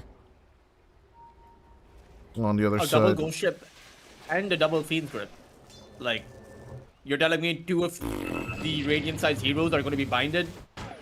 And then there's going to be 6 ghost ships that are sent out? 4 illusions, oh my lord. So good. 4 illusions. It could be more, right? Should be what 4. What if you soul bind 2 different sets of heroes? Yeah, that's what I'm saying. 4 It's still 4. Binded. Do you make 8 illusions with okay, my math is so bad. But imagine if you had 2 charges on the Dark Fortune. Jesus. No. You know. Still 4. Dire's middle tower is under attack. That's why you're a doctor and I'm an engineer. Is all I'm saying. Yeah. It's math is not what I like to do. Damn, I don't think your patients would want to hear that. We have people to do maths, you know. The nurses, exactly. We just yell out dosages, you know, we yell out what we want, and someone does the maths. Radiant's bottom tower Right. is under attack. That sounds right. Radiant's For bottom European tower Medicare as well as easy.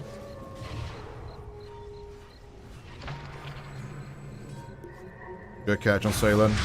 Look at that. Look at that. That's beautiful. I love the Aghanim Scepter Bane. Fiend's Grip. It's just so bonkers OP. As down bottom. What the hell is going on bottom? The nullified Kunkka on the chase. Mikey with the BKB reactivation. Kiseki has not thrown out the Reckoning of the Souls, but as he loses the Kunkka, his teammates are really far away. Kiseki, this overextension, we talked about this in the previous series, guys. Stop They doing let it this. get to them. the comeback. You know, you can sometimes no. let it go to your head. This And deep now with the shadow being dive. down for about 85 seconds, this is maybe a lane of racks, maybe even 2 lanes of barracks. Who really knows how much Lenny will get out of this? What is Gaben turnaround in his opinion? Oh, he's like back. Oh, back to 70%. Bye, guys, run it back. Mikey in with a jump. Onto the 86, just controlled beautifully, but the cheese will help 86 survive just a little bit longer. The Viper at the same time, trying to shake off all the adversaries, gonna go for the full right-click build and pick up the Satanic as well. Buyback of Kiseki was forced here, as 2 right-clickers will be the idea on the side of TSA. Yeah, they got the buyback, they don't need to force for more, I think. Kiseki does have the level 25, so if he gets to the Satanic, he should be unkillable with the BKB. But I don't know. I don't like to think that at 50 minutes of the game anyone is unkillable. Okay. Lenny went for the right side, Luna talent. Lunar Blessing. I mean, it's good for, I suppose, the Lycan. True. think. And the other units, true. Yeah. You're absolutely right. I was thinking, like, do you just want to lock down 2 more people? Like 2 people at once with Lucent Beam? But I get it now that you talked about it, Lycan. But Emptiness has been so AWOL in this game. Like, I'm just split pushing, guys. I'm just gonna shove these lanes, yo. I'll increase the team's net worth. Don't worry about it. Don't worry about it. He's doing his thing. Luna has a Satanic as well. Well, I mean, he can build up to that Satanic. Might as well. Yeah, the transition's coming in. As the Satanics start coming out, Lenny will have one. Kiseki was on his way to build one, and 86 was aiming for one, but I think at this point, 86 is just a little bit closer to it. Nice and slow. Emptiness is just playing strategy games. I'm not even... This is farm wool for him. Send out my wool, send him to objectives. 1 to the top, 2 to the middle. I mean, I think that people who play Zoom meta have a different mentality to people who don't play Zoom meta. They are exactly like the techies people. They're exactly... let me break the game. Let me force moves around the map. But you constantly have an annoyance. I remember at one point there would be those Broodmother players who would, you know, seek to reduce the other team's FPS. Oh no, yeah. Just 200 spiders on the map, walking on webs. Make that calculation, Dota. GZ has a lot of farm. A Wind Waker plus a Scythe of Twice. Definitely a great disable. As Aeon discs are starting to come out on the supports for the Syntax side. They're starting to realize that, yeah, the backline is the #1 target of the TSA side. Those are the free kills, eventually, right? Still about 5 minutes left in that Aegis, or rather, that buyback. And, I mean, could be 5 minutes for Roshan as well. Next Roshan is probably going to be the decisive one, unless Syntax make a move, but I don't think Syntax will make a move. I think they're gonna wait for Roshan. Do they need to? Okay, here comes the Fiend's Grip. Grab on Stoic, they'll take out the Aeon Disc and not let him get the hook shot off onto anything. 80 seconds without the clockwork, and he doesn't have a buyback. I wonder though, this could be the opportunity for Spirit Academy to go for more. Look around the map, maybe go for a smoke play. If they have a smoke, they do. Salient has one. It's such a tiny window.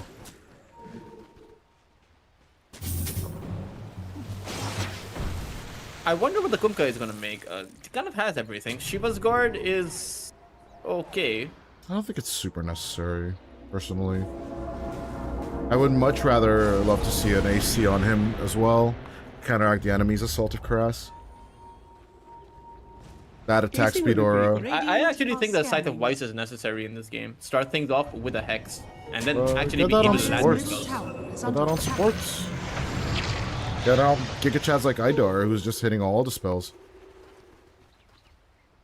But he's going for a Shadow Blade. Which I don't understand. Which should be a Scythe of Vice. He wants to get the Dark Portrait while he's Invis.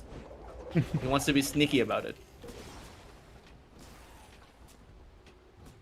Nah. Or maybe he's realizing that at this stage of the game, carrying the detection becomes a bit of a burden. Double Scythe. Right, you just don't have the slots. Double Scythe. That's my take, personally. I mean, double scythe would be great. 4 scythes would be even better. Idar. Having the Shadow Blade now. Let's see if it will work out for him.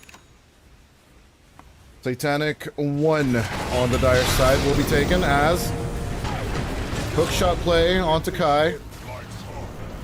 Easiest kill of his life as out comes the Fiend's Grip. Once again, the on disc will proc.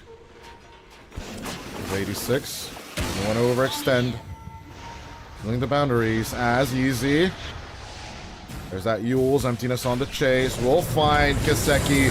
Good with the Bushwhack as Salin going in for the refresh. We'll get the Fiend's Grip out as Kiseki's just right-clicking for saving his own life as Lenny from the back. They just cannot have the damage. Torches, you talked about this. The right-click damage of the SF is just too damn strong. And they'll take out the Luna as well. Minute 52. I do believe you said 40. They take a little bit more. And it will be enough. And the opportunity there was just too good to pass, right? You saw Kiseki. Kunkka was down. Kiseki tried to Hurricane Pike to the low ground and wasn't successful. And you want to go in for him because he doesn't have a buyback. But he was able to activate his Satanic 1 raise, heal back up, and just turn the entire fight around while Kai bought back. And now you're going to have to expend your own buybacks just to be able to hold on to your barracks. And here comes 86 as well. The first tier 3 tower on the Radiant side will fall at minute 53. They want to go through the back door. Lifts are available, they will activate it, but as the creeps come in, the melee racks will stop healing. What backdoor protection? I'm afraid if you don't buy back, then when you eventually respawn, you'll have lost most of your base, and then the other side is going to go for Roshan. Spirit Academy, no Roshan. Both of these teams know Roshan has respawned. Syntax, they are starting to group up in the dire triangle, but they are going to lose their second tier 3 tower for it. As Kai, they just shut down Stoic. Rax number 2 totally evaporated. 86 and Kiseki. They won a 2-0. And they won it yesterday. They're now ahead, Dodai. Like, this 8,000 lead doesn't exist. Oh, look at the nosedive from Gaben. Look at the nosedive from Gaben. He's like, I changed my mind, I changed my mind, I changed my mind. I changed it right now. I take it all back. They're gonna set up for Roshan, but now Kiseki has his buyback available. Kunkka doesn't, but that's okay. Stoic is not up for 50 seconds, so you won't have a clockwork. But how are they going to approach this? It's the Shadow Blade, Dodai. It's the Idar Shadow Blade. That's how he's going to go forward. If he finds easier emptiness, that would be insane. The blink. Now, this is the counterintuitive part that is just bugging me. But first, Fiend's Grip onto the Lycan. He does not have an Aeon Disc, so he would just be dumpstered. See, like, you have a Shadow Blade and a blink. These are such counterintuitive items. I hate this combo. Like, give me a Glimmer any day of the week, but not a Shadow Blade. At the same time, Roshan's not going to have any of it. He will roar, he will complain like the Karen that he is. At the very same time, since there is no way out of this, and there's no walking away. Roshan almost started walking, by the way. Would have been really, really funny. But still, might as well go for a Divine Rapier now if you're Kiseki. Nah, Why no, go for Dade, safety, bro. Look at the scoreboard. You're still behind, per se. Right? I mean, there's a 70% win probability now. I stick with safe gameplay, bro. I like motorcycle riding. I don't do it on tracks anymore for a reason. Oh, Mikey, Cillian. He sees Mikey. Goes for the grab immediately. Lotus Orb for what, bro? I told you you do not care. Look at that. Just beautifully Why is goes he through there? the Lotus. Wait, why is Mikey there? Why does the Lotus just get procced by Fiend's Grip, you know? Why does Fiend's Grip not care about Lotus Orb? It's stupid. I have a logical explanation for that. It's because the illusions are created after It's you cross the stupid. It's stupid. Stoic at the same time. Trying to not be stupid. Mikey brought back for this, but Mikey's fight back. Is it gonna be worth it? Up with the soul bind, trying to run away.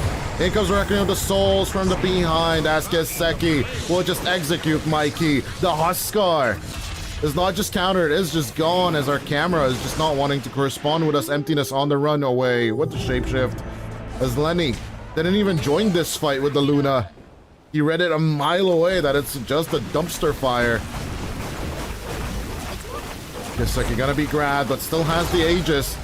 Nothing of substance was lost on the TSA side, as they're just grabbing Megas. Radiant's top barracks has No, fallen. I think the game's over, guys. There's no Mikey. There's an agent. Radiant's middle tower is under attack. I smell There's nobody to defend Jover. this. I smell Jover. There's no Eclipse. There's no BKB. Going for the Blessing attempt. The Luna still wants to hold on to the buyback as Lenny tries to move in. Tries to rotate items. But what's the point? As you're just massacred. Buyback will be committed by the Luna. As one more second for the Eclipse. If Lenny can just drop it, will it? It's not going to do anything. The smiles coming out from Team Spirit Academy. Spirit mentality right there. As they get I the like how 2-0. Guy said good luck next. And Team Spirit Academy just goes Spirit mentality. 2-0 for the youngins that could chug. I will say, this isn't the first time Spirit Academy's done this. Like, when I gossiped them a few days ago, they had a 30,000 lead against them. They found the comeback. Just to be able to say Spirit mentality. I think they like to do this, don't I? I think they like to mess with our heads. They like to make us think that they're really far behind.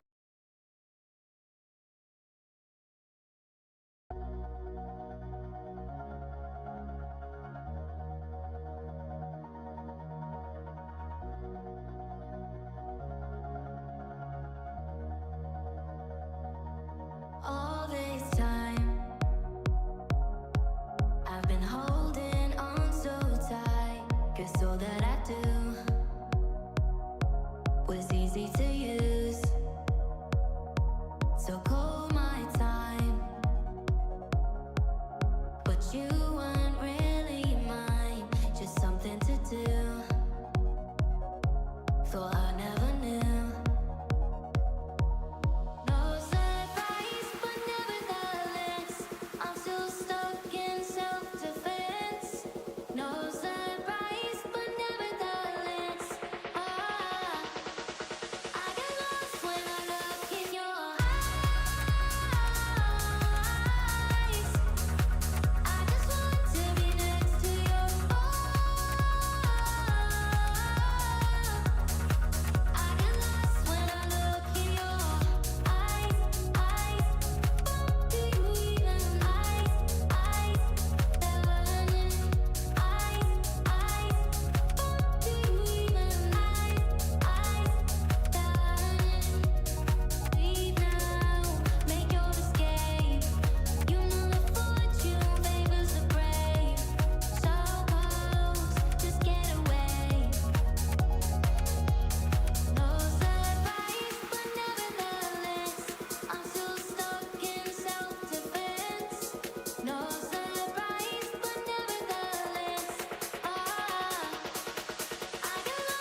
your tongue when we're talking about what I need.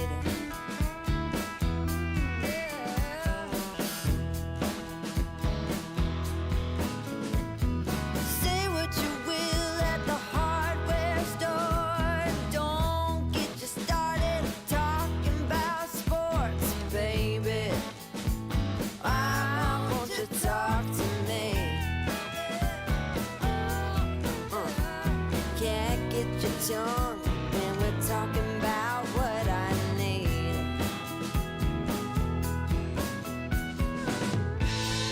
Think you're the silent type, but that ain't what I like. I need a man who knows how to speak, so talk to me.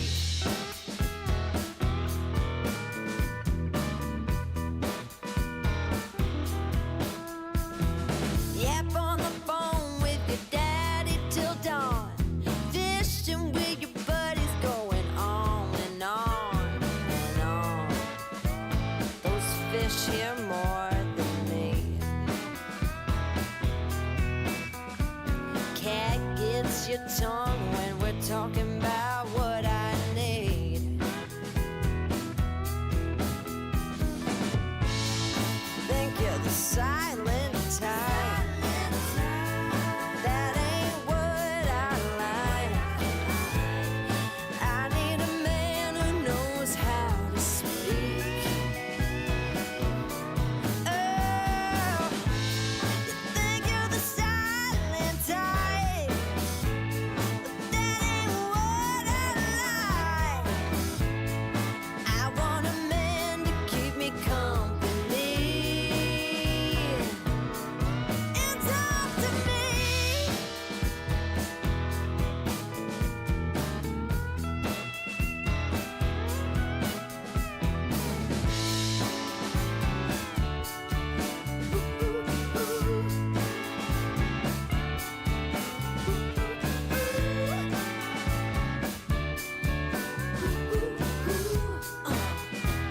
Baby, won't you talk to me?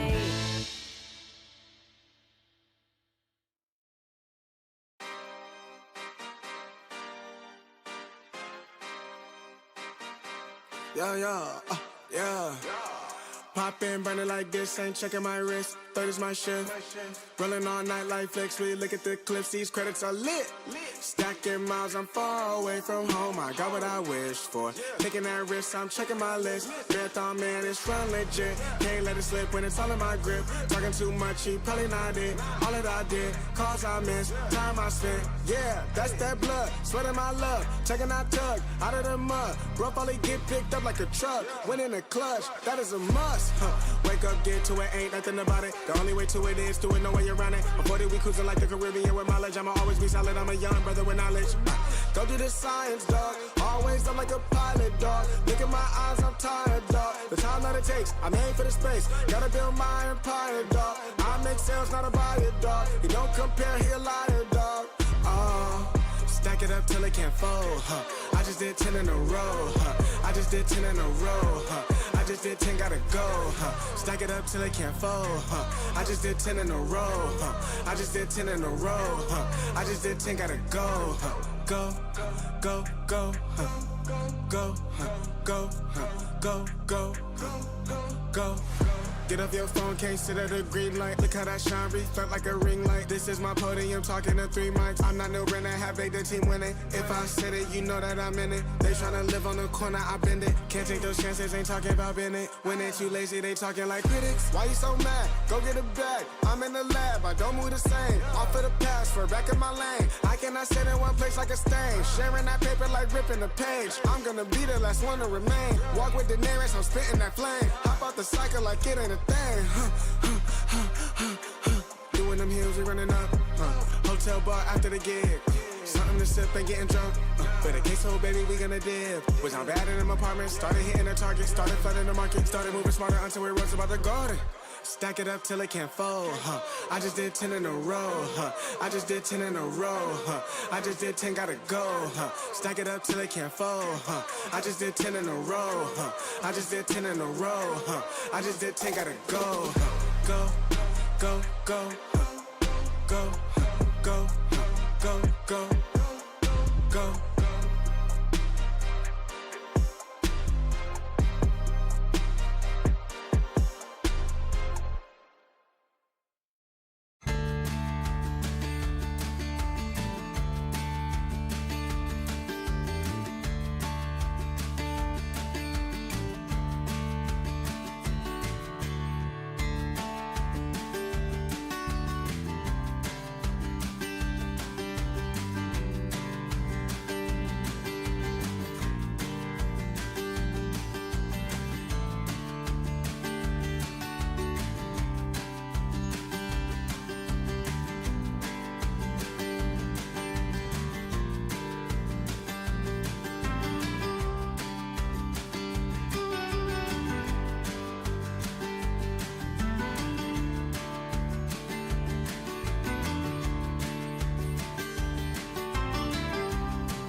Ladies and gents, we are back with the last series of the day. It's going to be Nemiga 10 Gaming seconds versus remaining. Rune Eaters Rise. That is Toltras. I'm Dodai. 5 And, seconds remaining. Ringmaster and Tusk, what is the support pair? Or do we like the support? I don't like the support pair. That's all I'm Dire saying. team pick. Wind Oh, Ranger at your service. I mean, Ringmaster Tusk isn't that bad. You have 2 saves, right? The Escape Act, and then you have the Snowball for your Drow Ranger. That could be pretty good. You have the Wheel of Wonder to make sure you can box heroes in. Pick. And not to mention, Drow Ranger damage with the Frost Arrows coupled up with the tag team in the lane. That is fantastic. But it's still going to be hard because you do have an Undying on the opposing team. It's still a bit of a question as to whether or not this Undying is going to be an off lane or 10 a position seconds 4. remaining. And a question of whether the Wind Ranger is going to be the 5 carry or not, seconds because while you remaining. do dodge away the right clicks, you still get hit by the multi-shot. Do you think Ethereal can play mid Wind Ranger? I think a team did try that. I'm not sure if it was ethereal or not, but I'm sure he can do it. It's just the team that did try to go for the mid Wind Ranger, it didn't have much success because what do you itemize for? How do you itemize? Are you just a carry Wind Ranger from the mid lane? Yeah. Right? Those are all those questions. I think that Blink utility plus Shackle is what you should be aiming at.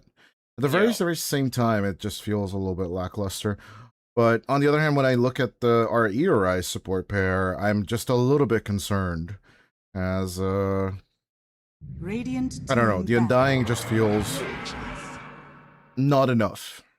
As Nemiga Gaming now have mobility as well, other than those 2 saves that you just mentioned. I feel that they didn't have enough aggressive movement just yet with their current spells, but now, absolutely out the wazoo. 10 Stampede seconds combined with the remaining. Snowball and Tame Beasts.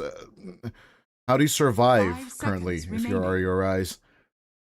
Dire team You do have battle. one pullback mechanism, which is a nightmare, so if you can at least catch one straggler as they're trying to run with a stampede. But it does disable the Wind Ranger carry, right? You play the Wind Ranger against a Centaur in the lane is just not a fun experience. You can't do anything with the Radiant team Centaur. banned. His Retaliate is just too much for a hero like the Wind Ranger, who doesn't actually have too much HP, despite being, I believe, a universal hero. The only issue is if you don't play a Wind Ranger carry and play a position 4 Wind Ranger, then you have to play the Undying as the offlane. And it's not bad. 10 seconds It's just, remaining. I'm not sure if that's what Rune Eaters are going to go for. You do have a Tiny, so you can 5 play the Tiny seconds carry, remaining. of course. That would be the more obvious pick, because the Tiny nowadays doesn't really go towards that mid lane or the Dire support team position. banned. But it still can. Like, I just think they're flexing a bit too much here. Storm, Ember, and Huskar are all being banned at the last stage. And I do believe Void should join them as well. 10 seconds remaining. With the tiny mid now being in my mind and still 5 looking for a seconds carry that just remaining. dumpster the Centaur one way or the other. But what would that carry be? What is truly like your fear if you're playing Centaur offlane right now? Radiant team pick. Clinks sounds decent, actually, now that I think about it. Again, right? You know, The bane of the I mean, could existence always for go a to the lot of Life people. Cheater, right? Life Cheater is pretty good Or against the Centaur. safety. Safety is good. And plus, Blink Taxi with the Tiny and possibly the Undying if you go that route. Yeah. 10 seconds Yeah, remaining. I actually But like it this. does it does also depend on what mid laner Nemiga will opt in 5 for. seconds Right? remaining. It's Yeah, you a do have lot of mid 24. laners. You have 24. You can decide yourself. I mean, Queen of Pain is the only, or Queen of Pain plus or the Ember. Dire But I would team actually pick. imagine that the cop is better. Oh no, never mind. Just take the coddle themselves, and Yeah. immediately the reaction is Quap. Choose your hero. My lord. The So Quap tiny mid- carries. Tiny carry, Undying off lane. I would say, yeah. That sounds about right. Form taking the Wind Ranger, so they want to lane the Bane and the Undying together, if I'm reading this correctly. Yeah. I mean, if you use the Nightmare, the Tombstone still spawns those zombies, if I remember correctly, right? Yes, At least yes, that's yes. how the And then the Navatara zombies song just don't also works. attack. Zombies Yeah. don't attack, I believe, until the Nightmare ends, if I'm correct on that. But it's been a while since I played the interaction. In general, it doesn't feel that coherent from RE.Arise, in my opinion. I love the Nemiga gaming draft though. Nemiga Gaming's draft is It's in my so opinion, solid. It's so good. yeah. They have everything, right? They have the control, they have the stuns, they have the damage, they have the disengagement. They quite literally have everything. Not to mention, Ethereal has picked up the Queen of Pain, wants to throw out that Sonic Wave, but then there's the Snowball, which can just dodge away that Sonic Wave if Janter is quick on his feet. So it could go either way. I think RE.Arise, this is going to be an uphill battle for them, despite being the better team, right? We were talking about this, at least in this tournament, against Nemiga. They had their very first group stage match, and in that, they ended the first game in 31 minutes. The second game did not even go past that 30-minute mark, so they quite frankly stomped Nemiga. Are they going to be able to do that with this kind of draft? Because I was taking a look at those games, and those games had a solid draft from Rune Eaters. This one feels a bit shaky. Prepare for battle. Just a little bit in question mark mode, right? Because RE.Arise, as you mentioned, I think their only win condition is to approach this backline. But this backline will save each other, right? The escape back plus the snowball. Is this truly the only solution? I don't know. We'll It feels a little eventually bit see. risky. Right, it is risky. It is risky, especially if your Undying offlane doesn't work out, right? Then your lineup just collapses on itself Exactly. and can't achieve anything. But they're gonna look for a first level 1 play. Unfortunately, Kovitz9 is really the wrong target for that play. He is by far. I mean, 912 HP. You're not getting through that. 30 seconds. And they were to immediately spotted as well. Waveform. Looking for it, maybe. He can place a good sentry ward. It's under smoke for like 3 more seconds. How deep is he gonna go? Yeah, they're gonna go for the double block that we just saw against Mikey in the previous series. That's Young G. Do bear in mind, we can have a little bit of leeway in the play as Ani-san will become first blood more than likely. Neither team is truly out of the tournament if they lose here, but upper bracket finals, they're stressful, right? You're so close to actually getting into the grand final. You can almost taste that top 2 finish, but yeah. It just boils down, I think at the end of the day, upper bracket matchups just boil down to the more skilled team. Color me if I'm incorrect. Yeah, I would say in this season, in this current like season 39, it's a bit different because normally in most other seasons you have a lot of stacked teams. I believe this one came in at the back of a lot of close qualifiers.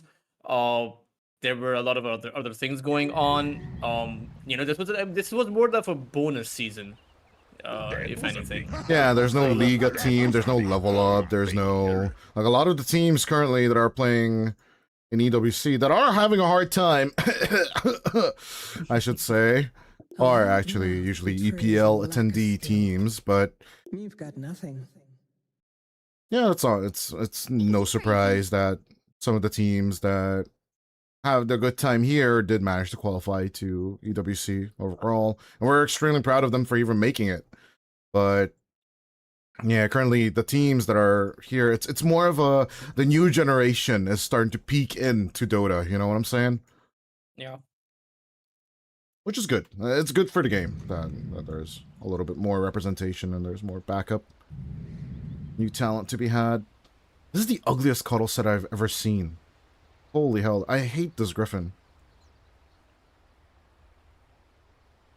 Okay, wait. The tower is blocking the Griffin. I mean, it's Just it reminds me of rotate the Harry Potter Griffin. You know, the one with the pumpkins? The Yeah, one they had to put down. sure. Did they put it down? I don't think they put it down. Well, did eventually. Wait, what happened? No spoilers to a 20-ish-year-old movie. But it's a 20-year-old movie. I think anyone who... I mean, everyone's seen Harry Potter, though. I don't think there's anyone out there who plans to watch Harry Potter. There could be a 6-year-old watching this stream. You do not know, actually. If you're 6 years old and watching Kick, dude, get a life, please. Yeah, you know, like if you're 6 years old, then But yeah, no. Hedwig, no, not Hedwig. Hedwig was the owl. It was a hippogriff for sure, if I remember correctly. And they do like Hagrid didn't manage to put down the Griffin, or was failed. We do have a little bit of a technical issue on the side of Rune Eater's Arise. So we do apologize for that. Oh, they resume without delay. A little bit of a matchup differential between Yowai and Kovasnine, but I don't think they're gonna kill each other. So yeah, eventually the Hippogriff was saved, and they rescued Harry Potter's uncle, Sirius Black, with it out of the Hogwarts prison, and then yeah. Why is that? Why is that goody two shoes ending? Like why isn't there death? You know, give me the. That's in the later parts. That's in episode 7, bro. Like so many people freaking die in the 7th movie. It's brutal. It's like I think J.K. Rowling just found Battle Royale. I was like, damn, this book is great. And was just started killing everyone in books 7 and 6. You know what I would have preferred as my ending if Harry Potter died, and that's not because I wanted Harry Potter to die, but you know how in a lot of shows and a lot of entertainment segments you have the main character sacrificing himself or something like that. Yeah. And the rest of the world lives happily ever after. That's what I would have wanted for Harry Potter. I think that's why I like the Matrix franchise a bit more, or a good one for me, like a satisfying one for me, is John Wick a lot. I don't think I'm just a big Keanu Reeves fan in general, but the John Wick one, the consequences, it's so true to Dota, right? Mess around, find out, you know? Overconfidence will get you killed. There's such Dota mentality in the John Wick movies, and I actually told our players in the Hungarian team, like, if there's a movie you guys want to watch, they just watch way too much anime. I think you have the same experience with your players.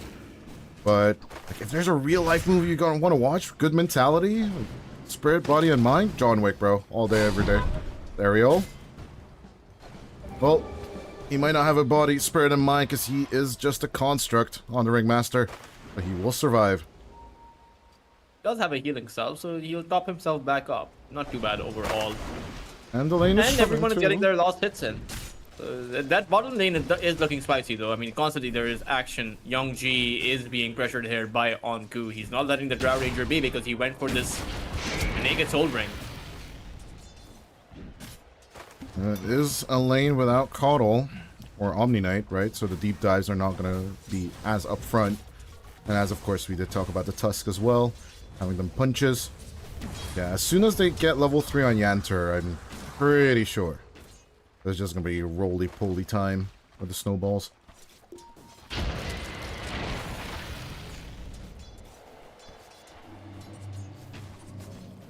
Easy Lotus. Anku's just having a great time here with the Undying, but let's see how deep of an engagement it will be. There it is, the plays, the Lotus. I don't know if it was used on, it was Anku or Waveform, but the kill onto the Drow Ranger should definitely happen now. 2, 1, decay that bastard. Young G will go down. There's Anku. The Undying will survive. Oh, a little bit held in place, but a few more creeps. The Soul Rip with the Soul Ring will help out the Undying. Yeah, be careful there. Wind Ranger was coming back, could have actually turned it around onto Janter himself, but no shackle shot available at the level 2 mark. Anku's just like, come at me, bro. I'm a clown. I'm clown dying. This set, obviously. I don't like this set. I'm just mad. Ariel on the same time, mid gank. I think it's a 4 minute, so they'll take away the 4-minute water runes from both the Queen of Pain, or rather on both sides of the Queen of Pain. Oh, could be the possibility. Look at this. Radiant's bottom This tower is so under stupid. attack. Take out Unicycle out of the game. This is so dumb. Look, he's already back up to the top lane. I don't care that Anku died on bottom. The Ringmaster just annoys me so much. How is this balanced? Have you seen the Unicycle thing in the game yet? I'm pretty sure you have. But, I have, yeah. How is this okay?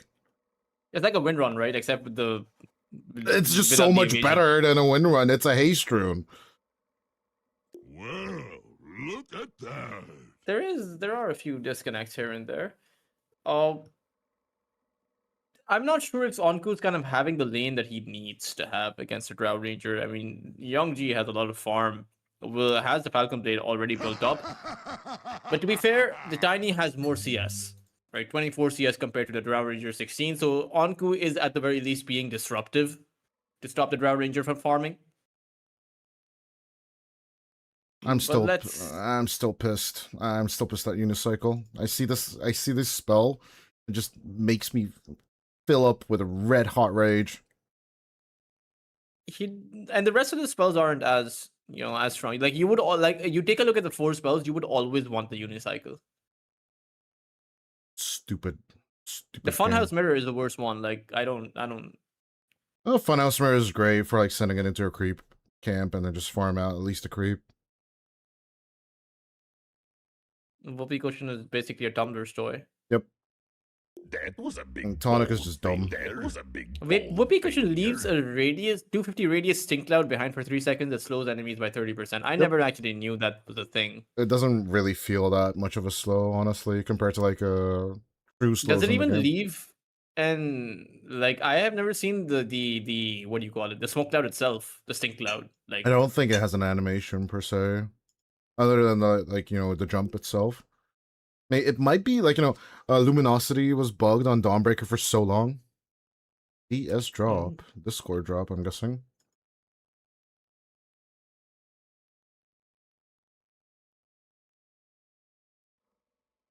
But yeah, we'll let the admin handle that. We can look at sets in the meantime. Well, I can't look at the ugly Undying, because he's dead.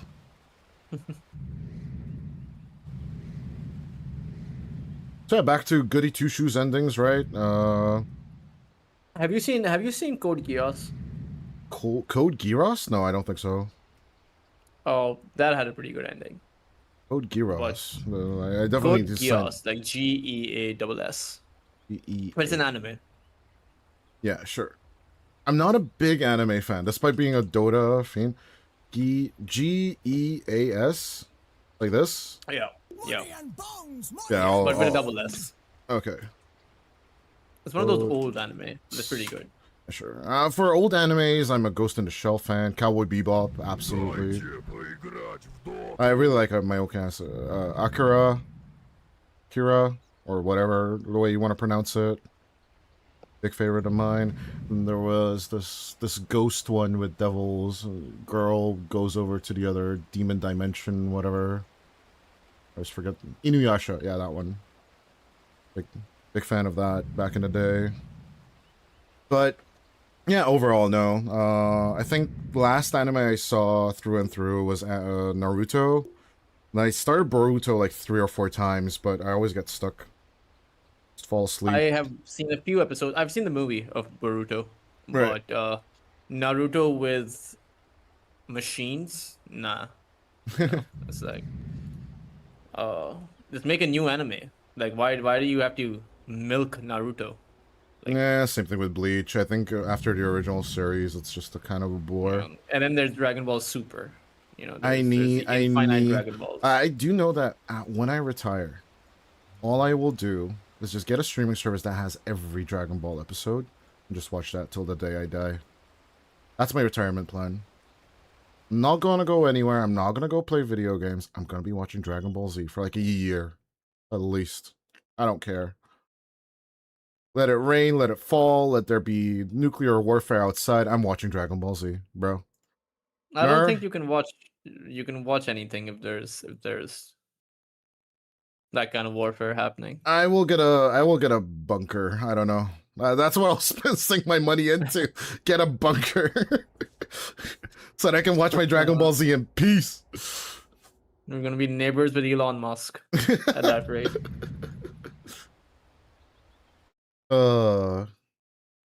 Conspiracy theory. Is there a bunker building service? Like, is there a construction company that builds bunkers? Yes, you can even rent them out here in Europe as well. So like, we have basements, right, in the lower floors, and each floor has a basement compartment due to my construction being a Soviet construct.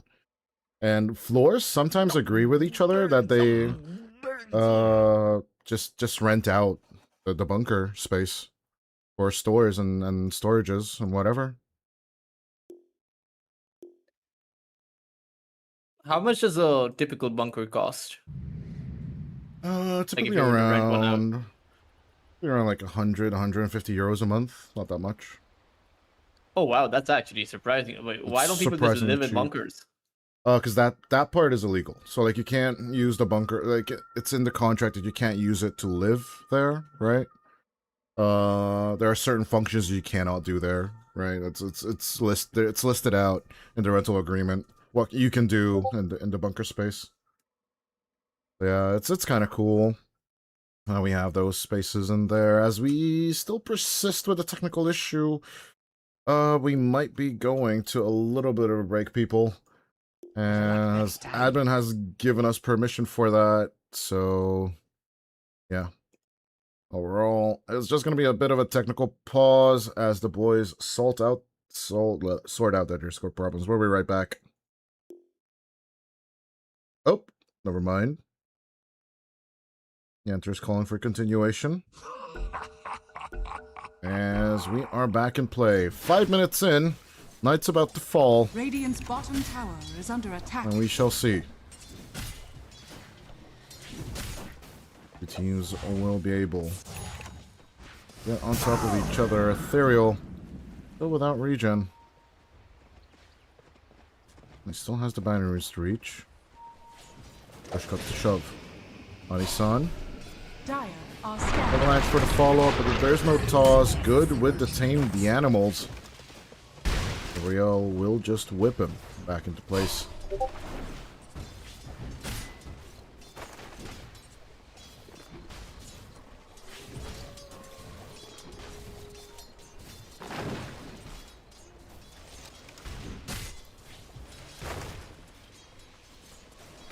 5 minutes into the play, 5 kills already on the board. Young G and Yanter. Still forcing Anku out a little bit more as the Undying is bottom of the last hit chart. Go for bigger grips. You get the Soul Ring. Of course.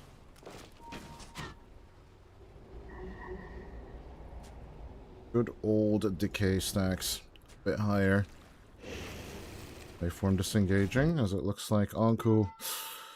Yeah, no, UI is just not having it. Complaining about packet loss, we'll just disconnect from the game.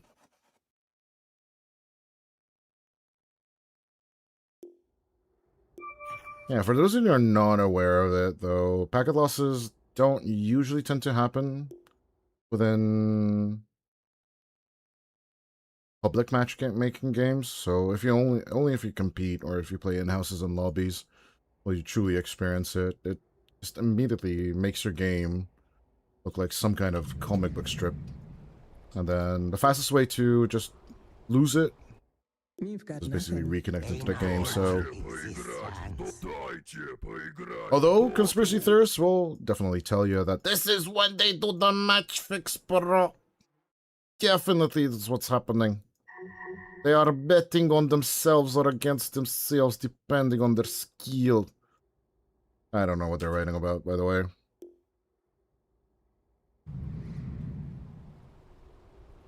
Yeah, that's at the same time we can get to look at the ugliest set in the game. I will say this, the mask kind of makes it look okay, but I think the mask should have reached a little bit lower for me to be satisfied with it. Otherwise, like, the clothing is fine. It's just, I need it to be a bit more torn. It's an Undying set.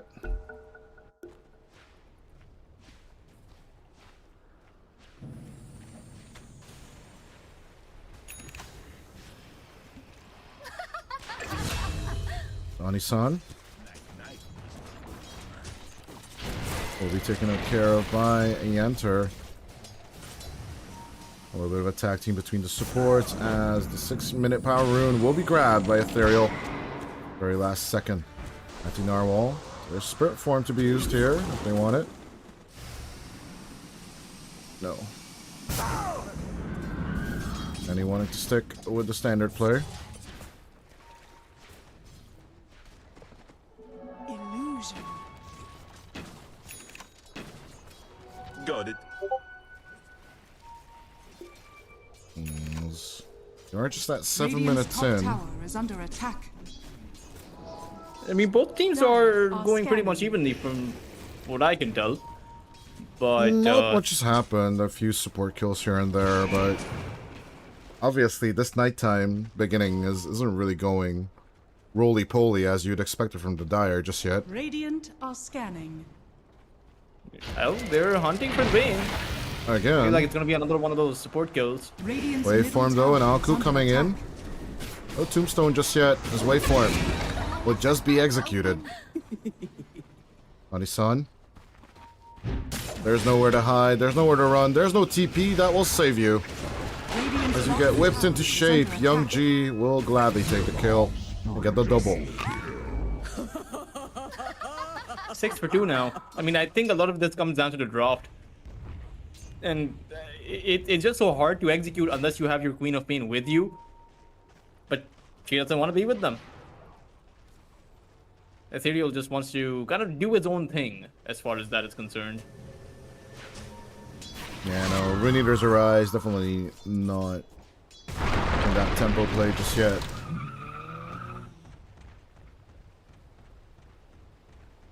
Janter, I mean, the supports from Nemiga are, they have so much experience. Janter is almost level 6 here, chasing after National. Waveform. I'm looking at the Coddle chase, but yeah, once again, waveform, a little bit of trouble. Soul Rift with 2 targets, doesn't heal you that much, and waveform will not get hit because of the wave run, wind run, Yanter. Snowball in 2 as the Drow Ranger disconnects.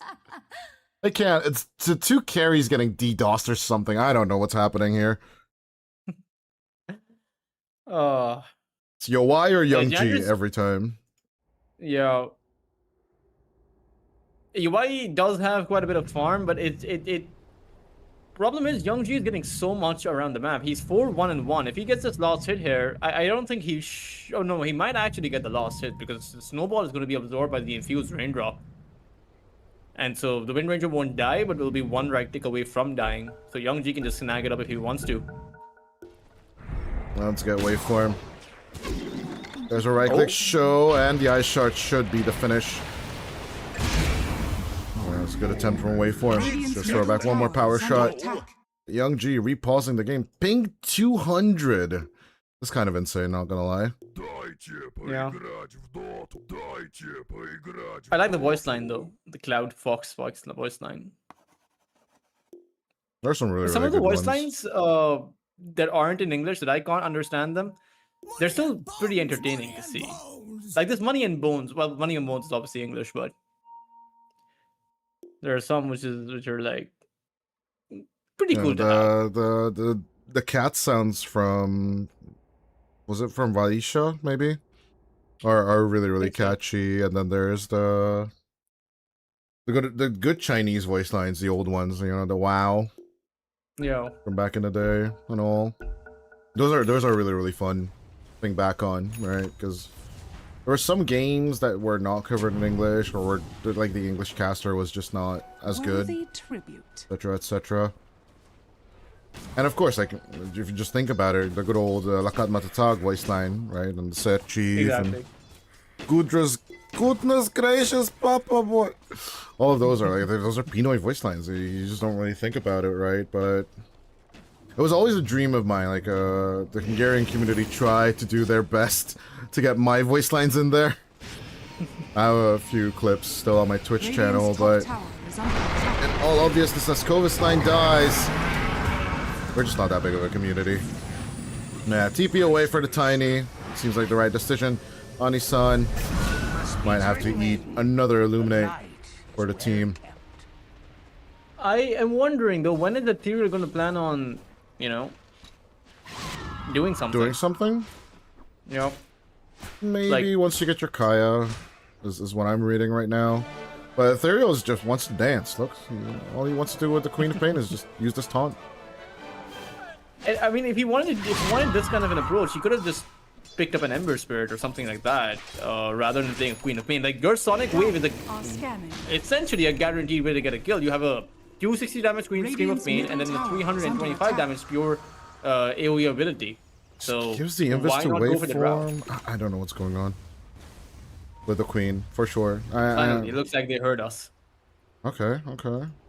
They do have a level 5 on Anisan. No Fiend's Grip just yet. As the Enter and Young G are backing off. They could be expecting this approach, at least. Expect it. They can't read it just Radiant are scanning. As Young G and Yanter are getting into very defensive positions up top. Covis 9 once again approached. Now with the Dom creep, they are running a distraction on the other side as Young G will get the Sonic Wave in his head. But he will make it through to the other side with the Twin Gate and TP home. See ya. Here's what the Drown Ranger says to your Sonic Wave Radiant's idea. bottom tower is under attack. Oh, Radiant structures maybe a are tutor should have fortified. kept farming. Speaking of foreign voice lines, right? Adios, payasos. Yeah. Dire's top tower is I under would- attack. I have never actually bought a voice line, but I would, except for the Nemesis one. I do buy talents. I don't think I bought teams for a while now. But maybe it's... Hold on. Yeah, and it's a Dire's top easy tower kill is under onto the attack. Undying, but there's a return. Let's see Dire's if the top Ceaseless tower Dirge can is TP in time. They're in trouble. Doesn't have enough for the blink. Still has the Soul Ring if he needs to survive there. Soul Rip from Anku. I think he was used on him as well as Anku. On the run, they should survive easily. Ooh, the Queen. A little bit of trouble there. A lot of trouble though, as far as the macro state of the game goes. They're not able to pick up kills. They're not able to do anything. The return potential from Nemiga is just too much when their heroes show up. And so what do you do then, is the question. There is still an option. Yubai, he is very close to his Blink Dagger. Well, not that close, but he will eventually get it in about a minute or so. And then once you do, it's go time. Then there's no excuse because your Avalanche Toss deals quite a bit of damage right now. Clovis 9 with a show. Anti-Narwhal with the attempt for catch. Yeah. Caudal shows. Waveform with a good shackle. I don't think you kill a Caudal though. Yeah, you need your Fiend's Rip or your Blink Dagger on your Tiny, but you need something. He's just self-illuminating. Look at this. Let me just heal And myself. There's a level 4 Shadow Strike, almost. Oh, It's a cool. level 3 Shadow Strike, but it's still good enough. Down bottom, there's that Solar Bind we talked about previously. Matty Narwhal taking the kill with ease. Because we're nowhere near Radiant's bottom tower has fallen. the item that we Radiant's need middle for tower is Anku. under attack. Radiant structures are fortified. I don't even know. This feels like a Blade Mail / Raps game for the Undying, but he is going for the Lotus Orb to purge off more than likely the Solar Bind. As once again, we have that 200 ping issue. If it is a DDoS attack and you are in the chat, please kindly stop, because we just want to watch the game.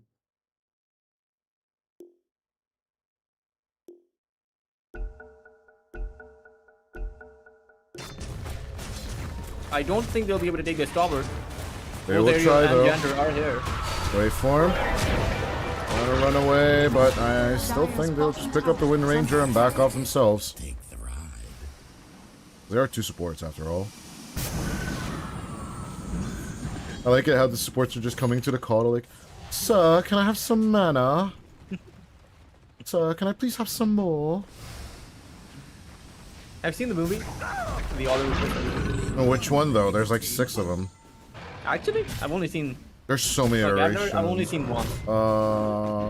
Oliver Twist and there's the other Victorian child in the streets of London movie. I do forget the other one's name. But yeah, it's a decent book. The movies though, every iteration I see of it is like it's a little bit over dramatized for me. I like the reality aspect of it, like the tragedy of homelessness in Europe, but at the same time you enter. Woo! Deletion onto Nancy Narwhal with the Sonic Wave. As good old catch onto the Tusk. Let's see if it's going to be a triple massacre, but no. Radiant's middle Ariel tower will is survive under inside the attack. fountain. That is a pretty good kill though. Radiant's middle You did tower say go is time, and you meant it. Yep. That is, in fact, a very good kill. I mean, dominating streak of the Tusk going down. Sure, it went to waveform, but Ethereal did get the kill on Natty Narwhal, so Radiant's overall middle 1,000 gold tower per is swing, under and attack. suddenly the game is back. Although they haven't done anything to Young G. He's 4-1-4. He's been involved in 4 kills and 4 assists. So this Drow Ranger is quite farmed. At the same time, as I say that, though, that it is Look so at surprising Yowai. seeing that this. Yeah, exactly. Right? How the hell does Yowai have this much farm? It's 201, but at the very same time, I think, despite losing the tower, I don't think Covis 9 has been stealing the waves as much as you'd expect from a Sentinel Radiant War are runner. scanning. Like, he has 164 lost hits. Like, how? What are they feeding this guy? Everything. I want his breakfast routine. For sure, like, he's the type of guy that gets up at 5 a.m., doesn't he? Yeah. You know, gets up, goes to the gym. Get up, lift a gets his protein tree, in, no carbs. lift a tree, smash some creeps on the side lane, smash some creeps Chop on some the... wood. Chop some wood. Lumberjack. Throw a few trees a few meters away. He's definitely grown, right? Fun superintendent. As they make the approach onto the tier 1 tower, including the siege wagon as well. So push is not going to be as easy Radiant's for the middle tower OY squad is under on the attack. top side. Covis 9 just basically self-delivering the farm to himself. Better than a bodyguard. Ethereal, he is coming in. Cobbeston would be the wrong target though, but they are pinging him out. Do they I mean, really there's want a 4 of them. Centaur? There's 4 of them. They should be able to take this. Unless Yanter, it would be Scanning. interference number 1, but... Radiant I mean, problem is the are tower's scanning. right there, right? So teleports will come in instantly. Oh, they Within are two- coming 3 in. seconds. Yo, why? Snowball show, blink back, just to bait out the move combo. Well, that's it.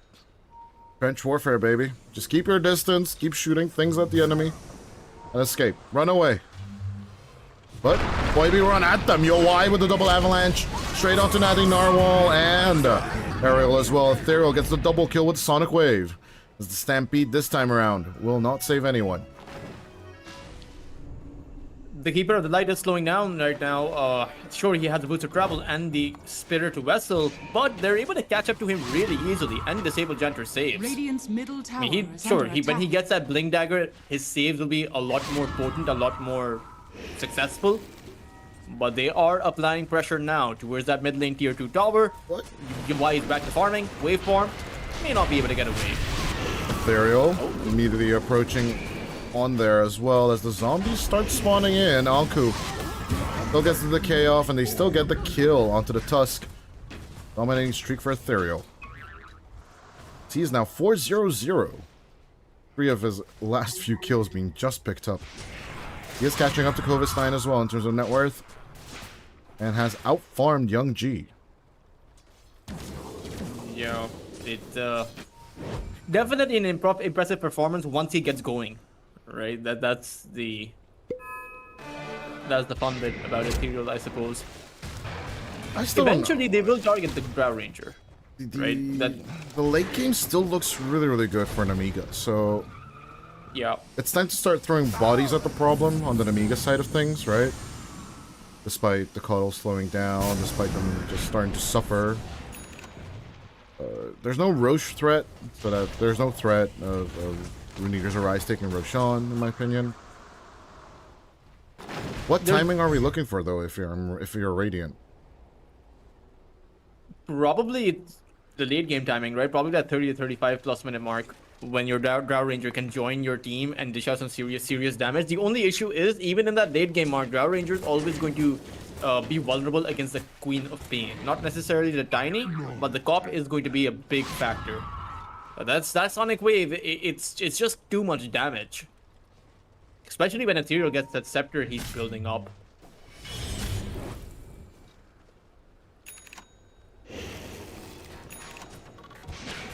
Yeah, Ethereal. Post BKB will be looking for the Aghanim Scepter, which I absolutely Radiant's approve. top tower is Big under Queen of attack. Pain Aghanim Scepter enjoyer. Dire's Although I bottom still tower am is a under little bit attack. jaded that it was nerfed, right? So it Radiant's doesn't top matter. tower has fallen. The Shadow Strike has to end for the Scream of Pains to go out. That's my only Really? pet peeve with the Sags. Yeah. I mean, the tooltip just still when or is reapplied to an enemy. Yeah, but it hero. has to end or be reapplied for the Scream to If the unit dies, the screen doesn't go out. It's so annoying. Are scanning. I know. But it is, okay, the inherent value of it being an AoE Shadow Strike is already massive value, right? So... Ethereal. Good with the grab. Gonna go for the Walrus Punch onto the backline. Anisan in trouble. The Bane will be lost immediately as your Y is surrounded by 5 people. Sonic Wave from the long range isn't gonna be super helpful as your Y... Oh no, it's like just like in horror movies that we talk about, zombie movies, right? Your Y is just gonna be munched on by Nemiga. Dire's middle tower As is under attack. Focus Fire coming out onto Yanter, but the Tusk doesn't seem super disturbed, I'm not gonna lie. Yeah, Dot seems pretty chill right now, Dire's to be honest. are fortified. He has a Blink Dagger, he has the Snowball save, so Young-Ji can now apply some pressure on the tier 1 tower, and why? That's the trouble of going in when you don't have a BKB. You have no way out. You're tiny, you're kind of Dire's stuck middle there, tower like a has mountain. fallen. Young G just joining in pre-Manta style as well. That extra damage coming out from the Drown Ranger, it wasn't much, you know, 1,200 in total, plus a little bit into the tower. But yeah, maybe this active carry game style that Young G is bringing to the table is the answer to this tiny snowball effect.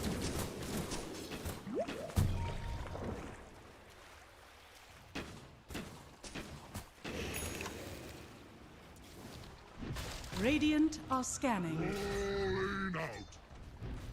Oh yeah, it's still, Young G does deserve a lot of glazing, but Yoi still 13,000 net worth at 21 minutes in. They are aiming towards the Tormentor, but I think this might be a mistake. Nemiga are like, surely they're gonna go Tormentor, right? I mean, they're trying to go, they're probably gonna fight for it. Kovis for sure. 9 shows it with a Centaur. They're so screwed. As Waveform just goes down like a ton of bricks, they will find Anku. The Lotus Sword will help a little as your Y with the backline Avalanche will try and take out Young G and Ariel. Will manage to get the whippage off onto Young G as the heal will not reach the Drow, but even with the slow, small HP, will dodge the decay. The Drow will live forever as Anku dies a second time. The Tormentor might have been taken by the Dire, but what did it cost them? Almost everything. Dire's bottom tower is under attack. I mean, again, it's just shaky initiations to a team fight, right? Pickoffs are very different because pickoffs, they can get those in spades. They have the Queen of Pain Sonic Wave, they have the Fiend's Grip, they have the Brain Sap, but going for a Tormentor fight in that narrow chamber against the Keeper of the Light, again, when the multi-shot is going to be affecting all of you, Centaur as well. It's tricky to fight AoE versus AoE if you're this line of the other side of the Dire side, right? Against Nemiga, it's just very difficult. RE.Arise just did not have that situation under control, despite them putting the Centaur War Stomper to sleep. Centaur Warrunner just gets the better positioning. They have Stampede, bro. They have everything, bro. They just jump on top of you and kill you, bro. I don't know. Your Y, I think, had the right approach of taking out Ariel and Young G as fast as possible, but they just weren't fast enough. Young G's just accelerating the timeline. He's about to finish the Hurricane Pike. Evidently, I think the Aghanim Scepter should come out again, if I'm not mistaken. I mean, maybe BKB Axe first. is definite. I mean, he's already built half the Axe. He has the BKB, but No, UI Shadowblade, definitely Silver does. Edge, gotcha. UI definitely does need the BKB. Like it is a necessity for him at this point. But then what about Young G? Is what we're asking. As Nighty Narwhal takes out a support. There's a little bit of chase going on up on the top jungle, but I'm more focused on the invisibility. Used to be a double damage rune, if I'm not mistaken, and just turned around into an invis right in front of Young G's eyes. I mean, Young G definitely needs, or I would actually say it's either or is pretty good for Young G. He could even go for a third item, which is the Butterfly. Eventually he will get to that, but it's a difficult Roshan to attempt. Ethereal. Giving it up is deadly. Contesting it could also be deadly. Sonic waving it. does see the shot with the power shot, but doesn't want to blink in. Radiant's bottom Eventually tower is under deciding attack. fully against it. Bounty. Natty Narwhal even getting close to a Scythe of Vice as well. Nemiga is just getting so much better. That's all I'm seeing right now. Their draft is just giving you everything, Toltros. Yeah, it's kind of, they drafted themselves into a corner. That third pick, the Wind Ranger pick, it felt really awkward. And hey, I mean, it's just 3,000 lead, right? Yowai, for some strange reason, is still at the very top of the net worth chart, despite dying, despite Roshan going the other way, despite free farm for Young G, despite everything. Yowai is, it's not even as if they're toe-to-toe, Dodai. He's 2,000 ahead. And he doesn't feel like he's ahead at all. Sure, he's level 18 now, but actually Young G is a full level behind. Full level and some change, right? Because he's level 16, but he's about to just kill a creep and then get it. But still, it's just... Oh, waveform. Easy catch. Gets that level 17. And they move over to this first tier 2 tower. Yowai gonna try the same on the other side. Radiant's bottom tower is under attack. But Young G not even contested. Is under attack. Well, Yowai gonna get Walrus punched. Throw the Tiny into the air as with the snowball. Good harpoon trick, but at the same time, get snowballed, get found with the Essence Distiller. Clovis 9 with the stomp. Here comes the Wheel of Wonder as well. As the zombie will be silenced. The right clicks start coming out from Young G, but Young G's Nightmare will be turned off. The zombies apparently stopped the Nightmare. There it was. We just saw it. The interaction. Radiant's bottom tower Does he is enter? under attack. Whipped at the same time. Ethereal on the run. Right, because the zombies put damage on top of you, but they're spell immune, so they cannot be nightmared. Okay. Wait, did the Nightmare break? Oh, The wait. Nightmare was broken. It wasn't broken by Anisan at all. I'm pretty sure. Damn. So Undying Bane is a bad interaction. I'm correct on that. Correct about something. Broken block clock is twice right twice a day. It's still only an undying loss. It's not the worst thing in the world. The problem is the way that these fights are happening. It doesn't really feel like there's an avenue in which the dire side can approach this. So they'll attempt it once win. again.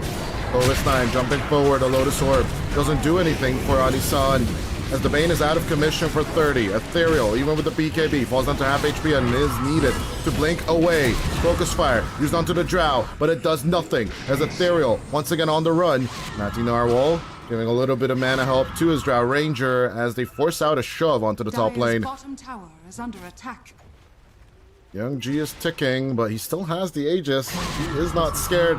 Eventually he will pop. See? The end of the duration. Pop goes the Weasel. Dire's top tower is under attack. But yeah, at least it still kills the carrier. So there's the positive side of it.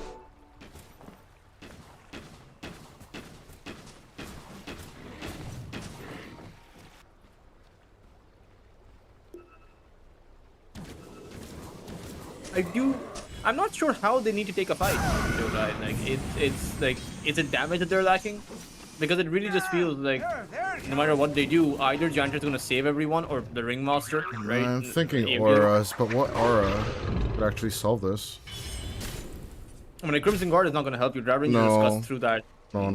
Less than a second.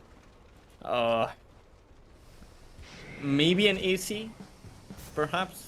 I was thinking along the lines of AC, or even just a standard pipe against Natty Narwhal's Vessel and Illuminate damage. I call you co-star. That is going to hurt, especially the Tiny. That attack speed slow on a hero that's already so slow to hit. Radiant's middle tower is under attack. Yeah, AC is the only solution I'm seeing as a convenient one. But Anku is just opting in for a BKB of his own. Young G has the BKB now, Are scanning. so he's not gonna go down to the 9 seconds that he'll have with that debuff immunity. Anku is just sliding back as much as he can. This Undying is just not feeling like a front line when it is drafted into the Drow Ranger. It hasn't felt like the entire tournament, to be fair. You know, like I've seen like so many Undyings, the Lotus Orb build up into the Blink Dagger, it doesn't feel like you have any kind of impact unless you have the perfect start to a fight and you can get multiple decays off. Which I suppose is the point of the Undying, but yeah, it never really... Just get Blink Blade Mail, just be tanky bastard, you know, going in with the Flesh Golem. I don't know, I think that feels more of a solution to a Drow Ranger than anything else. Why are you hitting yourself? Why are you hitting yourself? But now that she's BKB, you know, that build is done and dusted. No longer a window you can take.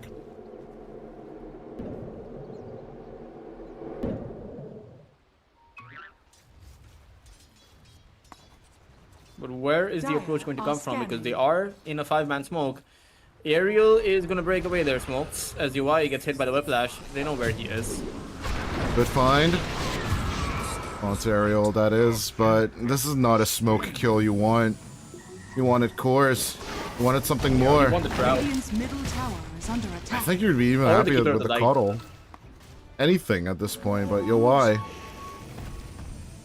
He's skipping the Silver Edge build just to have more damage. He is thinking that the damage is the issue right now for the team.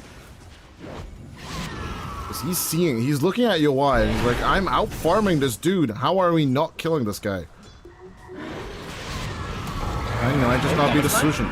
So this time with a Stampede, running away, will be intercepted by the Avalanche as well. The Enter with the Drinking Buddies save attempt. The Scovis 9 will enter the Snowball as well. They look to disengage the Sonic Wave. Some of it will be mitigated, as with the Escape Act. The Centaur survives, as Natinarwa and the rest of the players will try and approach the Tombstone. A lot of damage going out as Ariel will die back here, waveform with a deep commitment, straight onto the Coddle, but he is just dying into the damage waveform. But his very last attempt will manage to get a bit more damage. 3 zombies straight onto Yanter. The decay will be enough, as RE will be controlled. The Drow Ranger pretty low. Yo, G is on the run. He will manage to escape with the skin of his teeth. UI didn't secure the kill on the Drow. Govis 9. Hurricane Pike. Double edge back and forth. Govis 9 doesn't care. You send back some of your HP, I take more of your HP. It's fine. As Yowai and Anku will disengage along with Ethereal. They do force out 2 buybacks, and one of them was a dieback as well on the Ringmaster. I am so surprised. UI activated the BKB after the Gust. He had the Hurricane Pike. He chose the 3 dots. Oh, hold. Yowai with the DD. Stolen. But now he needs to survive. Manta for the turnaround. And it's an easy kill onto Yanter. At the same time, Clovis 9 with another Stampede. Will dive deep to get the waveform kill. And force out a numbers exchange.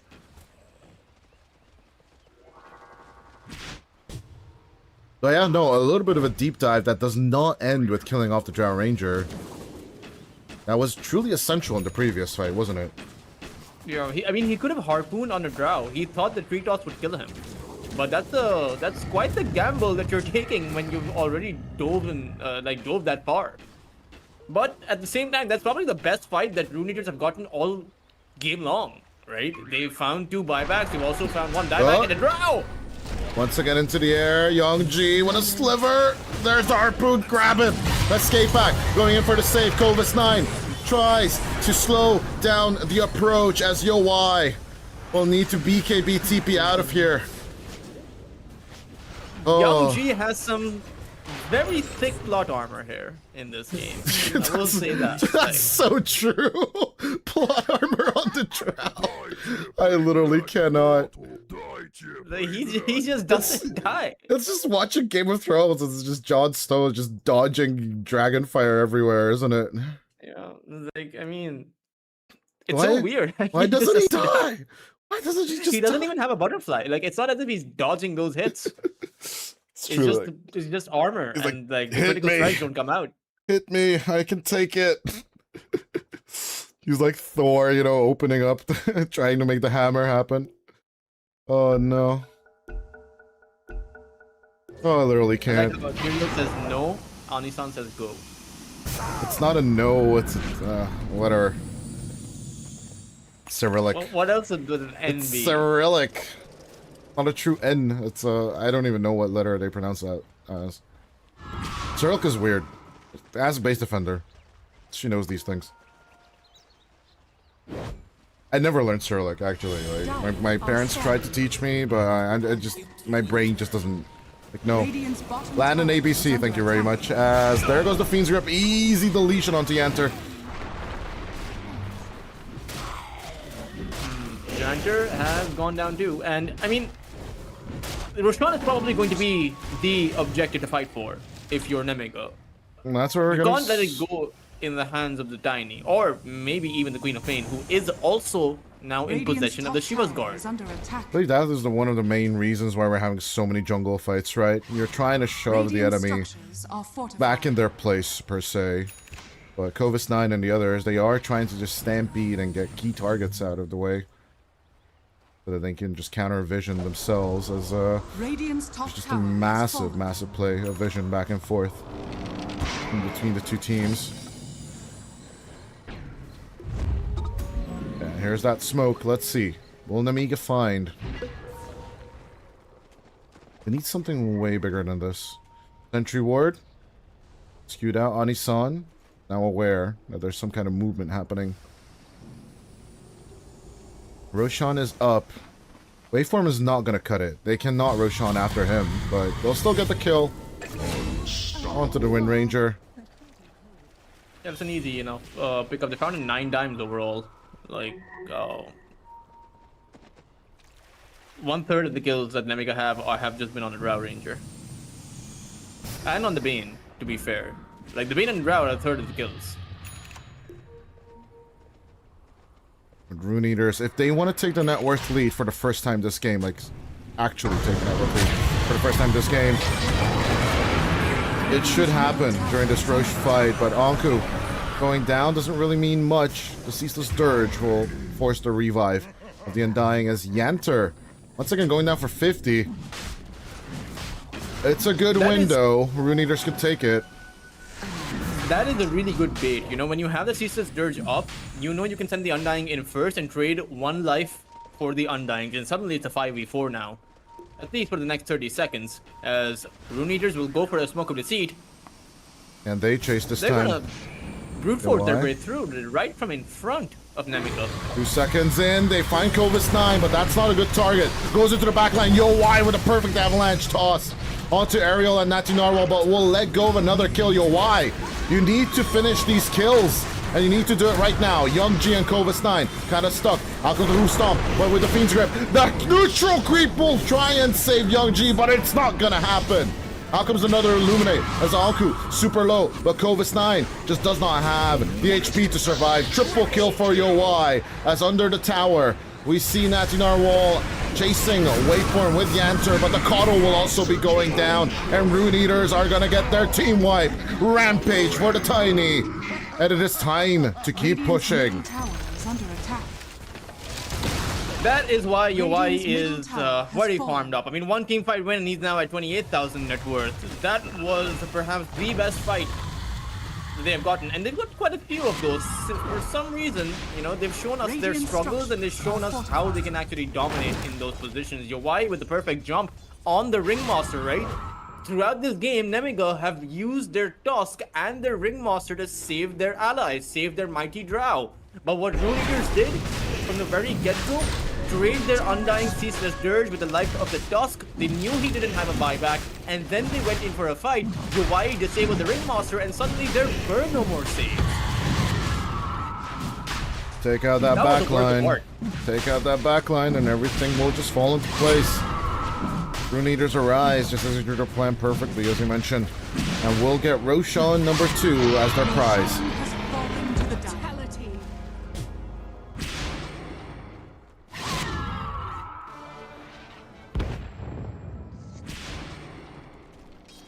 Ariel.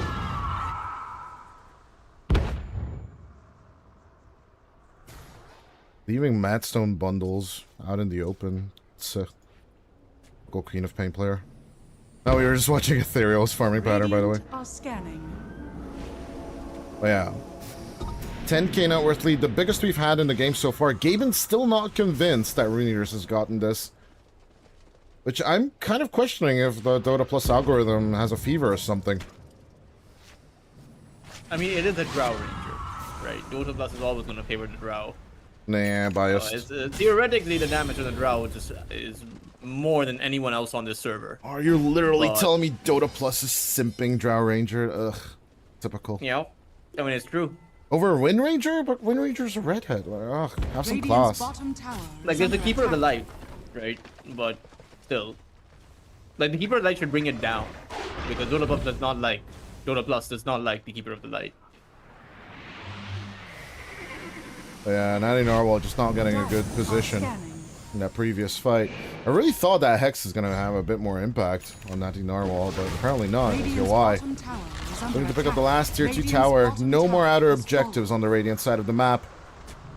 It is truly, truly go time for the Dire.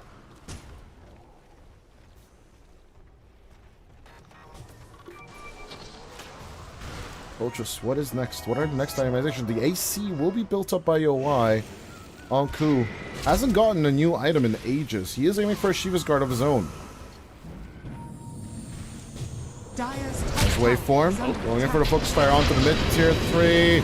Good with a Lotus Orb. Anku, a little bit of protection. Now comes the Shackle as well. They will take out Yanter, even with the escape act. The Hex is working on the Queen of Pain, but the toss out onto the Quap will give him a bit of a save. Ethereal, he just wants to go back.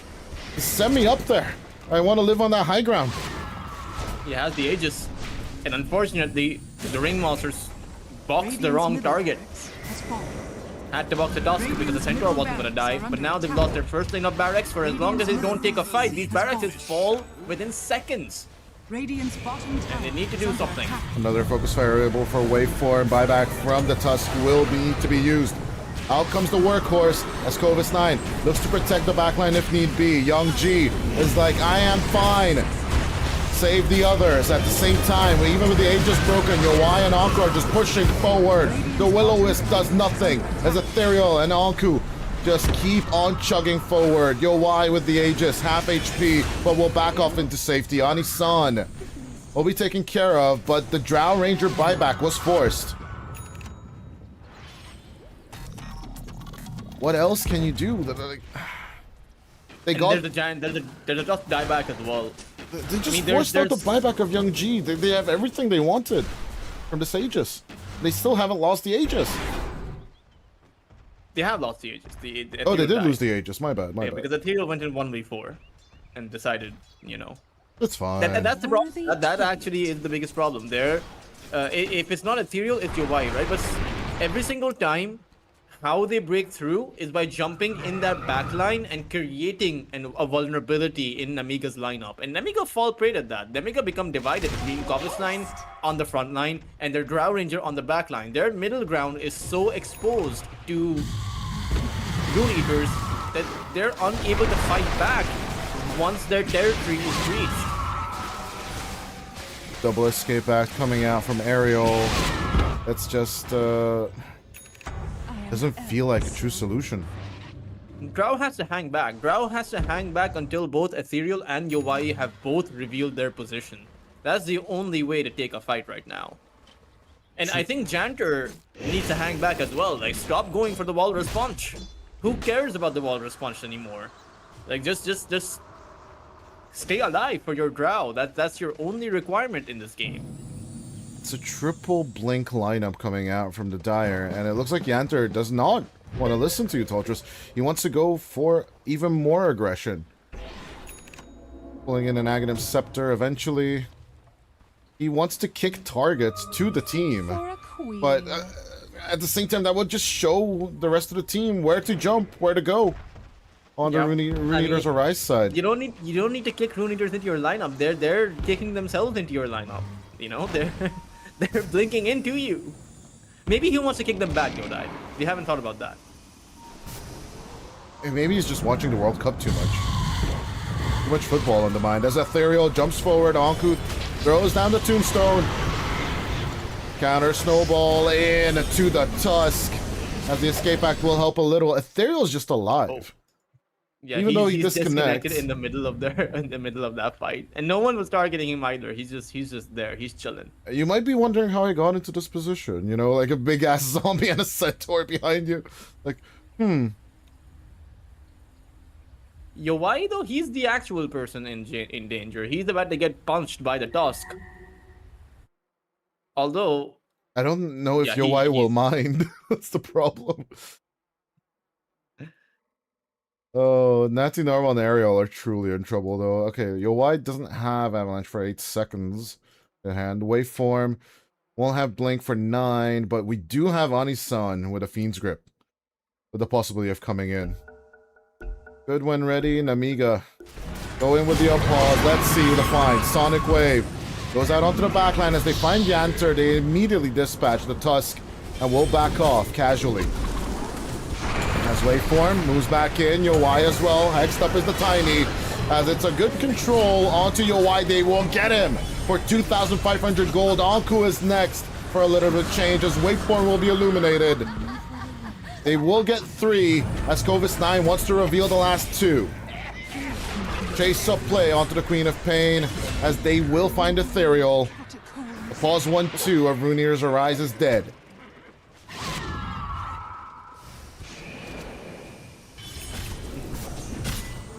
multiple buybacks for no reason. I mean, well, only just the one. This could be a potential problem because you only have one lane of barracks, and I'm sure the Drow Ranger doesn't really care if you are 1 barracks down, right? It's a Drow. He can defend indefinitely if he wants to. Well, Young And G. the Tiny's maxed out, you're right. Oh. It's not as if he can make anything With the else. reveal, get the die back. It's so close. Covis 9 will secure it. Dire's middle tower is under attack. I still don't know why Anisan did not go in and commit to that Fiend's Grip in that previous fight. Maybe he just didn't find the angle. Radiant are scanning. Could be. But Dire's tier 2 middle line tower will is be under broken attack. on the Dire side as the back and forth between these two teams shall continue.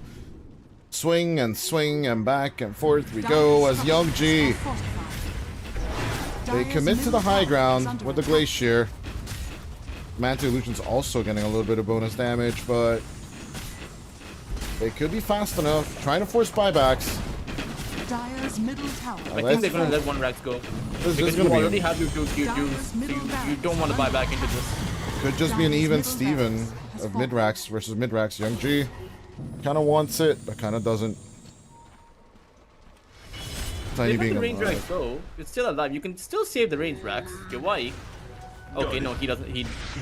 I don't think they care. doesn't care. Maybe he doesn't care. Are under attack. Yeah, he doesn't. Let he them have definitely it. doesn't Uncle's care. like, no, I'm none not of them do. Like, look at them. Like, they're just taking the range. The range Rax are just dying. Ethereal shows up instantly. He cares, but it's too late. Or is it? Oh Nope. yes. Dire's middle barracks has fallen. Siege Creep just takes it. Dire's top tower. Not even At the attempting to very deny it. last right click before going out, right? That is what you get. The Rick and Morty voice pack was absolutely right. We just don't care as Dota players, do we? Ugh, it's just Rax. Who cares? Ugh. I mean, to be fair, one range Rax isn't going to make the Dire difference are there scanning. between both of these two sides. It's a pretty even game, but I do wonder, outside of the Moon Shard, or rather no, Yowai is going to go for the Tree Volley. That's just do Tree Volley, then you instantly blink in and land your right clicks right before the Tree Volley actually hits you. So you have a 1,000 damage head start. You could do it the other way around as well. Blink in, and then walk out, throw the tree volley in, or wait until the enemy's next to a tree line. Radiant are scanning. Although for that one, you kind of want the Silver Edge Dire's to be with you, bottom tower is under attack. right? You right clicks and then blink into a tree line and then just tree volley the Dire's target. bottom tower has fallen. I am surprised how the Drow Ranger hasn't gone for a Butterfly even right now. Like there's a Tiny that has like 700 damage. You know, you can dodge that hit. No, he's just gonna build they go. True Third Why? Roshan. I do wonder who they're gonna give the refresher to. Hold on, tree Probably throw is still True Strike, isn't it? Right? Am I mistaken Yeah. on that? Yeah, so maybe that's think the it- idea of skipping the butterfly. I mean, it's just It hurts I though. guess. A lot It of... does hurt. Yeah, it does hurt. Maybe he just wants a satanic juice. Let me try and survive this hole. Yeah, once they're convinced that there's no shenanigans coming out from the Nemiga, gonna be Aegis once again on Ethereal.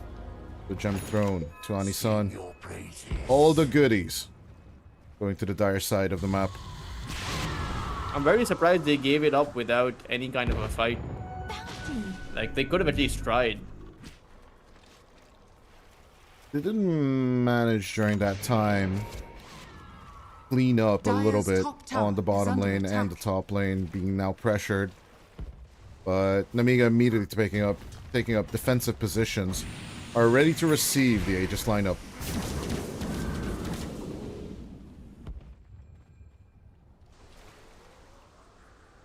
Dario.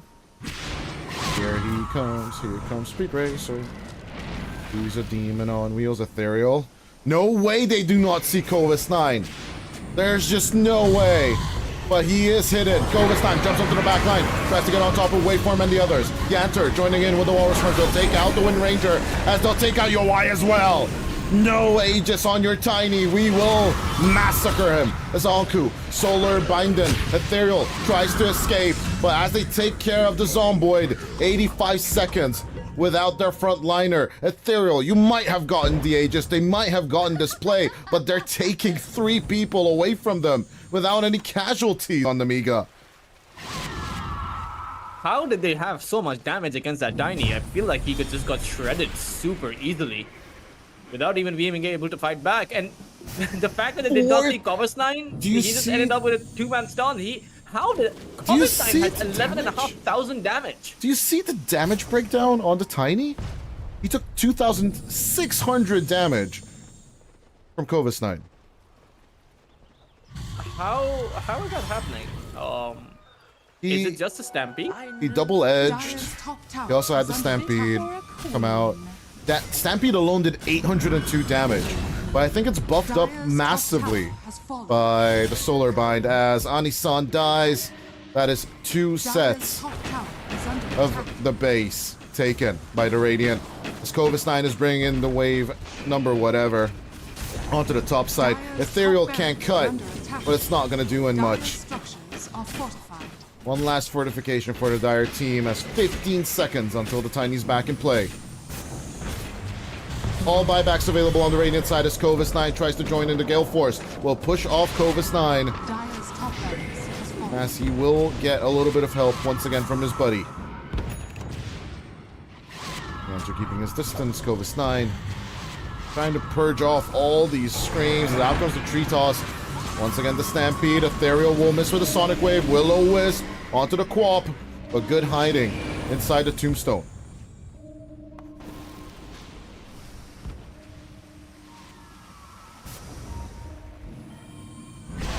They still do, once again, left the ranged barracks. Interestingly. Both teams just do not care about range racks. It's all about the fight. It's all about the death as Yanter. Another grab. But with the Lotus, it's a bounce back from Waveform. Good find onto Anku. The cheese will be eaten. Covis 9 in trouble. Still has the Workhorse working for him a little bit, but with the escape back, he needs to escape. Gale Force pulling them back up as it looks like Ariel will learn to fly with all these tosses. They'll finally find the Ringmaster. Because it looks like Nemiga will just disengage.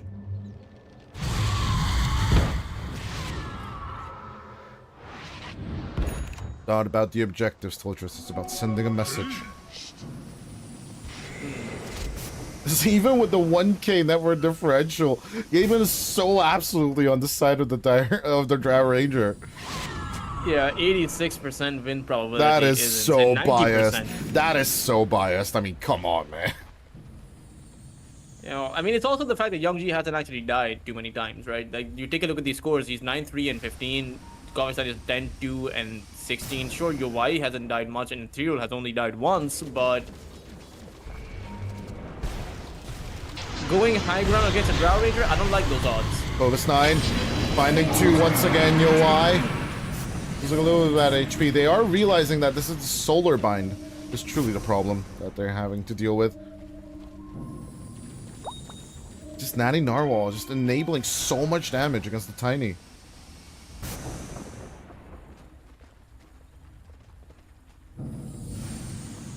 $2K net worth differential. Still for the Dire. And even though they have the Aegis, it doesn't mean anything. It just got reclaimed as well. Oh. This is a rough one, Toltrus. It very much is. I feel like it might just come down to the 60-minute neutrals, because that'll be an additional item for the Tiny, right? He's tried the tree volley. It's not working out. Going to go for a divine rapier next, but what does he swap out? Like, which one of these 6 items do you not want or need? BKB has to be there.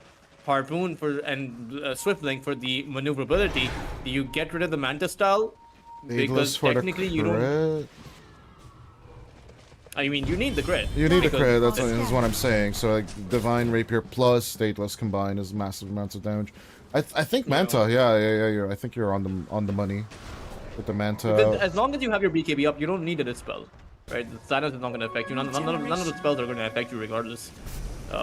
And then with the BKB, and then you can swap out your BKB for your Manta style after instantly using it. So then you have a Manta as well, because if the BKB lasts 7 seconds, once you repack the Manta style in, it will activate by the time your BKB is expiring. You're giving away so much stats though, Toltrus.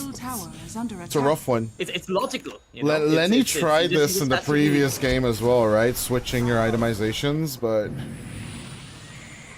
it didn't seem like it worked out that well, did it? Just gotta press your buttons. UI is gone. Aku, going with the approach. BKB immediately answered to the Centaur.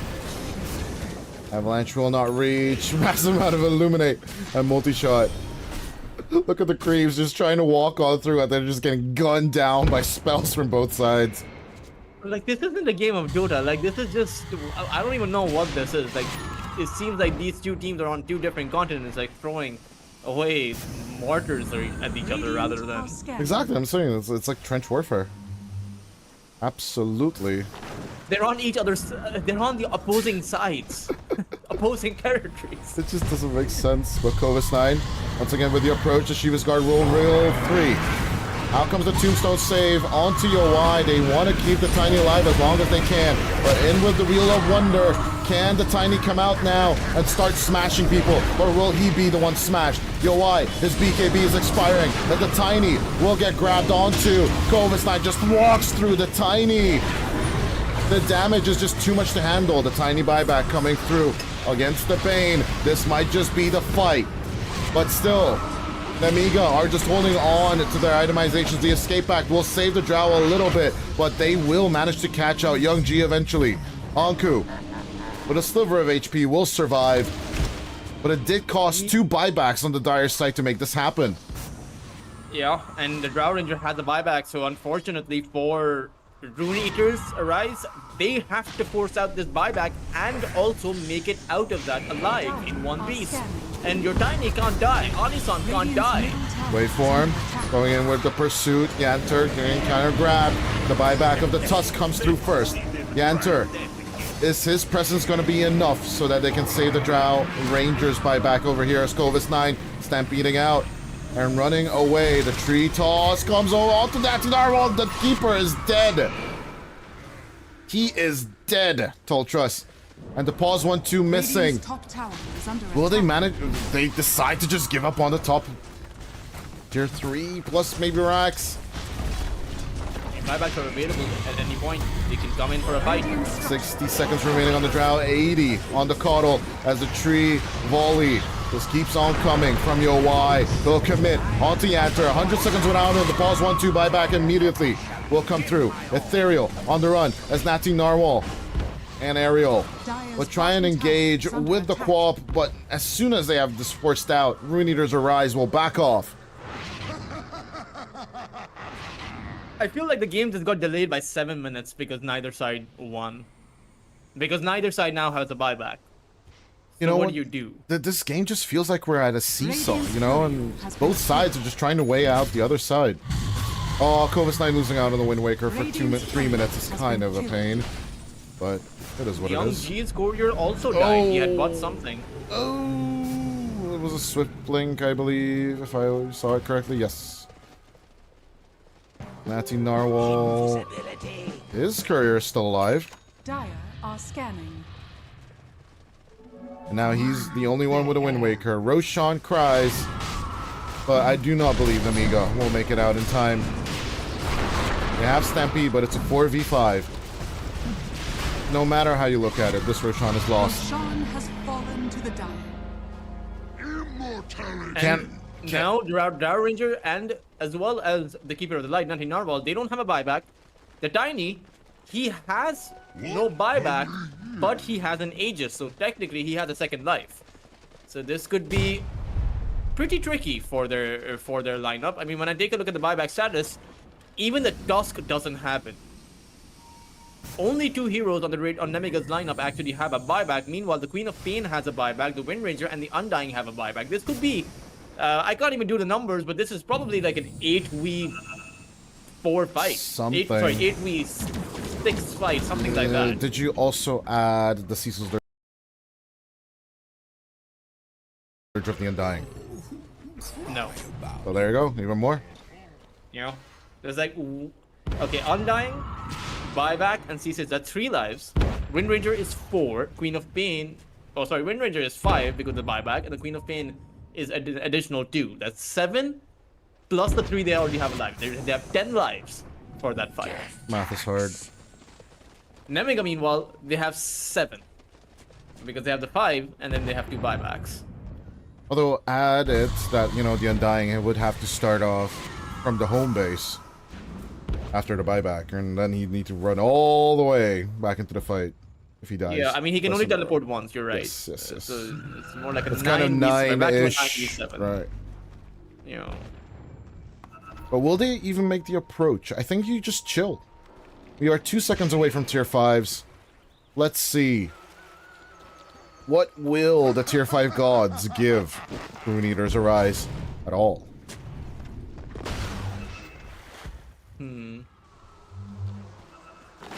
We do have Bauble on Yanter and Natty Narwhal, so I do want to see more Baubles. Bovis 9. Bubbles is how you win the late game. Baubles. It's all about the Baubles. Tai Lung has taught us. It's all about the Bauble. Make it 300% buff, right? Why does the Queen of Pain have a Partisan's brand? Okay, he hasn't farmed up the tier 5 neutrals. Yawai has... Let's see what Yawai can make. Divine Regalia is probably the no-brainer, or the Stygian Desolator. That could be pretty good too. Coupled up with, I don't know, plus 40 attributes, or either the Vampiric. It has to be one or the either. You could go for fleet-footed too, for the movement speed. I do prefer the Vampiric. Divine Regalia with the primary attribute is going to be Yawai. Yeah, I mean, he has 5,500 HP. To be fair, the HP doesn't really matter all that much for him. The real problem is for Nemiga, they have to leave their base to be able to farm up those neutrals. So a lot of their heroes don't actually have those, while the entire Dire team does. So if they make use of this narrow 1-minute timer that they have, you're gonna have a situation where one team is in possession of tier 5 neutrals and the other side isn't. Because here's the thing, Nemiga are also afraid of going outside to farm those neutrals. 2 of their heroes don't have a buyback, or rather 3 don't have a buyback. All 5 neutral items have been chosen, and one of them is, of course, the Book of the Dead. So now it is up to Nemiga. Is their Conjure Catalyst going to be enough for Mario to actually just team wipe good old Rune Eater's Arise? The tier 3 just falls due to creep damage. None of them have tier 5. This is quite the disadvantage. There's some Blood Red coming out from Ethereal. It's an easy approach. Covis 9 with a Wind Waker freshly made. They are going to try and chain disable the Tiny, or at least pull him back with the Snowball. This could work. This could work, but will it? Yawai trying to right-click down the Tiny as fast as possible. The Aegis will be broken as Young G with a sliver of HP will fall back into the fountain. But the Screams of Pains are doing the work, as at the same time the Rune Eater's Arise are pushing through. Young G is just gone due to the tree volley, as frames are being broken as well. Covis 9 gonna be held in place. There is a buyback on that Centaur, but with the escape back. Goldenstein just tries to move around, thrown into the air by himself due to the Wind Waker. Silenced up, will join the snowball, tries to get on top of Ethereal, but out comes the Tombstone. Good with the stuns, but the Centaur Warner's outside. Covis 9 shoved inside.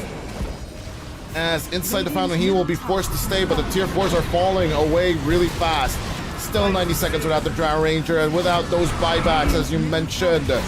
It's just overwhelming force from Rune Eater's Arise. Covis 9 with one last try, one last attempt at shaking them off.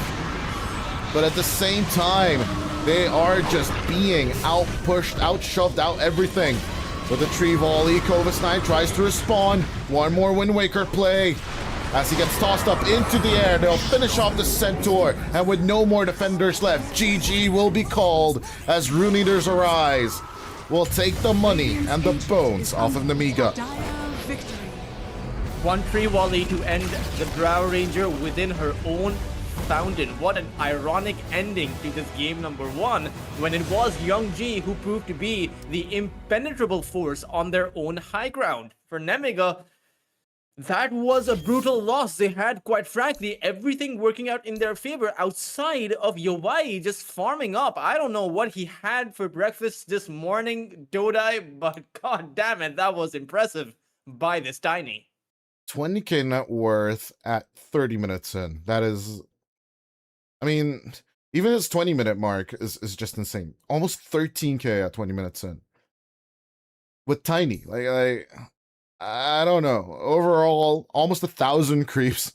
Yowai with 899 creeps in total in 60 minutes. That is crazy, by the way. No matter how you look at it. Try and match that, ladies and gentlemen. Even on an empty map, I dare you. And I mean, it's 60 minutes is kind of doable. Drow Ranger actually has less damage dealt than the Ringmaster.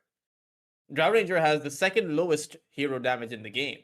Jeez, 40k almost, and Ariel beats it by 800 damage. That is kind of crazy. But no, Covis 9's 80k damage is kind of what I'm looking at right now, or Ethereal's 124,000, right?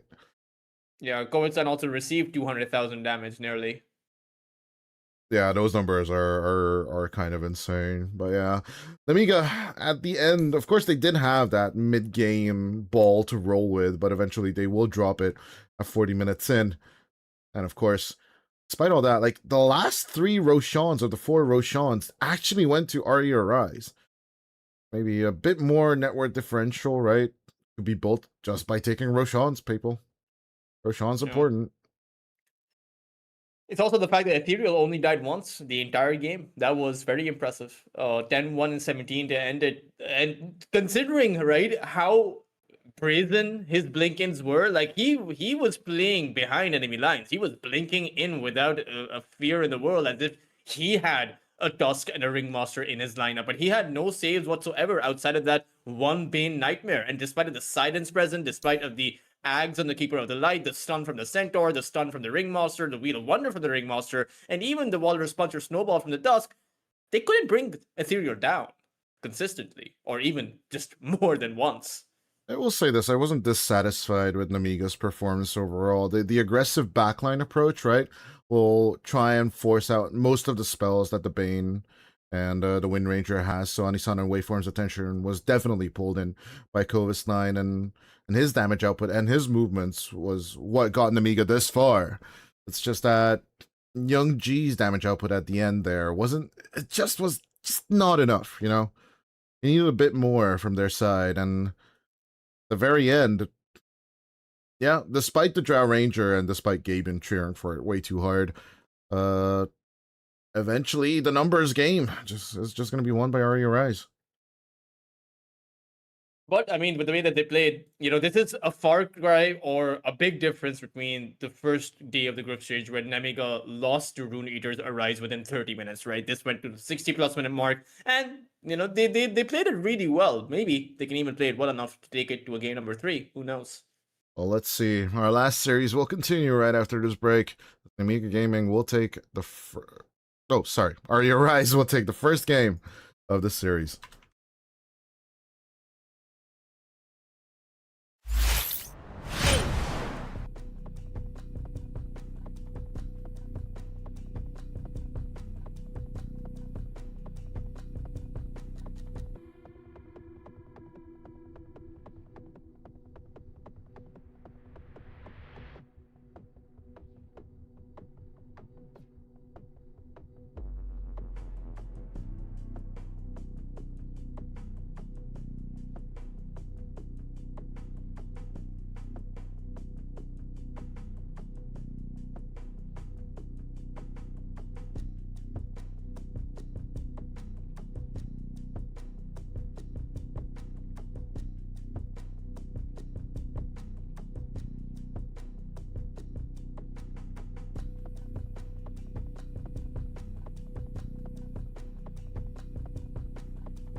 Ladies and gentlemen, potentially the last game of the night. Nemiga Gaming versus RE.Arise. Game number 2. Toltras, tough one, right? But always after these long games, I'm always a little bit lost for words as to what to say to the losing team, what I would personally go for, etc., etc. At the same time, in this one, it looks like RE.Arise will just be taking your Drow Ranger. Yep. And Nemiga will take their tiny. Right? So we'll see how Let's change toys. Let's change toys. Let's see how you like them apples. 10 seconds we'll see how each team performs with the roles reversed, but we do have a hero that's 5 really seconds gone unpicked for the past several months. The Marcy makes a return. I have not seen the Marcy in quite a while. Should just be a support, right? He's good for getting out, good for getting in, especially when you want to take your Drow Ranger out. The sidekick lifesteal would also be pretty good. I kind of want to correct you. Maybe I saw a few Marcies in like the open or the closed quals of ITI maybe for Europe. Maybe. I'm not gonna I'm not betting my career on that. 10 but seconds remaining. for position 4 plays, right, and you throwing in your position 5 3. seconds remaining. I think we were theorizing on our team, right, that we could play it on like Centaur or Undying, possibly. It's a double melee matchup, and at the very same time, it's a really, really good combination of semi-long range stun with a little bit of skill shot and plus tower and hero damage once you get the Unleash at level 6. Is it good against the Nemiga Gaming's lineup? I'd rather say no, though. It's decent against the Snapfire, but not good against most of the other heroes. Yeah. Even as a support, right, you can activate your Unleash and go to work, but the Ringmaster has the Escape Act, and you're not punching through the Centaur or the Tiny if you're the Marcy. So it's mostly going to be a defensive or a utility-based hero for just that jump in and jump out for Arise. It is going to be interesting to see what they pair it up with the Underlord. It's kind of like the reverse Rubik, right? Where you lift someone up, send them inside of the pit, the Marcy throw them in there. Exactly. So I do like the ingenuity of Rune Eater's Arise, but Nemiga, they see the entire lineup. All they have to do is become a mid laner right now. They have the Ember Spirit. If you want to cheese through it, or rather they can't, because both the Viper and the Huskar have been banned. So it will most likely just be a Spirit versus Spirit matchup, unless you want to go for the Queen of Pain, like Rune Eaters did. I don't know if I like Queen of Pain into the Bane per se, but they go Earth Spirit instead. The Dominator of EWC will make its appearance here at this upper bracket series. And do keep in mind, neither of these teams is going to be eliminated if they lose this matchup. So even if RE.Arise continue the 2-0 curse of the day, Nemiga Gaming, they could be coming back with revenge tomorrow.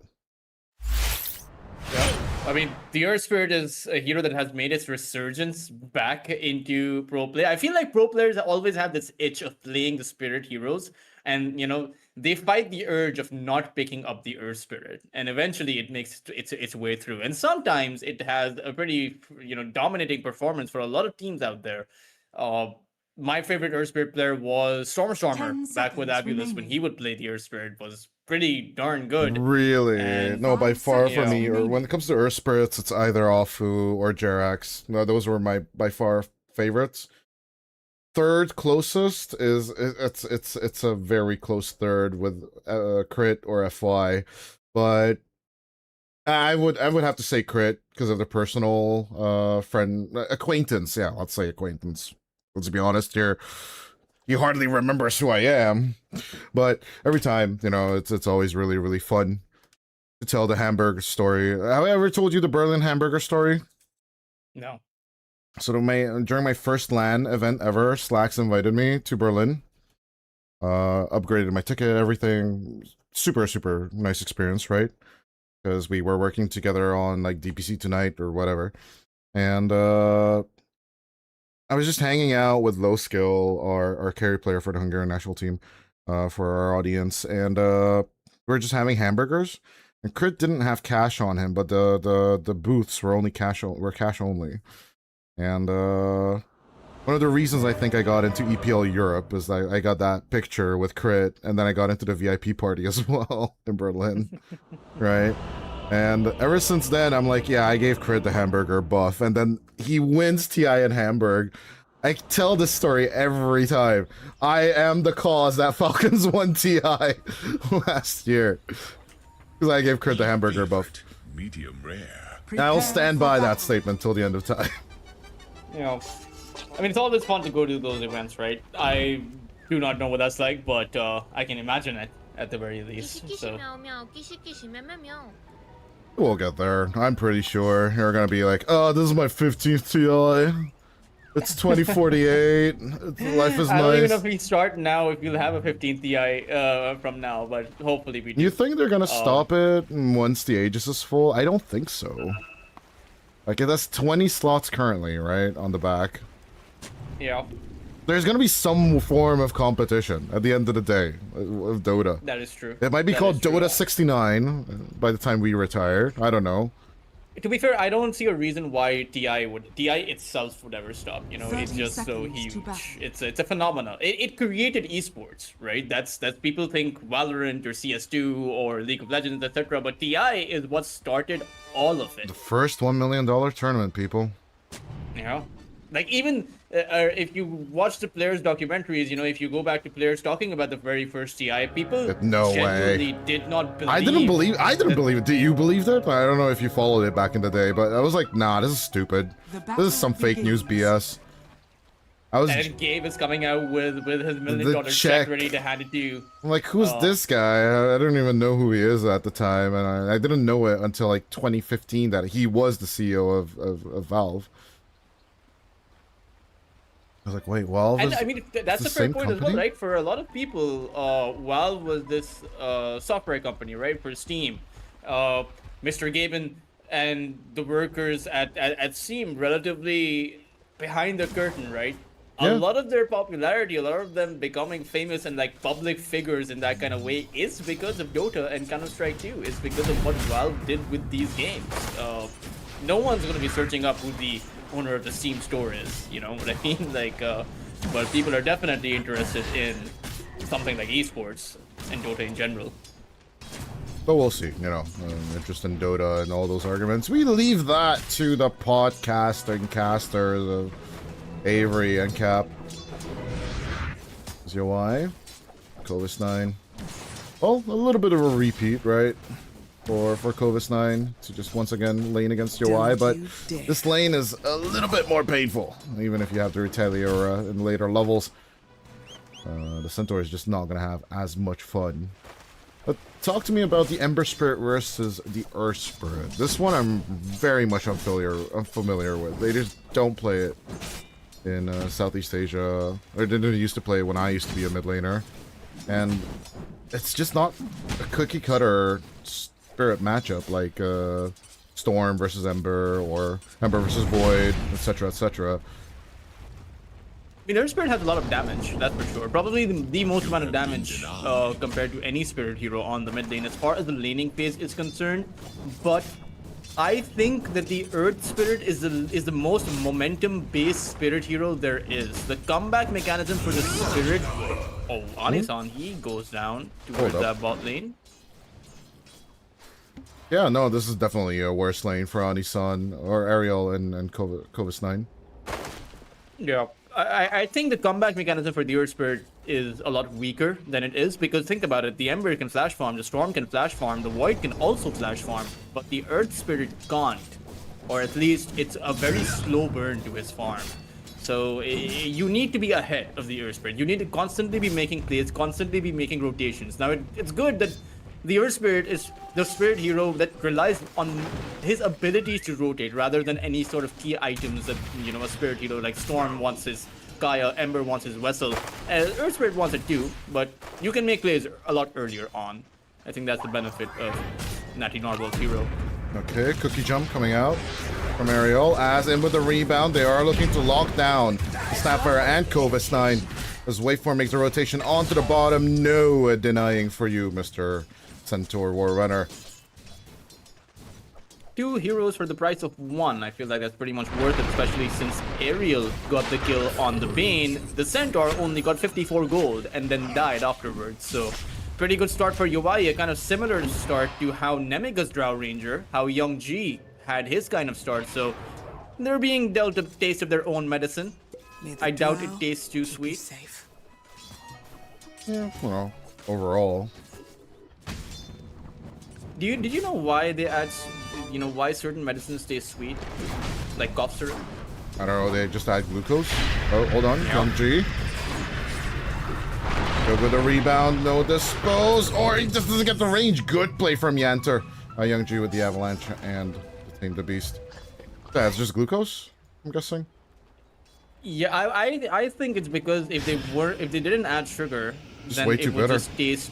Yeah, it would just be horrible for the taste aspect. Some medicine is like multivitamins smell really bad. Make all medicine taste like coffee. I don't care. Yeah, there's a downside to making medicine taste too good, Dodai, because then you'd have people taking too much medicine, which you sure. already do. Addictions are fine. except for Dota. Don't get addicted to Dota. Well, can't do Dire's anything top about a Dota tower is addiction. under attack.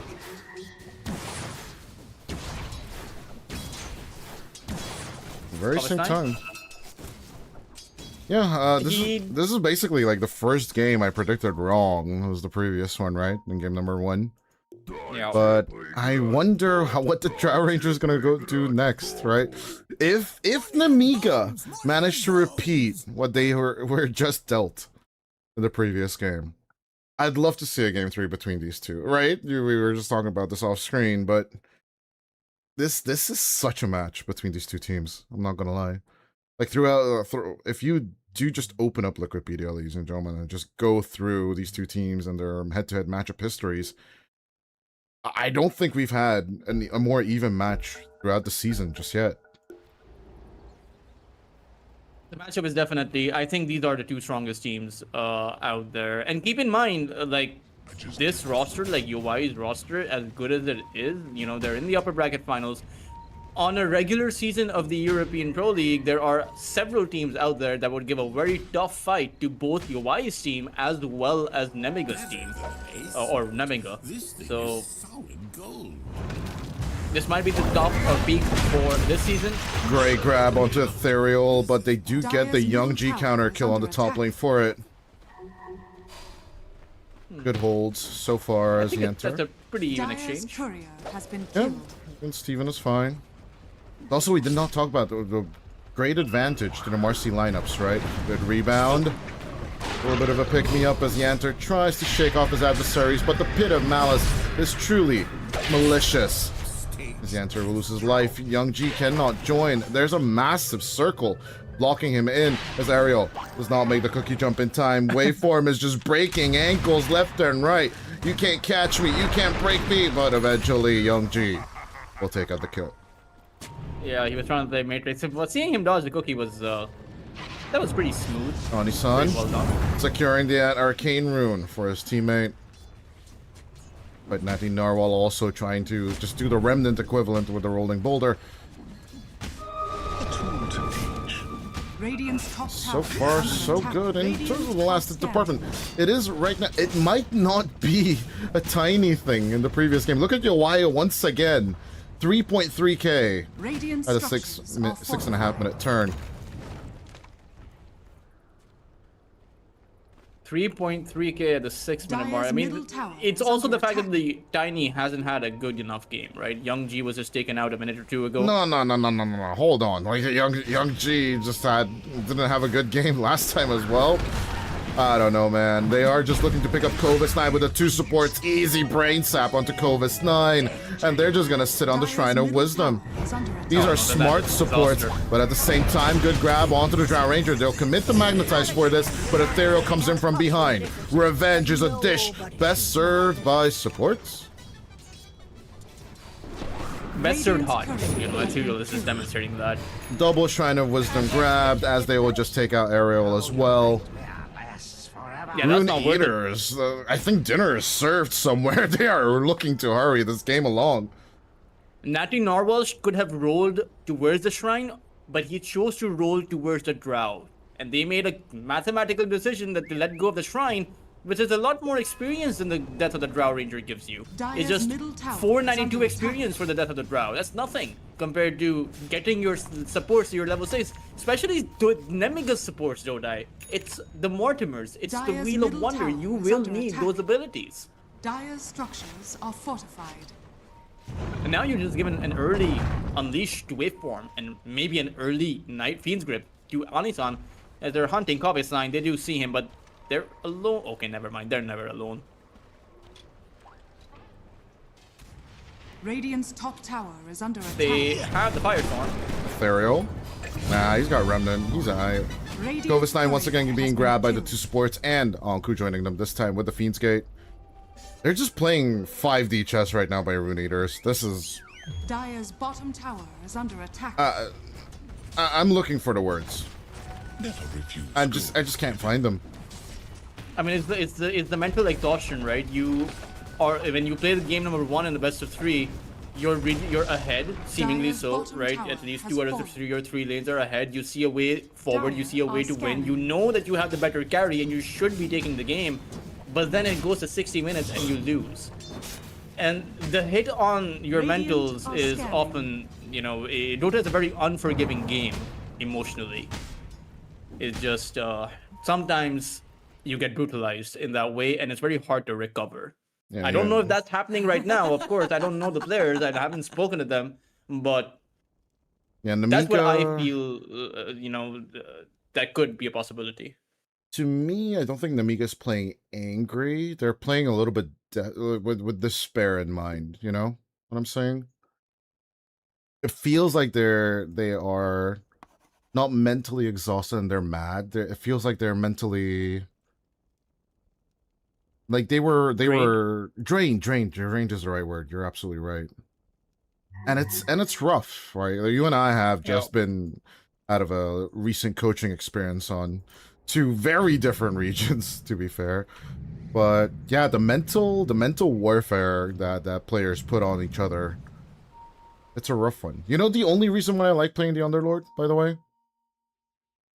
But now that No, comes I've to seen you mental- play the Underlord once, Yeah, actually. yeah, yeah. That Turbo game, I remember. Yeah. The only reason I play the Underlord, by the way, is pizza. That taunt in and of itself is such mental damage. Like, I'm just here to eat pizza with my Underlord. Pit of Malice, Firestorm, you're dead. Oh, there you go. Pit of Malice, Firestorm, onto Young G. Put him back inside the pit. Malice him twice. In comes a little bit of help. 3-man rotation just to get a Marcy. Okay, now we'll say Nemiga are playing mad. They're I angry. mean, it was a lot of damage on Yongji, and you want to punish Marcy there. Earth Spirit is one of those, you have a lot of rolls, right? You can get back to your own lane Dire's middle tower pretty is easily. under Yeah, Even fairly though quickly. the tier 1 tower on the mid lane has taken in quite a bit of damage. Radiant's It's top only tower about is 500 under HP attack. left before they break through it. Anisan. And the bot tower is gone.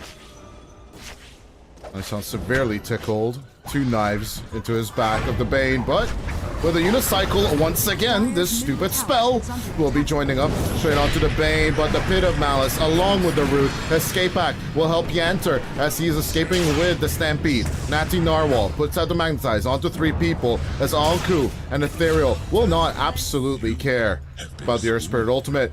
And the Bane is, thank you very much, he's absolutely okay. Dire's middle tower is under attack. He's more than okay. He has a healing salve, so he'll be ready to join his team over on the mid lane and participate in the siege of this tier 1 tower. He got off 3 brain saps in that fight. 3. Or actually 2. He got off 2 brain saps. But that's 320 HP he was able to heal. Not to mention, he had a full magic stick. Dire's middle tower is under attack. Nemiga did a full fat bunch of nothing in that whole fight, Yeah. and they will lose their tier 1 tower on top of it. Magnetize was also committed. It's not the, highest cooldown ability, but it's still 100 seconds. They did twice And as it's much damage and no one died, Told Trust. What is going on? And this is the... okay, so Magnetize is one of those spells which is most effective Radiant are in scanning. the early game. Because later on you have Dispels, later on you have BKBs. Hold on, Yanter. I think he'll need to go back to the Dark Place again. Dire's top tower is under attack. Just executed by the I support think he pair never plus left mid laner. regardless. Go down. I think He's just I think back. He's stuck there. Vessel timing absolutely pitch perfect between the two mid laners. But which one will be full by the end of the game? Dire's top tower is under attack.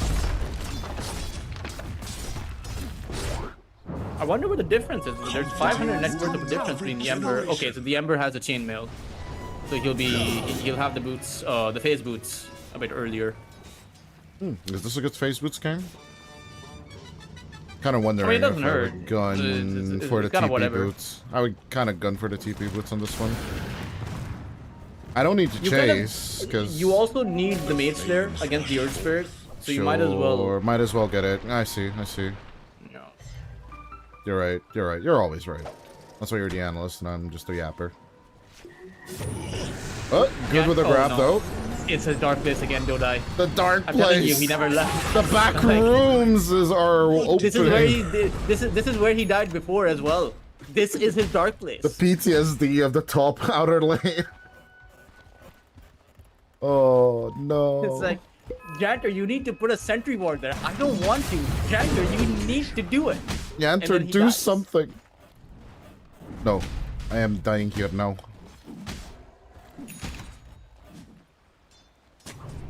Ethereal. Phase was complete, but Yawai is still farming away. So is Youngji. Youngji, despite of the disturbances in his lane, despite of the presence there, he's been able to keep up in terms of farm. The only problem is they've lost all 3 tier 1 towers and they haven't found any on their own side. In fact, Dodai, the mid lane tier 1 tower and the bot lane tier 1 tower haven't taken a single point of damage. Not a single one. Not even a creep hit. I am actually thinking, when can Nemiga group up? What is that one item or blink reveal or something that would allow them to do this? But until the Young G's blink dagger, I don't think it will happen. Young G trying to play onto Ethereal. Even the Wheel of Wonder was committed for this, but Ethereal's just out. Like, thank you for the cookies, I am out. Honey Sun now with Fiend's Grip. And to be fair, Young G is not that far off from that Blink Dagger, but I don't think that will help that much. 14 minutes. It's good if in. Kavastan blinks in with him, or rather, actually, Dire Ariel, are he scanning. has the Mortimer, so they do have a good follow-up to that tiny avalanche toss Dire's once he middle blinks in. tower is under attack. Rune of invisibility. But there's the Marcy, right? There's the rebound save. So Radiant you need to are be scanning. No. clutch on your fingers. No, Young no, no, not Young G. Please, please. It's a very crucial time, and it's daytime. They see him. They know where he is. Waveform Or rather, reveal, perhaps though. the Bean sees him. I'm not sure if the Bean saw him. I think Waveform revealed, and then they were like, nah, plan is screwed. Let's get out. I'm surprised that Nemiga haven't gone for a Smoke of Deceit, make use of these Mortimers, or even the Wheel of Wonder by Janter. Radiant's That's what I was middle wondering. tower Like, what under is that attack. group up timing where you're gonna try and make a move in general? But it doesn't seem like It they're. has to be. It should They be have now. the blink now. They have Exactly. Like, there's nothing else to wait for the next 7 minutes, so you might as well go now. And they're in position to go after Ethereal. it. They have the group up. Let's see it.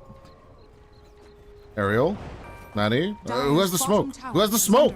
No one has a smoke. Oh Janter no. has one. They're moving towards Janter. But he's in his darkness, right? He's busy.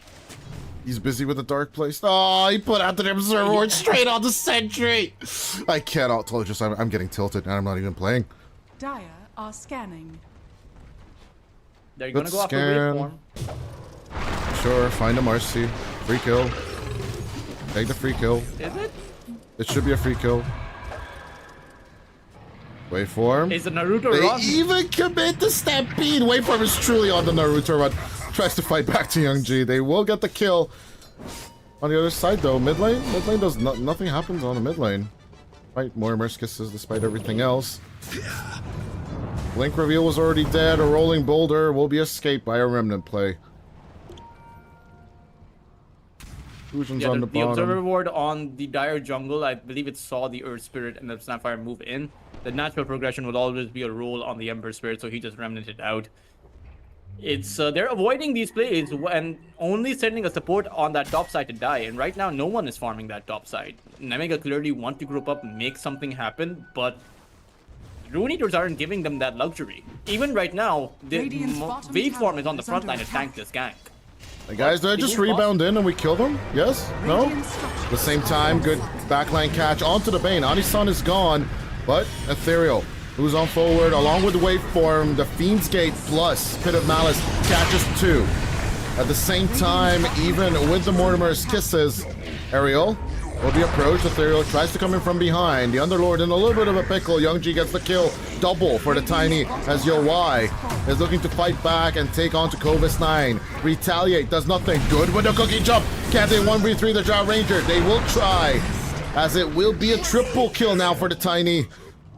Young G is proving that he can carry as well as Yo-Y in the previous game. I believe the Drow Ranger's decision to hold his ground and send out the right clicks against the Centaur was probably not the right decision, considering that Young G's blink was going to be off of cooldown. Even if the cookie didn't come in, Young G was going to hop on top of the Drow Ranger and use that avalanche toss again. And you should have just backed away to your tier 1 tower. And I'm also very surprised why Ethereal chose the Remnant out of the Radiant's fight middle all the tower is way under back to attack. the mid lane. I get it, the Mortimers were flying in, but he had the Flame Guard up. He wasn't going to die. So a bit of a shaky fight for the Radiant side. Every retaliate shot done by the Drow Rangers, 70 damage given back to the Drow. Just saying, like, that's how effective it is. As a little bit of an Avatar's combination, they'll pick up Ethereal. Let's see, Nemiga, fight with the anger. As so far they get 2 more. Amplified damage room picked up. Anku and Waveform, they just back off in fear, as you do. Radiant's middle tower is under attack. Picking up the tier 1 towers one by one. Radiant Nemiga, structures are fortified. they want a game number 3. They are demanding it. They need to keep the kills going, and they will do just Oh, that. the Shade stun onto Anku. Radiant's middle tower is under As the attack. big flat pit lord will be pitted back into his dark place on the Radiant's Radiant middle Fountain. tower has fallen. Split pushes the 642 decision. gold for Young G. I mean, they have. I mean, Young G has as much farm as the Drow Ranger does, but it's still. I do think that when the 5 of Rune Eaters Arise group up, they're probably going to be stronger than Nemiga. I'm a little bit torn, but at the same time, yeah, Yo-Y is farming out of his mind as he's this guy. There's I need to study this farming pattern, bro. This might be Hector number 2. At this point, if Yo-Y farms like this, I would love to see, like, I just call K1 on the phone. I wish I would have that number. I'd be like, bro, can you test this farming pattern? Can you see if it works? I do think that Yavor had more. I'm just saying, Dodai. You know. I mean, you have the contact then, don't ya? Just Yo, we have this kid in this minor league. He's farming extremely well. Is his pattern better than your pattern? Can you match this Radiant's pattern top with tower is under this attack. hero? To be fair, Yo-Y is playing the harder lane than ours was against India. Like, ours had an Underlord, which my team like destroyed. But this game has a Centaur, and you can't do much to a Centaur in the lane, even if you're a Drow with the Frost Arrows. Under attack. Collapse in the triangle. They find Covis 9. Immediate Fiend's Grip as Young G comes in from behind with the Avatar's combo.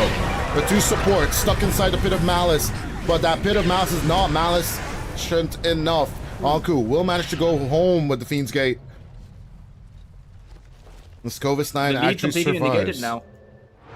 And even the Drow TP's home. Yeah, you gotta start Ethereal, channeling through it early enough. Oh, Yo-Y sees him. Young G actually sees him. Good with the grab. Avatar's combo. The cookie combo this time, though, is not gonna work out. Had it with Covis 9. There's just an Ironwood nut in the middle. I don't understand why they want to target Covis 9. Was he just the one they found in the triangle? I guess to take down the so, Centaur. but like... He also has a Lotus. Like, he can dispel away the first disable you send out to him, Dire's like the top Searing tower Chains. is under attack. It just seems a little bit of a rough target, I do agree. But even the Tiny is not an easy one either, Yeah. I'd argue. Even the Earth Spirit. I mean, to be fair, Earth Spirit is probably the easiest one of all, but he has the BKB, so he can just BKB and roll away, or at least attempt to roll away. He can just BKB and TP away, for example. So it doesn't feel like there's an easy target for Rune Eater's Arise to actually find. But then the question is, what did it do? Wants to make the grab, but wait, too far away. Fair, Dota, every single time there's no action happening around the map, Rune Eater's Arise net worth lead continues to increase. You know, for as Just long a as little Nemiga bit. doesn't make Oh! play. What a juke. There is just like, I press button, I am out. Bye. Keep focusing on me. Well, I think the same thing is kind of true for Nemiga. The backline is a good target, true, for the Avatos combo and everything else, but chasing Ethereal, like chasing an Ember Spirit, it just doesn't ring with me. Yeah, it really doesn't work. Unless you find the Avalanche Toss into a Hoop Stomp, into a Whiplash, into a Cookie, you know, in no particular order, but you need to chain those stuns. Why am I feeling that so much by an Orchid against one of the spirits? One way or the other. That's Nazi Narwhal. There's that silence. See, silences work, but at the same time, Ethereal, they don't last forever. Not the perfect Wheel of Wonder, not the perfect takeout, but they will take the Ethereal Ember Spirit for a ride. Waveform. Kind of Little Red riding his way out of this. The rebound will help. But with the Stampede, they continue to chase. Natty Narwhal. There's a Geomagnetic Grip. The silences. It's the silences, Toltrus. Those will be the answer. He stayed too long. Ethereal, he stuck around to try and get the kill on the Ringmaster, but wasn't able to because the Tiny came in.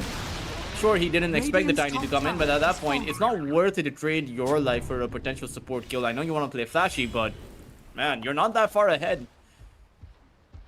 And I do think a big turnaround factor is not going to be the Drow right now, or the Ember. It's going to be Onku, because he has his Aghanims completed. And against a lineup that has 3 melee cores, that's pretty good.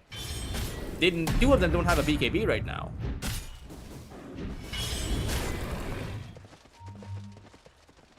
Maybe Tiny's BKB is flying out towards him. I don't know where his courier is. I can't see it. The hell? Kovasline is going for a Heart of Tarask. Long time no see, old friend. Okay, so 2 BKBs.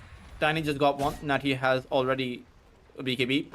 Centaur's not going to make a BKB, but that pitch should help you out in some of these team fights. At least make it a lot harder for Nemiga to do what they're doing. Just constantly jump around and fight and take out your Drow, take out your Ember.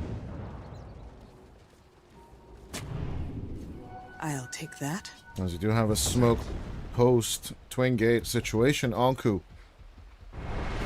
could be facing the Dark Room once again.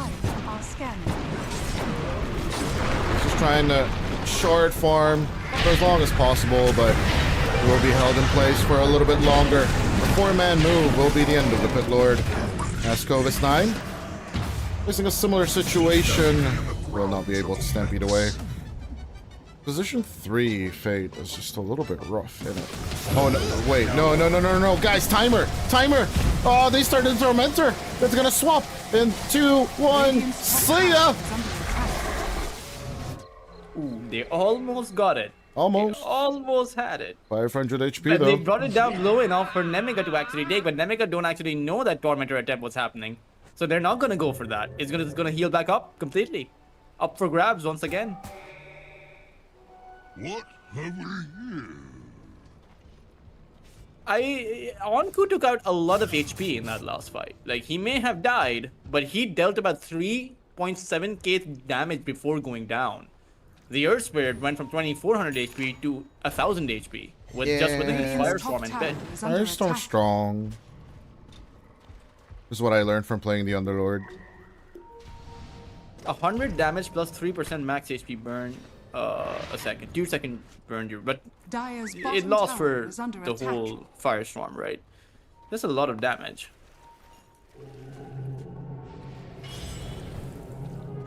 Wait for him with the steal. Minute 21 Shrine of Wisdom, just for your information. He's level 13, but we haven't felt the impact of that unleash simply because I don't think this is one of those games where he can use it to its intended impact. He's Just has to hang back. Looking for the BKB, then more than likely gonna go for the Basher build. He's gonna be the backline approach for RE.Arise as Young G. Radiant's middle tower is under attack. About to finish Harpoon as well. Stampede, commit, onto waveform. So he goes in with the unleash, phase boots. He's doing the Naruto run again. He Speed dodged it. boost! Goes for the TP, Clovis 9. Is he out? Oh, yes! Yanter overestimates by about 5 pixels, and of course, the worst stomper. Not gonna make it in time. I like how Anisan Dire's tipped top the tower Marcy is under even attack. before the teleport was complete. The belief is there. You know, it's intact. Space created one way or the other, you know, it just matters if your life was committed for it. Oh, Ethereal, he is very deep, and they're coming for him. But this time around, he's gonna play safe. He's gonna slide out. Slide in, slide out. As Ember Spirits do. Ethereal's basically the guy your girlfriend tells you not to worry about. Right now, with the Ember His Spirit. team is also... Oh, Youngji and Yawai both... They run past each other Radiant's bottom inside tower invisibility. Find? Radiant Question mark? No, scanning. find? Yanter just walks by Yanter. Ground Ranger, where are you from? What is going on here? Waveform finally found. Delete the Marcy, please. Oh, it messes up the tree grab. Youngji will finally get the crab with the harpoon. That could have been the Drow, or that could have been the Tiny had they Drow actually are not ran scanning. past each other. That was interesting to see. I sadly didn't see it. I was very much focused on Clovis 9. Walking by OI as I do hear vessels being popped left and right. Anisan should be dead. It is actually dead. Youngji is 10-1 and 6 right now. Clovis 9. Oh, Good with the grab, but Ethereal. He's not gonna be stunned for long. Like, you need a better disable to actually grab the Ember. you know, you need multiple heroes with their disables, right? You need No either way. the Tiny Youngji, or chill. Youngji, you gotta chill. Oh my lord. They are truly playing like they're mad, aren't they? Yeah, I mean, Youngji is unkillable with the BKB. Right? As long as he has the BKB, he won't die. Well, to be fair, that's not true. You have the Fiend's Grip, so he can technically die. But if he has the BKB popped, then it's very Radiant's unlikely. middle And they're tower is probably under going to head attack. inside of the Roche pit right now, but I'm not sure if this is the No, right we've idea. been here before. We It was have. the Tormentor in the previous game. And It the might- enemy team have the chance to actually group up, but they won't. There's Anisan smoke. But There's no scan available to them either, so they won't run. There's no way for them to know unless they actually might- head that way. But Roshan they might just ignore already it. half HP. They're just gonna ignore it. Yeah. They trust the global reaction coming out with the Fiend's Gate. And we'll see. The Rod of Atos, though, Anku, is just basically holding on to people. Left and right and center. As they are looking to approach the Pit Lord. Let's see it. In goes the 4-man approach. Anku tries to TP away with a BKB. Will be successful. 4-man BKB group. for a Wheel of Wonder, Radiant's not that middle good for tower Anku, is but at under least he attack. makes his way out Dire's top with his tower life is intact. under attack. That's a win. A small win, but a win. He doesn't die, but at the same time, the enemy will Radiant's be bottom just tower is pushing under attack. the tier 2. Radiant structures are fortified. And catapults are on the way. They're already in the Dire's river. structures are On the fortified. other side, of course. So why we'll try to do the same. Into the dire tier 2 They safe see lane. Tiny, Yawai, unfortunately, he doesn't Radiant's have a bottom BKB, tower so he is under can't attack. actually commit to split pushing the tower. Radiant's Jeez. bottom tower has fallen. No, he has it, but he has to get Radiant's back. middle tower Building is up to a under silver attack. edge. Not exactly the... Well, it's Dire's good against top Clovis 9 at the tower very is under least to break his retaliate. Young G's building damage is just... I don't know. Tiny building damage is just crazy still. I don't know. Nerf this even more, please, Valve. Remember when tier 2s were like 4 hits for this guy? At the same time, escape act. Right, the Aegis, they are looking to save the Tiny for as long as they can. Toss out for Kovis 9. Get him out of the pit of constant malice. They'll lose the Tiny, but BKB Tiny is looking to return. Waveform looks to regroup as Young G with the BKB activated. Waveform is super low. This time the tree grab and toss were perfect. Marcy will go down in exchange for the Aegis play. That's a lot expended to take out an Aegis that was going to expire in a minute or so. I don't think neither team's approach was pitch perfect over here, but... Yeah, it's like they're playing with emotion rather than calculation. You are absolutely on point with that analysis. They are playing like they're mad. Or maybe just the Avatos combo. Believe in the combo. I go catch, you guys follow. As bit of malice, double damage rune, adding Narwhal. We'll pick it up, or we'll just leave it for Young G. TP out, and away and away and away. The Underlord does manage to pull off the Nightfall, but Anisan will not be so lucky. ZY is also on the runaway train.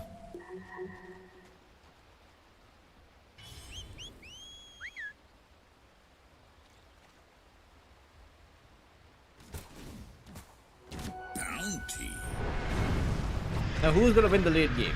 Because technically, You tell me. I have no idea.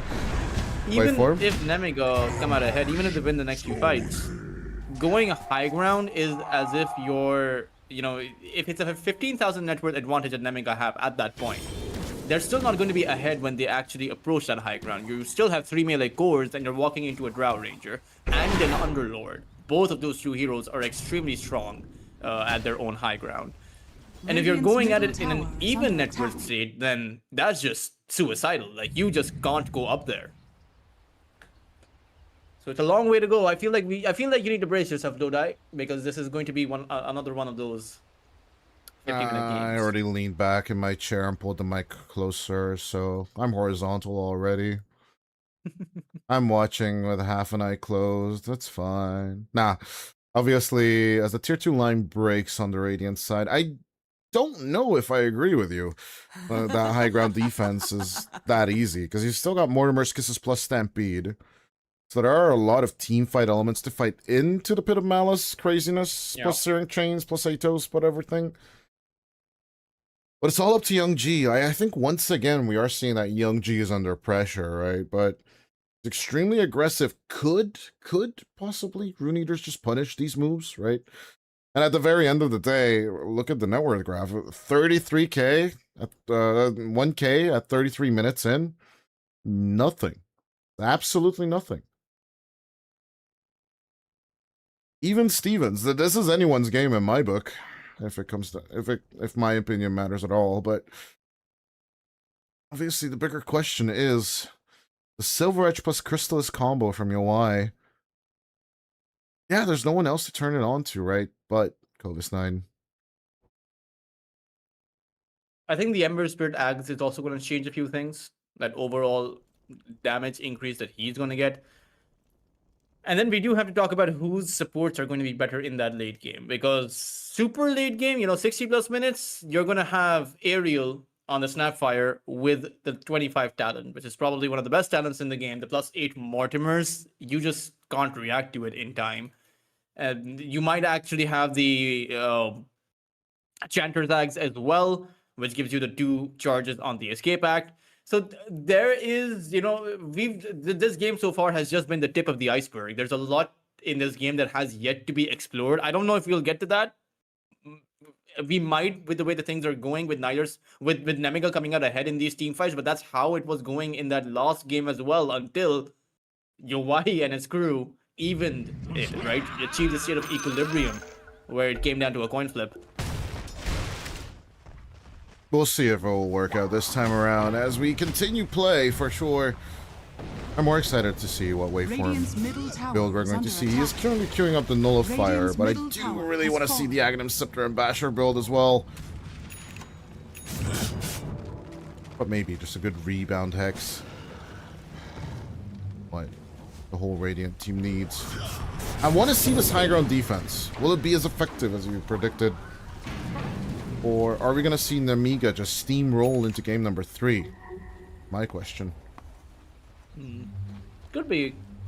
I mean, it depends on if you die outside of your high ground, right? Because you always want to fight outside of your high ground as well, so that you can take something after the fight if you win it. If you win a high ground defense, you can't really take an objective after that, right? You Radiant's kind of just bottom reset tower is under attack. and nothing else. Yeah, you can cut a wave or two, especially with Ethereal, plus when he gets the Axe, it will be a piece of cake to do that, but Radiant are scared. getting there. It's always the getting there part that I dread when I cast. It's just the unknown of the Dota. One good position, one bad position. Everything can just change. That's just Dota. That's just life. As Covis 9 gets the vision, does not commit the Stampede just yet. Young G will be aggroed on. They're just going to casually walk out, or at least try to. Bit of Malice number 2 coming with the Fiend's Gate. Trying to shut them down as Aerial. There's the Stampede. Aerial tries to get out of that position. Waveform tries to pull him back into the position. The Grandma will be taken out by Little Red Blue Hood as Waveform.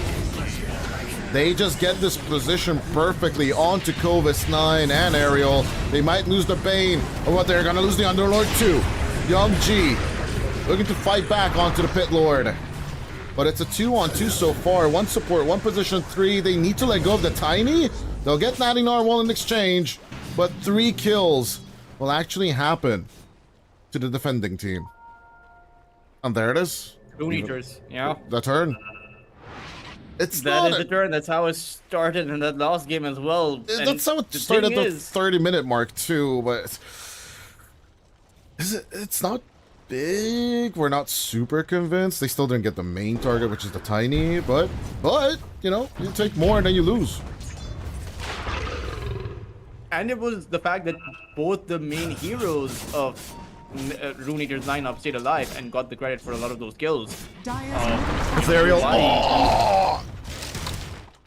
The read from Ethereal, bro. This is brutal. Every time I see like Young G just jumps in, I got him, and then, nope, no you don't. One button, bro. One button. Dire's middle tower UI is under almost attack. has away from actually got quite a few of those kills. The kill on Natty Narwhal as well as Covis 9. He is going for a nullifier. Once you have that, Ringmaster to escape back is not going to do much for Young G. Good grab onto the Tiny as there's the Fiend's Grip. Good with the grab. But at the same time, good shutdown onto the Bane. Let's see the chase continue as Yanter tries to disengage. Young G comes back again. The BKB on the Ember. Now with the Aghanim Scepter is just going to keep on rolling, pulling onward. Out of Atos on cooldown, and so is the Fiend's Gate. They'll need to let go of the Tiny once again as Ethereal. This time, no BKB. Will just crumble on the Ember Spirit. 73 seconds without him, 75 seconds without the Pit Lord as Yowai will be disposed of and saved by Waveform. Are they out yet? Because Natty is chasing them down. Let's see the roll. Shiva's doesn't reveal. Could have moved a little bit more downward. A bit of tunnel vision there. They wanted to chase after Young G despite of him getting out thrice. Right? They were ready to chase him on his own high ground. That's not the way you want to go. Your Drow Ranger, you know, Yowai couldn't follow you there. And the Ember Spirit used all of his remnants, save the one, and all of his mana to attempt to chase Young G. That is not good. It just feels like, you know, two basketball teams just passing the ball back and forth in between each other. Like, look, once again, look, Nemiga's now in the lead. Radiant's top tower is under attack. You can be Radiant's top emotional, but tower just not has desperate, fallen. right? Desperation is how you lose games in Dota. And there's no reason to be desperate. Cool and for focused. The Radiant side. It's not as if they're in a really bad position. It's pretty much even. Just chill. Daddy, chill. Jenkins said it best. Daddy, chill. Daedalus up for the Drow as well, almost. Like, he has, and he might actually hit his level 25. The +2 multi-shot waves would be pretty good. I mean, marksman chance is not Oh, bad Young G, either. he's as hunting. And they're all there. They are under prime vision station, and they did see the move out, right? Due to their own words. See Waveform. And Onisan, they'll go and make the jump onto the Bane as Young G takes an easy kill and an easy route, but buyback will be committed by the Bane as Yowai will back off into safety. Ethereal and Waveform look to keep on fighting as Anku comes in with the gate himself. Puts out a Pit of Malice as Ariel is on the cliff. Waveform will jump on top of him as well. Unleashed and looking to bounce. Waveform will be forced to play out as Kovastein was pulled in onto the cliff. A little bit of boulder smash to pull him off, but 2 for 1 as the big kill onto Young G is definitely going to put a little bit of a wrench into the Nemiga plans. That was a kill going the way of Yowai. He got 1,000 or rather 1,100 gold from that kill. It seems like Nemiga are the ones who got tunnel vision there as they saw a good opportunity. It was a good start to the fight, but Young G had used his BKB, so when the Drow Ranger came back in, when the Underlord decided to come through his gate, the routes that would follow the Tiny are just something that are impossible to counter out. You just have to get back in that scenario. I think both of these two teams have to realize that if you want to make the first move, go for it. But if that move does not work out, you need to be ready to back out and not just double down. I call you co-stars. Was Stampede on cooldown in this fight? Is what I was confused about. Like, why didn't they just disengage on the Dyers? Ethereal. Gotta remember, he should have a Remnant to get the hell out of here along with his Haste Rune. Ethereal just wants to stay. Let me stay. I never want to leave. He goes in with a Remnant. Out comes the Fiend's Gate again. Pit of Malice onto 2. Make it a second one. Straight out of the gate. If they are looking to just grab out the Snapfire, the multi-shots are connecting. Eventually, Ariel is just out. They might pull only on to the Underlord. As Kovastein goes in for the join up. There's the Avatos combo. Anku is just super low. The Underlord dies. Scatterblast onto 3. As the Bane just gets connected on. An easy kill on top of everything. Yowai. All eyes on the Drow. As the BKB is still available for him, but as the supports die, along with the position 3, a very late commitment to the BKB as he tries to escape, will be successful for one last roll. Narwhal in with a join. Yowai just needs a few more units to actually make it to the fountain and will survive, but now, with the waves in such horrible shape, Nemiga cannot go high ground. Again, a fight only possible because Ariel butt back. I don't... Why aren't these teams willing to cut their losses? Like, what's wrong with a Snapfire having to respawn? He'll die. I want to force my will on the enemy. It's the kind of mentality I'm reading currently between the two teams, but... Look at this! Look at this graph! It's stupid!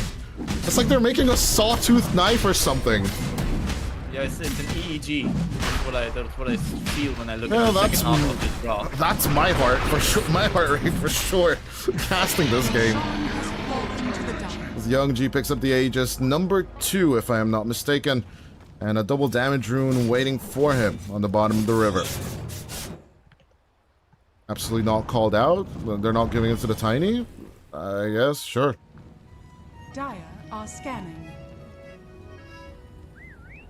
He still has yet to make his first blink, but I think you need a Daedalus this game as well. You need more damage, right? To jump on this Drow with, take him down, because so far Yowai hasn't actually died all that much. The last time Yowai actually died was all the way at the 15 to 16 minute mark. So like, it's been 20 minutes since Yowai has actually taken a fall. It's been very close, right? There's been so many situations where Yowai is struggling to make it out.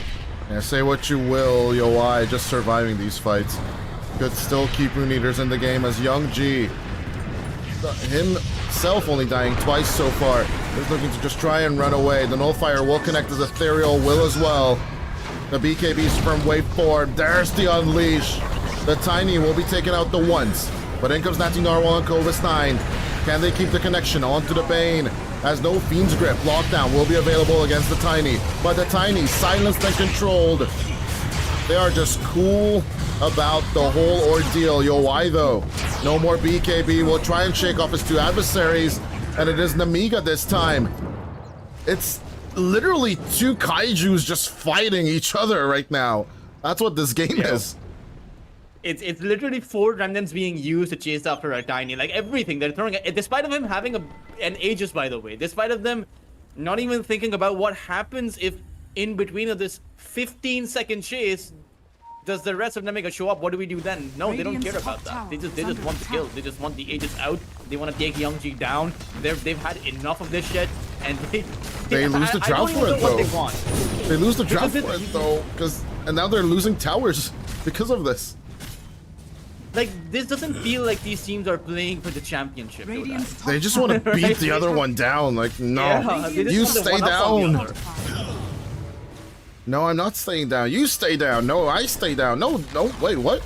Radiant's top tower has fallen. They're all at the very same time. Aegis taken, and still no buyback from the Drow. Of course, it's just a tier 3 tower. Obviously, it's not important enough for the position 1 to return.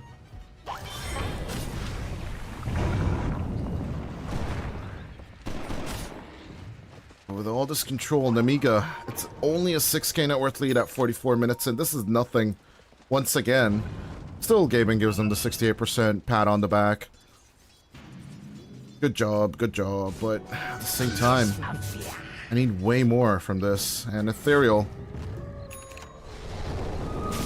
looking to finish off his Shiva's guard. Dire are scared. Better yet though, Clovis 9 with a jump in. They find the Ember Spirit, the Fiend's Gate. It's not gonna help. He does have a buyback available, but if he buys back, that's his Shiva's guard. Or rather, actually, no, he can buy back and build up his Shiva's guard. Has enough gold for that. But they're on the hunt once again. There's an Arcane Rune on this Earth Spirit, so he can actually chase pretty far. And this Drow Ranger UI should ideally get back to his base. Farming up a few hundred gold is simply not worth it. They need to defend this high ground on the mid lane as Anku gets thrown in with the BKB. He looks to commit. Who are their key targets? Backline, backline, backline. That's been the struggle for both of these teams as Ethereal looks for the deep dive, gets on top of Clovis 9. Young G looks for the turn. This could just be a dieback on the Ember as Ethereal goes for a slight, jumps into his own pit of malice with the help of his friends as Yo Y tries to right click down as much as possible but will die to Natty Narwhal and his Magnetize. At the end, with Anisan also being lost here. Buyback from Waveform and Ethereal was committed for this fight, but Ethereal actually survives the ordeal while Yo Y does not. I feel like they're not correctly identifying who actually is doing the most damage. Because you take a look at these fight recaps, these past 2 fight recaps, it's mostly Natty Narwhal. 8,500 damage in comparison to the total of 16k. Right, so he's literally 50% of their damage output right now. Why not target him? Why this obsession with the tiny? Aerial Satanic broken. Can they get Natty Narwhal? No BKB on the Earth Spirit. As they just group join over here, Natty Narwhal just slides himself out. As Waveform will die back for this. But all they get is Aerial. This is just not worth it as Clovis 9 looks to sit on top of Anku. The Underlord sliced and diced. As Natty Narwhal surviving the ordeal could just be game over. Nemiga, they want this game 3, Toltrus. They just don't want to let go. There is a buyback available on the Underlord and a buyback available on the Drow Ranger. So it's not the end of the world, but I don't see a way in which you can take Natty Narwhal. Well, I don't see a way in which you can kill him without him just destroying your lineup in the process. Correction, the Drow's buyback is still 280 gold away. Because he did buy out the Satanic, but lost the Courier. Do better than that. Did he buy out his full Satanic or just the... No, just a Reaver. Just a Reaver. As the double wards are going out, Young G commits. BKB available. The Link is working overtime. Holy mother of building damage. Radiant's top barracks has fallen. Radiant's middle tower Young G is under attack. requesting the help of the creeps. Will just right click it with his bare hands. Grabs the tree, goes for the melee, fortification committed. Radiant's middle barracks As the Drow Ranger is showing on the bottom wave, looking to finish off the Satanic as fast as possible. But we'll need to be patient for at least another minute. Has the buyback at least. Let's see if 20k net worth lead will be enough to force out a game number 3 today at all. Didn't work out for Syntax, did it? It did not. And to be fair, I mean, they've been in this position in game number 1 as well, where they were significantly behind, but they were able to come up with a win. I don't think it was this significant of a... It wasn't this bad. No. Yeah. I colored in the grass. Gabe 90%. Gaben was super convinced. Like, oh no, the Drow's not gonna win. He was super convinced this time around as well, right? Radiant's courier 80% all the way, but now he is just super on the Nemiga fan page side. And Yowai doesn't seem to have the same kind of plot armor that Young G did on the Drow. Oh, another courier down. The bias is there. Ethereal lost out on the refresher orb. 3 minutes of a hold. Ultras. But yeah, buybacks are coming back. Nice and slow. But still, yeah, the net worth differential is massive. Doesn't want a buyback. Drow wants the scepter. No, went straight satanic as well. Yeah, I mean, he wants a satanic plus the scepter. We already bought the first component? Bought the stuff of wizardry. Oh no. Like, what do you do with just one component? He's also keeping the stuff of wizardry in his inventory. Swap the components, Yowai. Come on. Swap the components, Yowai. He likes his stuff. Yowai! You don't need it. Thank you. Oh, and he's now selling. No, don't sell it. Keep it. Oh, he must have accidentally right-clicked it. But, oh no, this is bad. This is bad. Oh, this is just bad. If you're a RE.Arise fan. He needs 1,000 gold for the buyback. That's the thing. Had he not bought it, he would have had. He sold it. He sold it. He sold it. He sold it. He still needs 400 gold though. It's too late to sell it. He sold it. He sold it. Might as well not it's sell fine. it. It's fine. It's fine. It's farmed away. Farmed away. It's all good. What a panic moment. I'm not gonna lie. you think he stole his? Oh no! Ethereal. 2 minutes to gone. Oh, and they committed Fiend's Gate on illusions on the mid lane. No. Yeah, this is okay. Drow has the buyback, but they don't have their Ember. Talk about a disaster. He's going for the second camp. Please don't go for more. Just get He's out. going for more. Just get out. Get out. Get out, Yowai. Okay, he's home. Back. Home is good. ET, go home. That's good.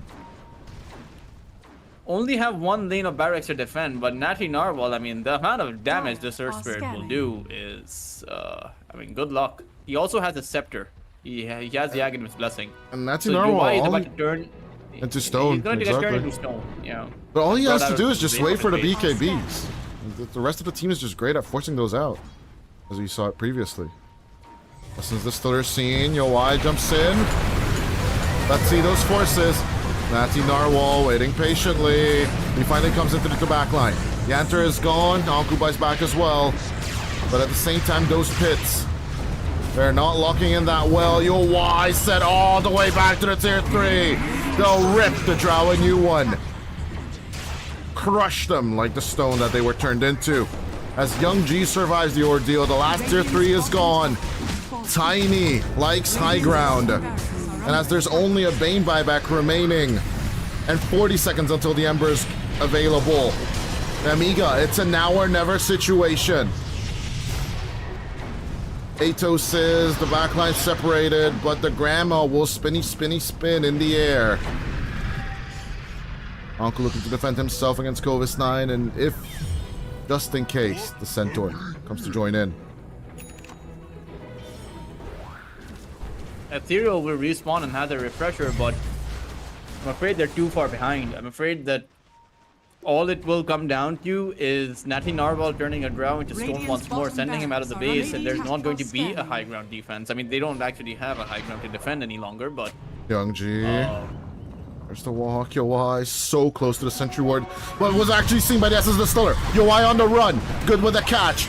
As the cookie will crumble and the Drow Ranger dies back. That should be game right there. Nemiga with the random throw of an Essence Distiller, turning the Tiny into stone. A good save on to Young G, but out as he comes. Anku types out the GG.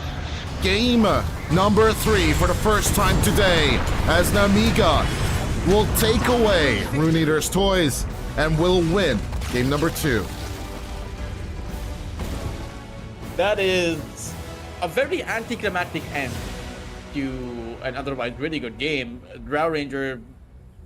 I did feel like for the second half of this game, Drow Ranger was playing way too aggressive, way too risky, and both of these two teams kind of playing with a lot of emotion, brute force emotion, really, just hammering the other side without any kind of. I would say there was a lot of strategy involved, but it was more of attempting to bulldoze the other through, trying to force their way, or their strategy onto the other, regardless of whether it worked or not. And this time, it worked out for Nemiga, surely, as they realized that, hey, the other side is too busy on our tiny, but they're not even realizing that our tiny isn't even most of our damage. It's our Earth Spirit. And Natty Narwhal was free to do whatever he wanted throughout most of that game.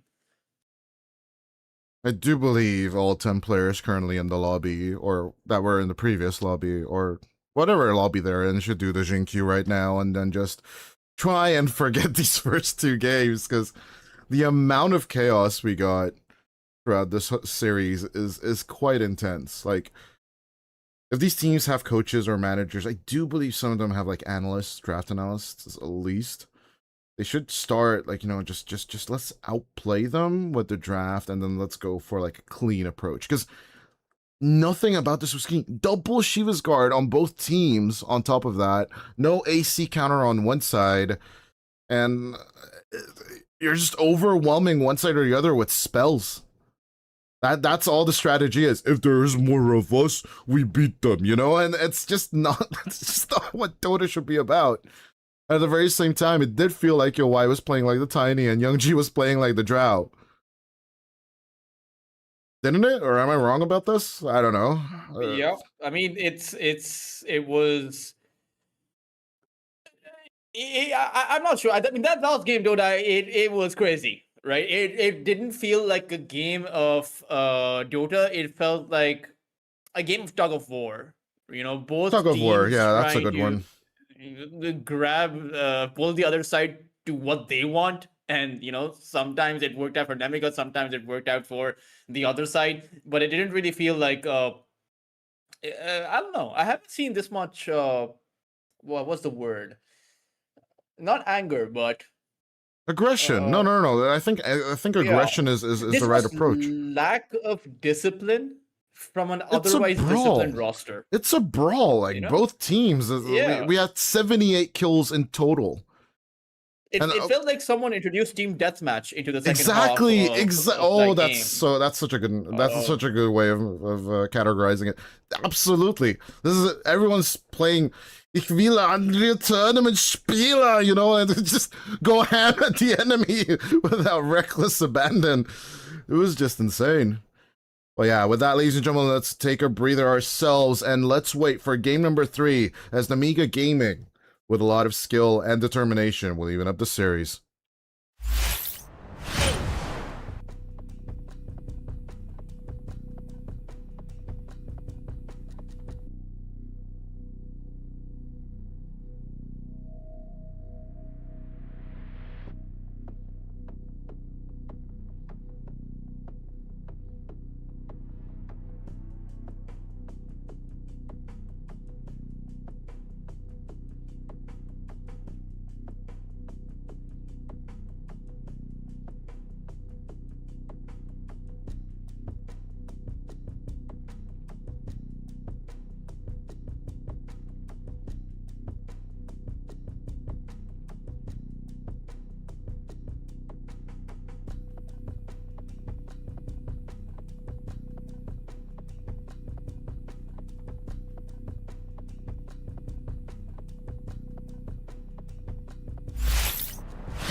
Ladies and gentlemen, last game of the day, RE.Arise against the ropes as Nemiga will even up this series for game number 3.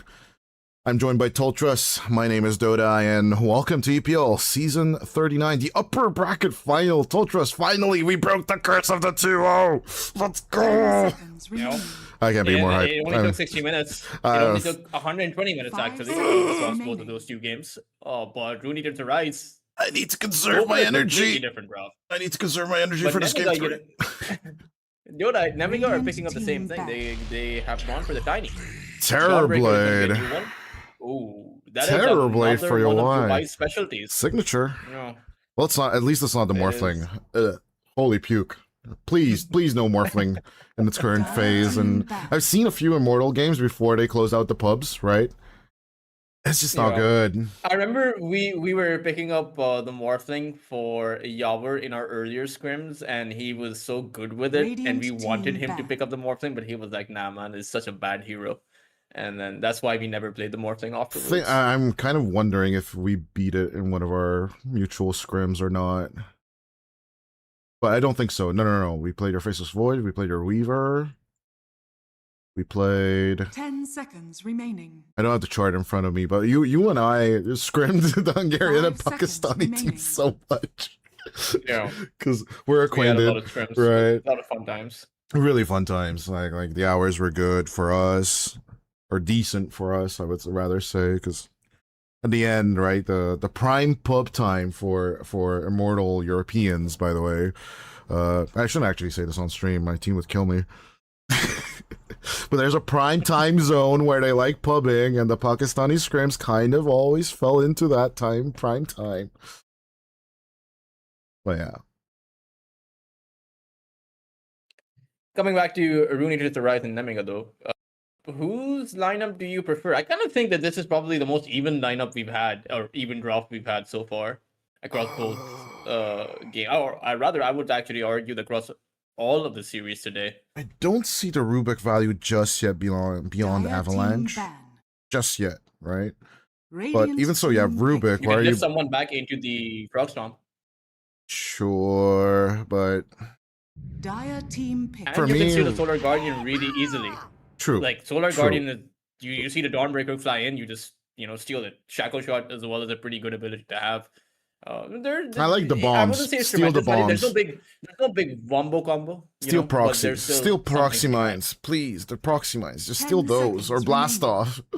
That would be funny as hell. It's a mid Snapfire, don't I don't like it as much. What is the Invoker? Mikey tried it and it didn't work out that well, did it? They didn't. Is it going to be another Earth Spirit? Zeus! Oh no. The Tai Lung gameplay, baby. Oh no. Double global coming out for Nemiga. And they could just, after laning stage, hide Natty Narwhal. The constant farm. Of course, Lightning Hinge as well will amplify things. It is very great against the Snapfire early on. But great against the TB. Actually, now that I think about it. Counter pick to the Yawai Terrorblade. It's pretty good against every one of Rooney to the Rise's heroes, right? Even if the Dust would be snowballing in, you just drop your Nimbus where he's snowballing, and suddenly he gets hit by that 350 damage lightning bolt. Zap. Even against Ethereal, to be fair, the Mortimers, you can't really use the Mortimers when there's a Nimbus there, can you? So it seems to be a pretty good pick overall. There's a bit of protection as well with the Dawnbreaker and the techies with the reactive taser. So it's a decent pick. It's just one of those picks which you just need an absurd amount of time to make it work. You need that Kaya into the Aghanim's, into the Refresher, not to mention the other small items that you get along the way. So you need at least 30 to 40 minutes to be able to function. Will you get the 30 to 40 minutes as the question against RE.Arise as a decent space making with Ethereal Anku, Waveform, and Anisan's picks, but TB will also need a little bit of farming space to then always join it once objectives are about to be taken. So the early game is kind of rough for both of these teams, is what I'm trying to say. It definitely is. could depend on how the Snapfire plays, right? If Ethereal pops off, then he could potentially rotate anywhere he wants. I think the Dawnbreaker is also an easy target against the Snapfire. Tusk, natural rotator, but so is the Wind Ranger, and so is the Techies. And it does seem like, the Rubik, as good as he is in the lane, is pretty much dependent on getting his spell steal off. So it's one of those... neither draft is designed for the 30 minutes, but what's to say these teams are even playing for that timing, right? We sit here talking about the early game, but it doesn't seem really like these teams like to play for the early game. We the idiots. Yo, bro, what's your Ethereal's voice line is how I feel, don't I? All of us. Tossing. Absolutely, absolutely. Yeah. Trying to analyze what these guys are up to. It's kind of hard to determine at this point. Like, the brawling approach of both of these teams throughout this whole match is kind of putting us on the confusion train of Dota.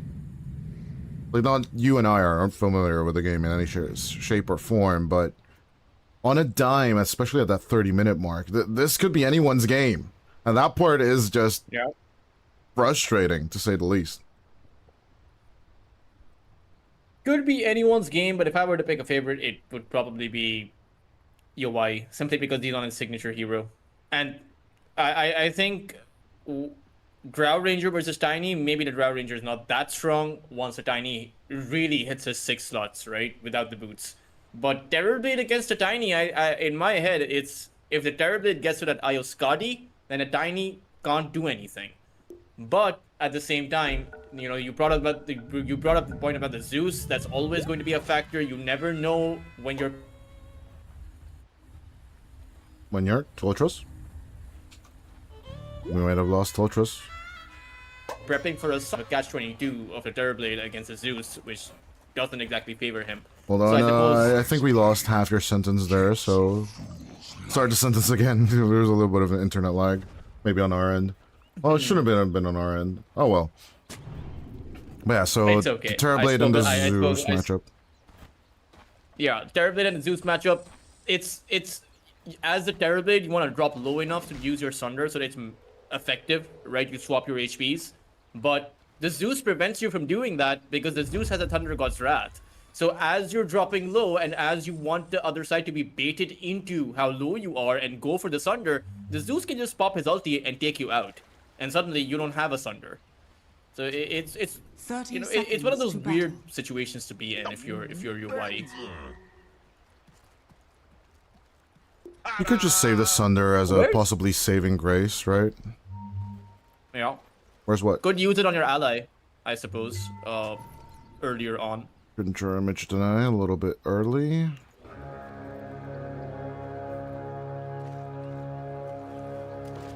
Conjure Image level 1, not usually a start I would prefer on my TBs. I'm a Reflection enjoyer, personally. I don't think TBs nowadays go for the Reflection. I know. I think even though it's so good. they pretty much, Reflection is a pretty good ability, especially against a Dawnbreaker. When you have a Tusk on your lineup, the movement speed slow, coupled up with the movement speed slow of the tag team, is pretty effective. And it's a lane which could be hard, right? Metamorphosis pops, tag team pops, and suddenly you can't make it out of that position. It's have to be careful if you're Coppice 9. It's not an easy lane, especially with the Wind Ranger. Like, there's nothing the Wind Ranger does here. There's no natural synergy with the Dawnbreaker. There's individual synergy. You have the Power Shot, great ability, great nuke, and the Shackle Shot, great stun. But outside of that, you just right-click. That's pretty much it, right? Burial immediately gets snowball to the face, but we'll still manage to put out the Sentry Ward. That's all that truly matters. Wait for him. Realizing that, yes, of course it's blocked, as it usually is. And we'll just have to wait for that snowball cooldown. The camp up top.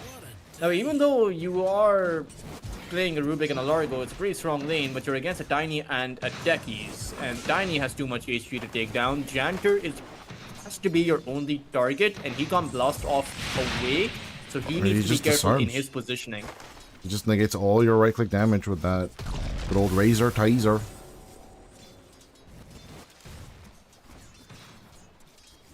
I wish the old techies would be back once a month. You know, just once a month. So that all the techies players could get rid of their itch. You know that Slacks actually made an arcade version of Dota that just has old techies in it, but with the current patch. Actually? Yes. Dyer's courier has been Damn. killed. It's cursed. It's really cursed. I've tried it. It's really addictive. Don't do it. Is all I'm saying. I won't. I will not. It's not worth it. It brings back the madness and the PTSD. It's really, really good, but I just can't go back. Metamorphosis available. Yowai on the chase. Has another Conjure image available if they want it, but they're not looking to commit, or will they? Kovis 9 looks to slide in with the Celestial Hammer. Snowball for the secure, but First Blood will still be the Tusk. Yowai not committing with the right click to get the Dawnbreaker, even though it feels like he should have. But kind of knowing that he would be Starbreakered. Ariel shackled him. That's why the Oh, last right my did not bad. come out. That was very well done by Ariel. I wasn't paying attention to Ariel, but out come the right clicks. They're just not turning either way. Another Conjure. No. I think that First Blood went to Ariel, so Dawnbreaker only got 55. Oh, Kovis 9. Another attempt. A little bit of a deep dive this time. The power shot is good, but Attack. Magic Wand is better. Yeah, I'm not sure why he went for that. He was too low on his HP, and what was supposed to be pressure on Yowai because there was this huge creep wave that was going to push inside of his tower. Now Yowai has free hits underneath his tower and will secure each and every single one of these last hits. So bad goes to worse. Yeah, instead of course, hero aggression with a reflection. That is basically the logic of it, right? With the Conjures, you can just basically last hit secure, and with the tree cut, the shackle will break. We do have a kill up top, but waveform still going to die here on the bottom. 2 on 2 goes the count so far. But yeah, Anku and Anisan did manage to get the kill. Oh no, Yowai. Did he just get power shot? He got power shot, didn't he? Yeah. What can I mean, he the do? dust wasn't there. I don't know where the dust was. Where is the dust? I think he was dead, right? he And died. then he just respawned. He was dead. Yeah. When your support is dead, you might want to play it safe. Nope. All in. This game, this match is all about all in, bro. As here's the all in as well. Young G gonna get grabbed on. You might want to lick, you might want to blast off. The massive not chasing the tiny play as Yanter. What? I don't have descriptive words for this, Totras. You had Young Waveform G in said your sorry, grasp. You know, he apologized. You should have. I suppose that makes it better.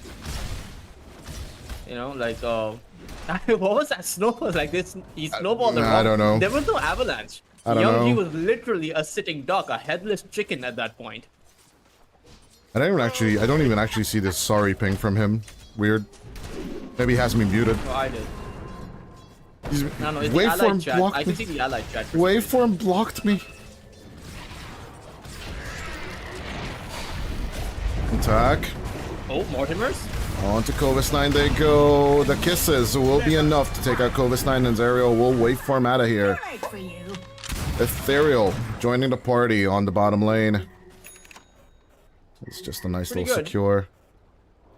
He's actually dominating the Deuce. Because Natty Narwhal isn't even level 6. He has 27 CS compared to the 43 of Ethereal. Now sure, 5 of those creeps were just the kobolds that we saw, so that's cheating a bit. But still, very well done to acquire a kill at the back of it earlier, level 6. The same thing though Natty Narwhal can do now that he has a Thunder God's Wrath and a creep or two. Yeah, massive pings coming out of Kovis 9, possibly out of anger, possibly out of frustration as Ethereal Is under attack. looks to grab the rune, but Ariel will get nice little shackle shot and the deny on the invis. Not a big rune to lose per se. Kind of like a roulette, isn't it? Always this mid lane. As he enter. Yeah. Looks for the jump, Ariel with the find. They'll get the blast off on him as well as Anisan getting really low. Waveform coming around with the tag team. Let's see if the Frog Stomp will be enough to take out Young G as well. That would be the big one. The Tiny is pretty low with the snowball. They'll get the kill for Anku. Don't worry, you'll find On the rhythm. That is very well worth it. I mean, all of these kills that have been happening on this top lane, Dodai, they've just been going to these supports. The Tiny has 0 kills, right? None of these cores, even the Dawnbreaker has 0 kills. All of the kills that Nemiga have are on their aerial. supports. They're all on the aerial. Because I'm guessing the 4th kill wasn't a creep kill or a tower kill. One way or the other. Yeah, so it's not that worth it. Meanwhile, Onku has, 2 of the kills. Ethereal has 1 of the kills. Meanwhile, Waveform and Arlington have 2 of Radiant's the middle kills. So tower is under attack. It's a better kill distribution system, I guess, on the RE side, as Thunder God's Wrath does go out. They will get the Frog out of commission as the first Solar Guardian will only secure the Dawn, but speaking of only, Kovis 9 needs 1 more second to get the Celestial Hammer out of there, but will not get the opportunity, as the Mortimer will just get a little shredded. first kill secured by the core on Nemiga, so that's at least something. Otherwise, that was starting to look pretty crazy, considering Ethereal got the kill on Coversign as well, right? They're just so much better at giving the kills away to the important heroes. Power Rune number 2, top contest. Could go, might as well just go the way of RE.Arise. Natty Narwhal showing up, but they just used Snowball. It's an illusion rune on the bottom lane, or the bottom side of the river. No one really truly cares, but Ariel's killing spree given over to Ethereal. So just give him more, give Grandma more gold. Grandmas love being rich. 4,300 net worth compared to Natty Narwhal, who has yet to hit that 3,000 mark. So Ethereal is a full 1,000 plus ahead of the opposing Zeus. And you have to be careful about the Snapfire, because pretty soon, in a creep wave or 2, he will have the boots of travel. He just needs about 70 gold. Should farm the neutral camp for it, has the soul ring. So this is, now there's rotations that can come in from anywhere. Down bottom, Kovis 9 on the run as YOI. Did lose his illusion, or illusions. I don't remember how many there were, but Kovis 9 will still melt as the Metamorphosis. Grabs another right click. First kill for YOI, if I'm not mistaken. Tower is under attack. And now he's already on his way to the Yasha now, and he's got the Falcon Blade. But I expected a way more chillaxed game, Poltrus, and 14 kills in, the action just does not stop. Up top, we do have the blast off along with the avalanche, but the Solar Guardian does not hit. Into the kisses dives Kovis 9 as he will get snowballed as well. Warrow's punched into the air as the Dawn will go down. It looks like a turnaround for Nemiga. Young G, another avalanche in 5 seconds. He's just taking couriers out instead. And do I get a breather? I get a breather as the tier 1 tower on the bottom lane falls due to YOI. It is a 2,000 and maybe even soon to be a 3,000 net worth advantage in favor of the Radiant side. YOI is getting quite a bit done. Sure, he went down first, but he's even ahead of Ethereal in the net worth chart. And that's not even to say that Ethereal's doing any worse. He's also 5,000 at the 10-minute mark. This is Nemiga kind of being pretty far behind. They aren't able to make the same kind of moves, despite of trying to use the Solar Guardian. Sorry, I'm getting tilted at something else. The third power rune this time is going to be a haste, and for the 3rd time in a row, it spawns on the bottom. No matter how hard Rune Eater's Arise try and manifest the top power rune, it's just not happening. Nope. Luck is not on your side. Gaben is with Nemiga. Give him all the power runes, you know what I'm saying?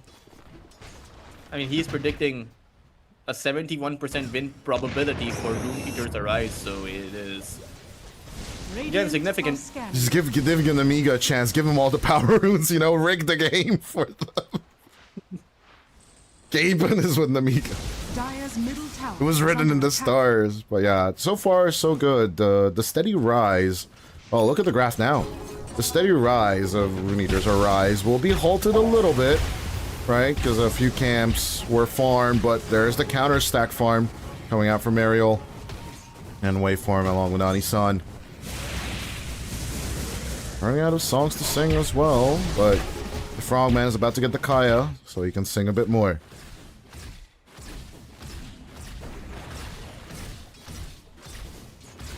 Yeah, Yasha done. He almost has. Okay, no, he has the Yasha. Yasha He's still a long way to done. go. Manta's really fast on the TB, right? It's, I think, the items after the mant that I'm always confused about. So, like, there's always the small item approach or the big item approach. Small item approach would be like Dragonlance. Yeah. Or the Hurricane Pike. Yeah, I think the Hurricane Pike it's in what some I'm ways going it's for as necessary.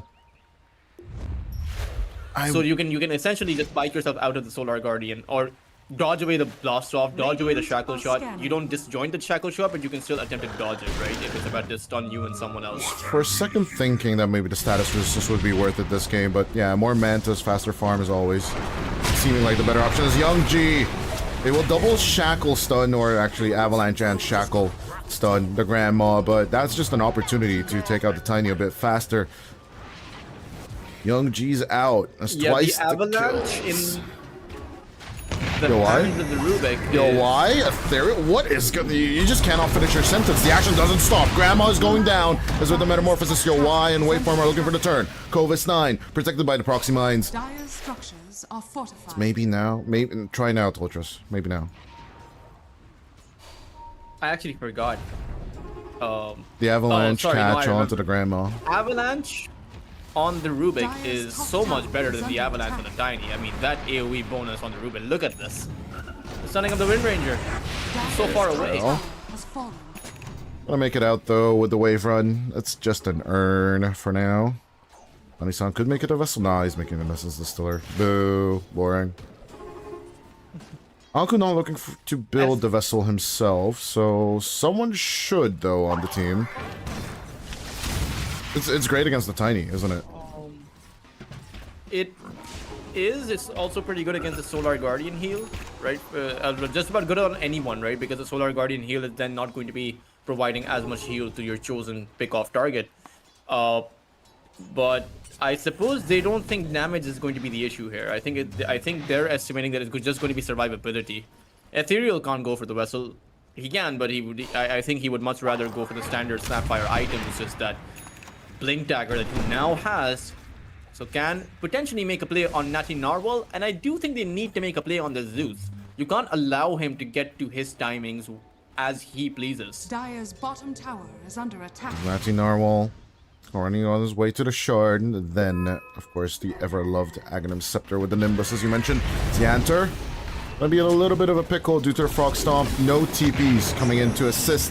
Xanter will be doved on. Good with the right clicks. Yowai will finally find the kill on Xanter. As a triangle hostile takeover coming in from Rune Eater's RE.Arise. See if the execution's gonna be good. Zeus now coming over. Ethereal with a deeper jump. Blink reveal as well. And with the wave cut, but they are in full vision in their position. Radiant's top tower is under attack. It looks like a disengage from the rest of the team. They're on waveform. Can get away with ease. Natty Narwhal? He's fine. Okay. He's fine. He's almost at that good old lightning hands.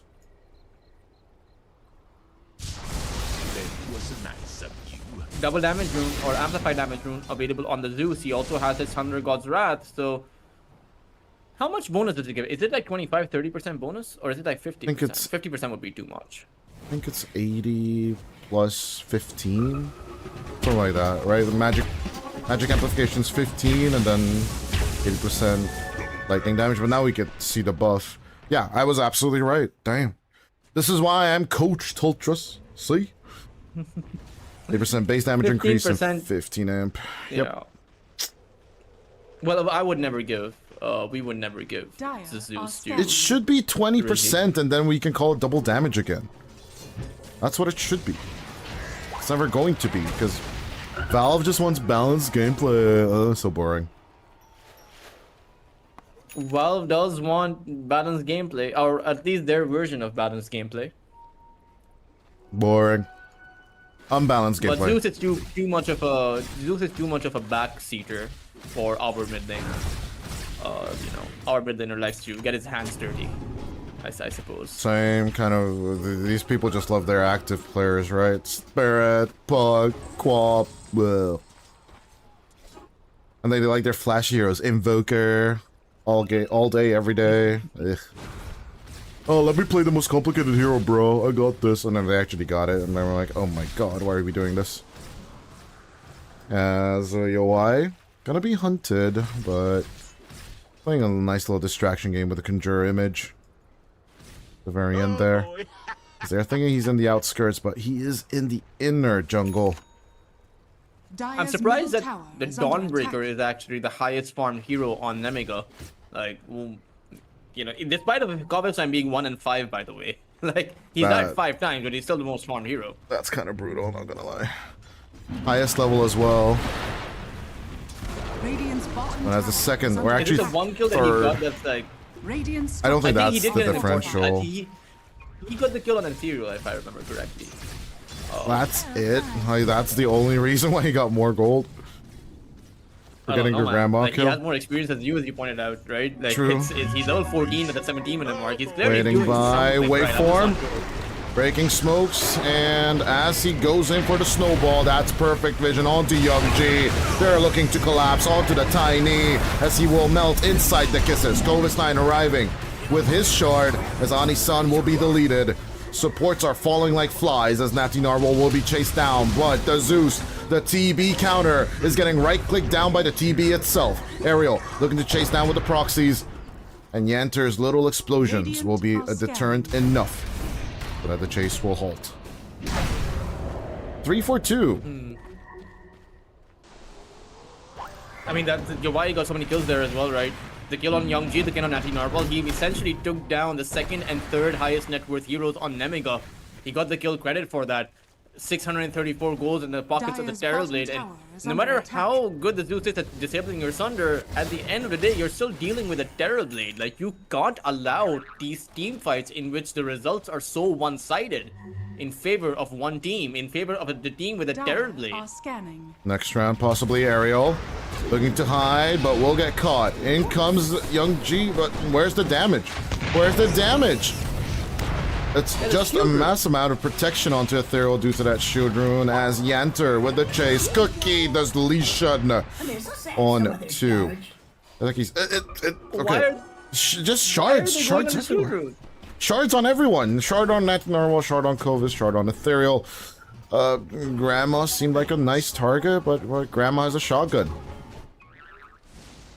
Strapped to the lizard's back. 3000 HP at the back of the shield rune, right? Like, it's not even possible to have enough damage right now to take that out. Like, your Tiny went for a second item Blink Dagger, right? As you've seen in this entire series, all the 3 Tiny games we've had so far. But that means he doesn't have enough damage. Who else is gonna do the damage? Is it Janker with his Blast Off? I just saw Young G miss her range last hit on a creep, and I'm like, nope, I don't want to watch this anymore. They're just mad. Both teams are just mad, Toltris. Maybe Rune Eaters or Rise are less mad, just a little bit less mad. Well, Ani-san, I think Rune Eaters or Rise got pacified a little bit in that last game, and they realized they need to calm down, cool their heads. They actually did the Shinkyu. Yeah, they maybe did the Shinkyu as Ethereal. Along with everyone else, they'll just casually join in. Take out the Tormentor. They find the answer in the middle of the Tormentor fight. Out comes the Thunder God's Wrath. As could that be enough damage? Young G coming in from the other side. They'll get the Grandma. Waveform is dead. 3 will be lost. As Ani-san was killed by the Tormentor. But Yoi, having used the Sunder for this, will definitely want to grab the Techie's kill to start things rolling in the other direction. Neutral Creep was the one that took out Ani-san. But Young G and Kovacs, hold on, Kovacs, both of them he's got a kill. Still on the chase, trying to trick it off with the Starbreaker, but the right clicks and the lickage. How does he die? I don't understand what's going on. Like how long the frogs... Didn't Yowai go for the neutral camp? Yeah, he did, and then he turned right? around. And then he started chasing the... Yeah, but why was a Dawnbreaker there, Dodai? Like, what are you doing? I have several questions. I don't know. I mean, we can get a good shackle on Yowai. It's fine. Oh, wait. He's full HP. Oh, we're dead. Oh, no. Oh, no. He's the reason... Dawnbreaker is the reason Yowai is full HP. Yowai sundered him. And then after that fight, it's just a turnaround. Yowai. He pivots from the Force Staff plus Hurricane Pike build. He is going straight for the Butterfly. And it's looking actually pretty decent. Tormentor, still full HP and open. Waveform with the catch onto Yanter. The Techies. Has all the proxy mines in the world if he wants to, but he will be thrown into the air. He does not throw out a single bomb other than the postmortem MAD. Yeah, this is Nemiga. You look at the innate of Techies, and that is Nemiga. Literally. MAD. A lot of times it's not even mutually assured. It's like more like our destruction is assured. I don't know. If I was even a little bit creative, I could have come up with an acronym. Self-destructive. Self-assured destruction. Self-assured destruction. Sad. Sad. We're just playing the mad sad.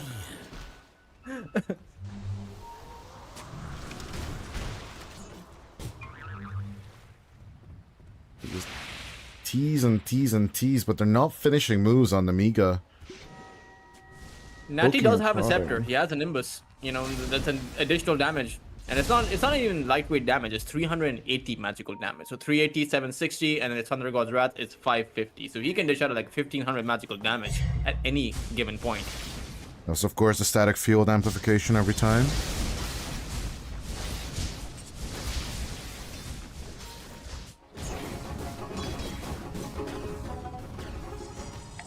Well, we shall see. Refresher coming out next.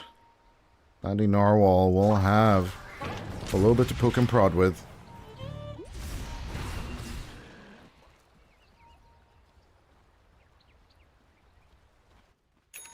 Dire's middle tower is under attack. Smoke of Deceit. Let's see how deceitful it will be. Yo, why? Breaking? Oh, what a smoke position from Ariel. He's right there, waiting for them with open arms. But as Roshan is still on the top hit for a minute, Nemiga, they just cannot counter-approach this. Radiant's bottom tower is under attack. Yeah, there's just no way. It's just too many units. And your Tiny good, but your Tiny is busy. He's busy on that bottom lane.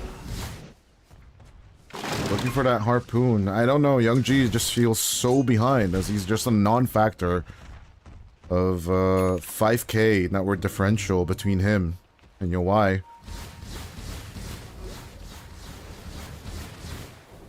I mean, it's a. Dire's middle tower I don't is under even. attack. Radiant's bottom I don't know what the tower move under is. attack. You have the I'm BKB sure they'll for find it. Coppice Nine. I'm sure once we say that, oh, this is definitely X's or Y's game, immediately the other team will find a way to just over aggro to the other side and turn this game around. All right, Dire's then top I know what to tower do, is under Lodi. attack. This game Radiant's bottom tower is in the hands, is in the bag for Rune Eater's Arise. Okay. And now I just have to wait for it. Well, let's see if how strong our caster curse truly is. Does the caster curse work if we try to? If we try to will it into existence, I don't know. It's if like Kyle was that's really the thing, strong right? with this, right? Shout out to Kyle. By the way, great guy. Now works as the creative executive for Vplay, if I'm correct. I do miss Vplay as a tournament organizer, not gonna lie. Dire's middle tower is under attack.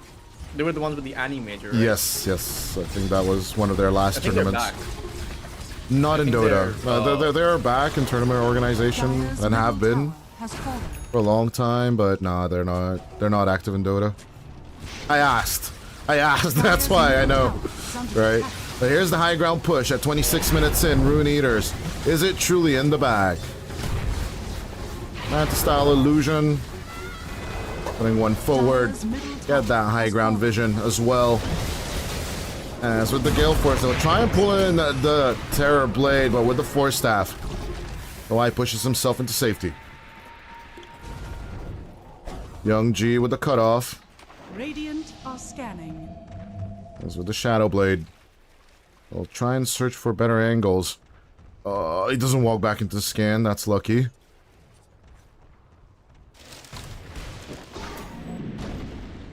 A bit more farm. He's looking to continue the execution.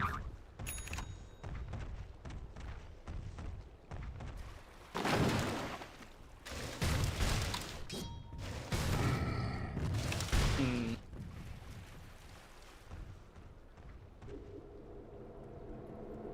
7,000. I mean, they poked the high ground. They went back.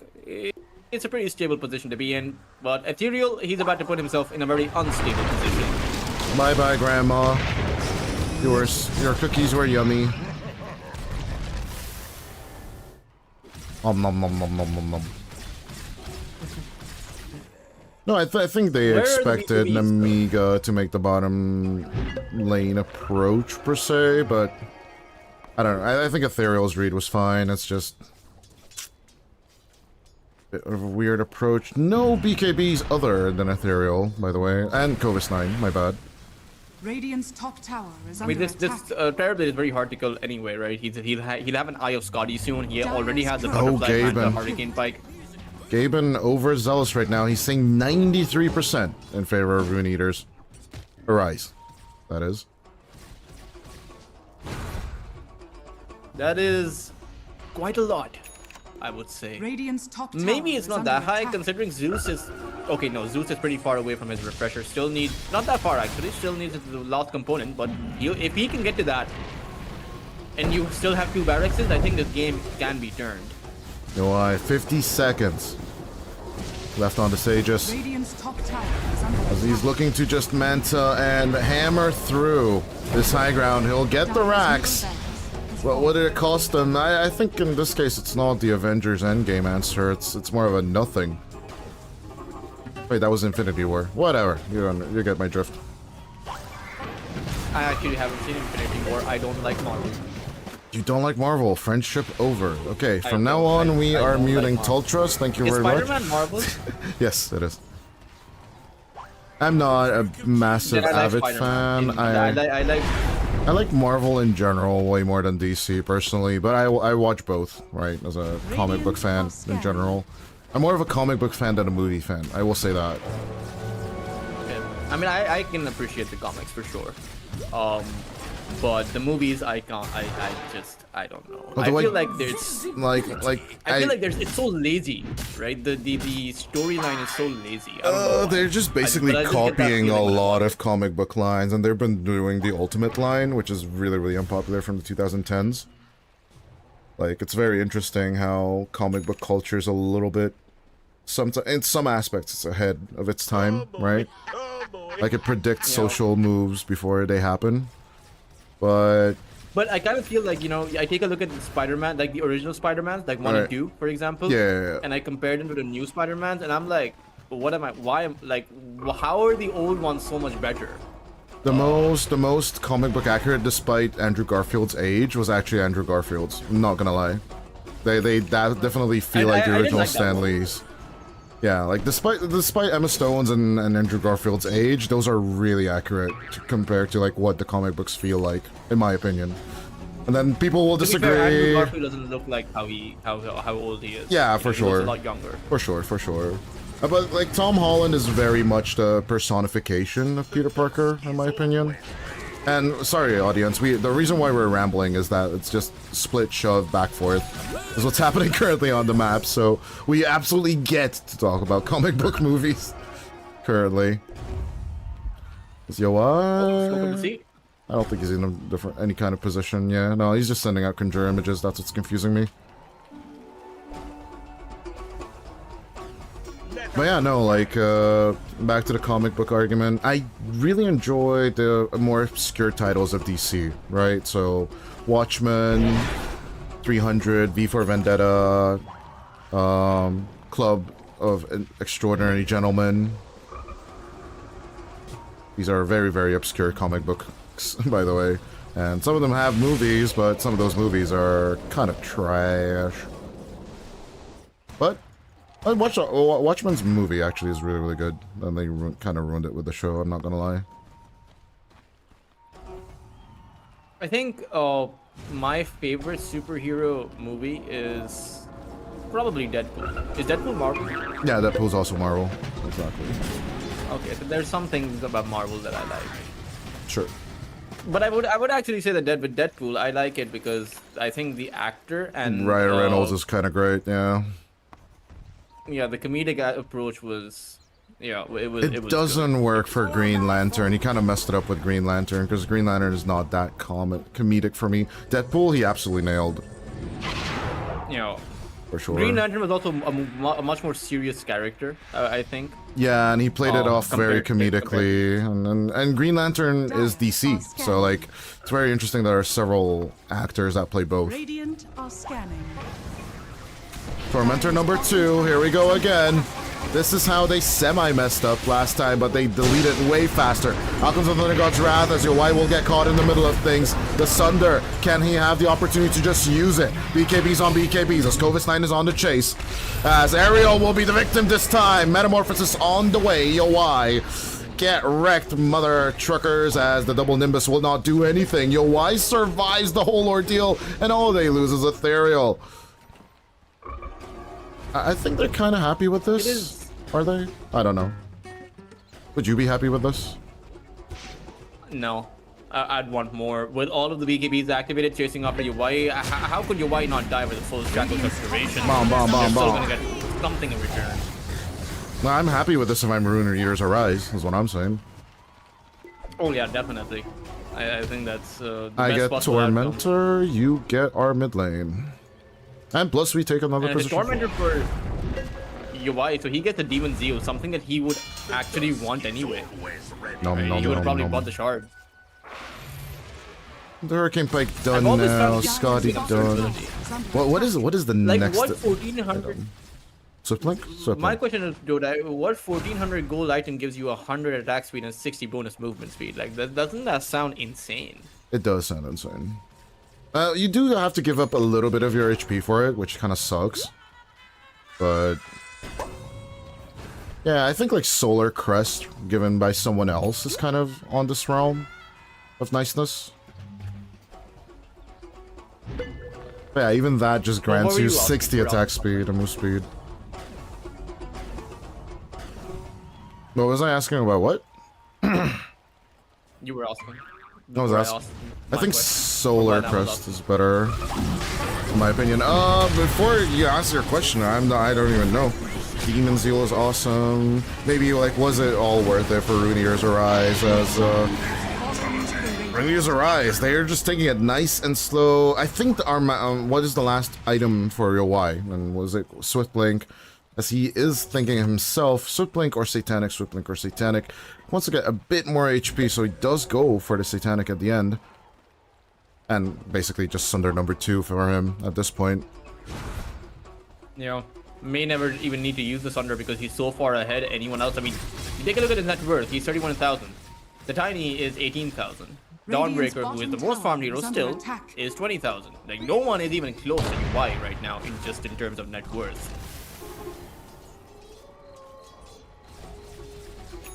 Like, Tiny's inventory kind of feels like he has 3 items, 4 if you count the Blink Dagger 2, but the Terrorblade is 6 slotted. And let's see that 6-slotted Terrorblade. Technically 5, let's just be honest, as UI will get grabbed, but will get licked back into safety.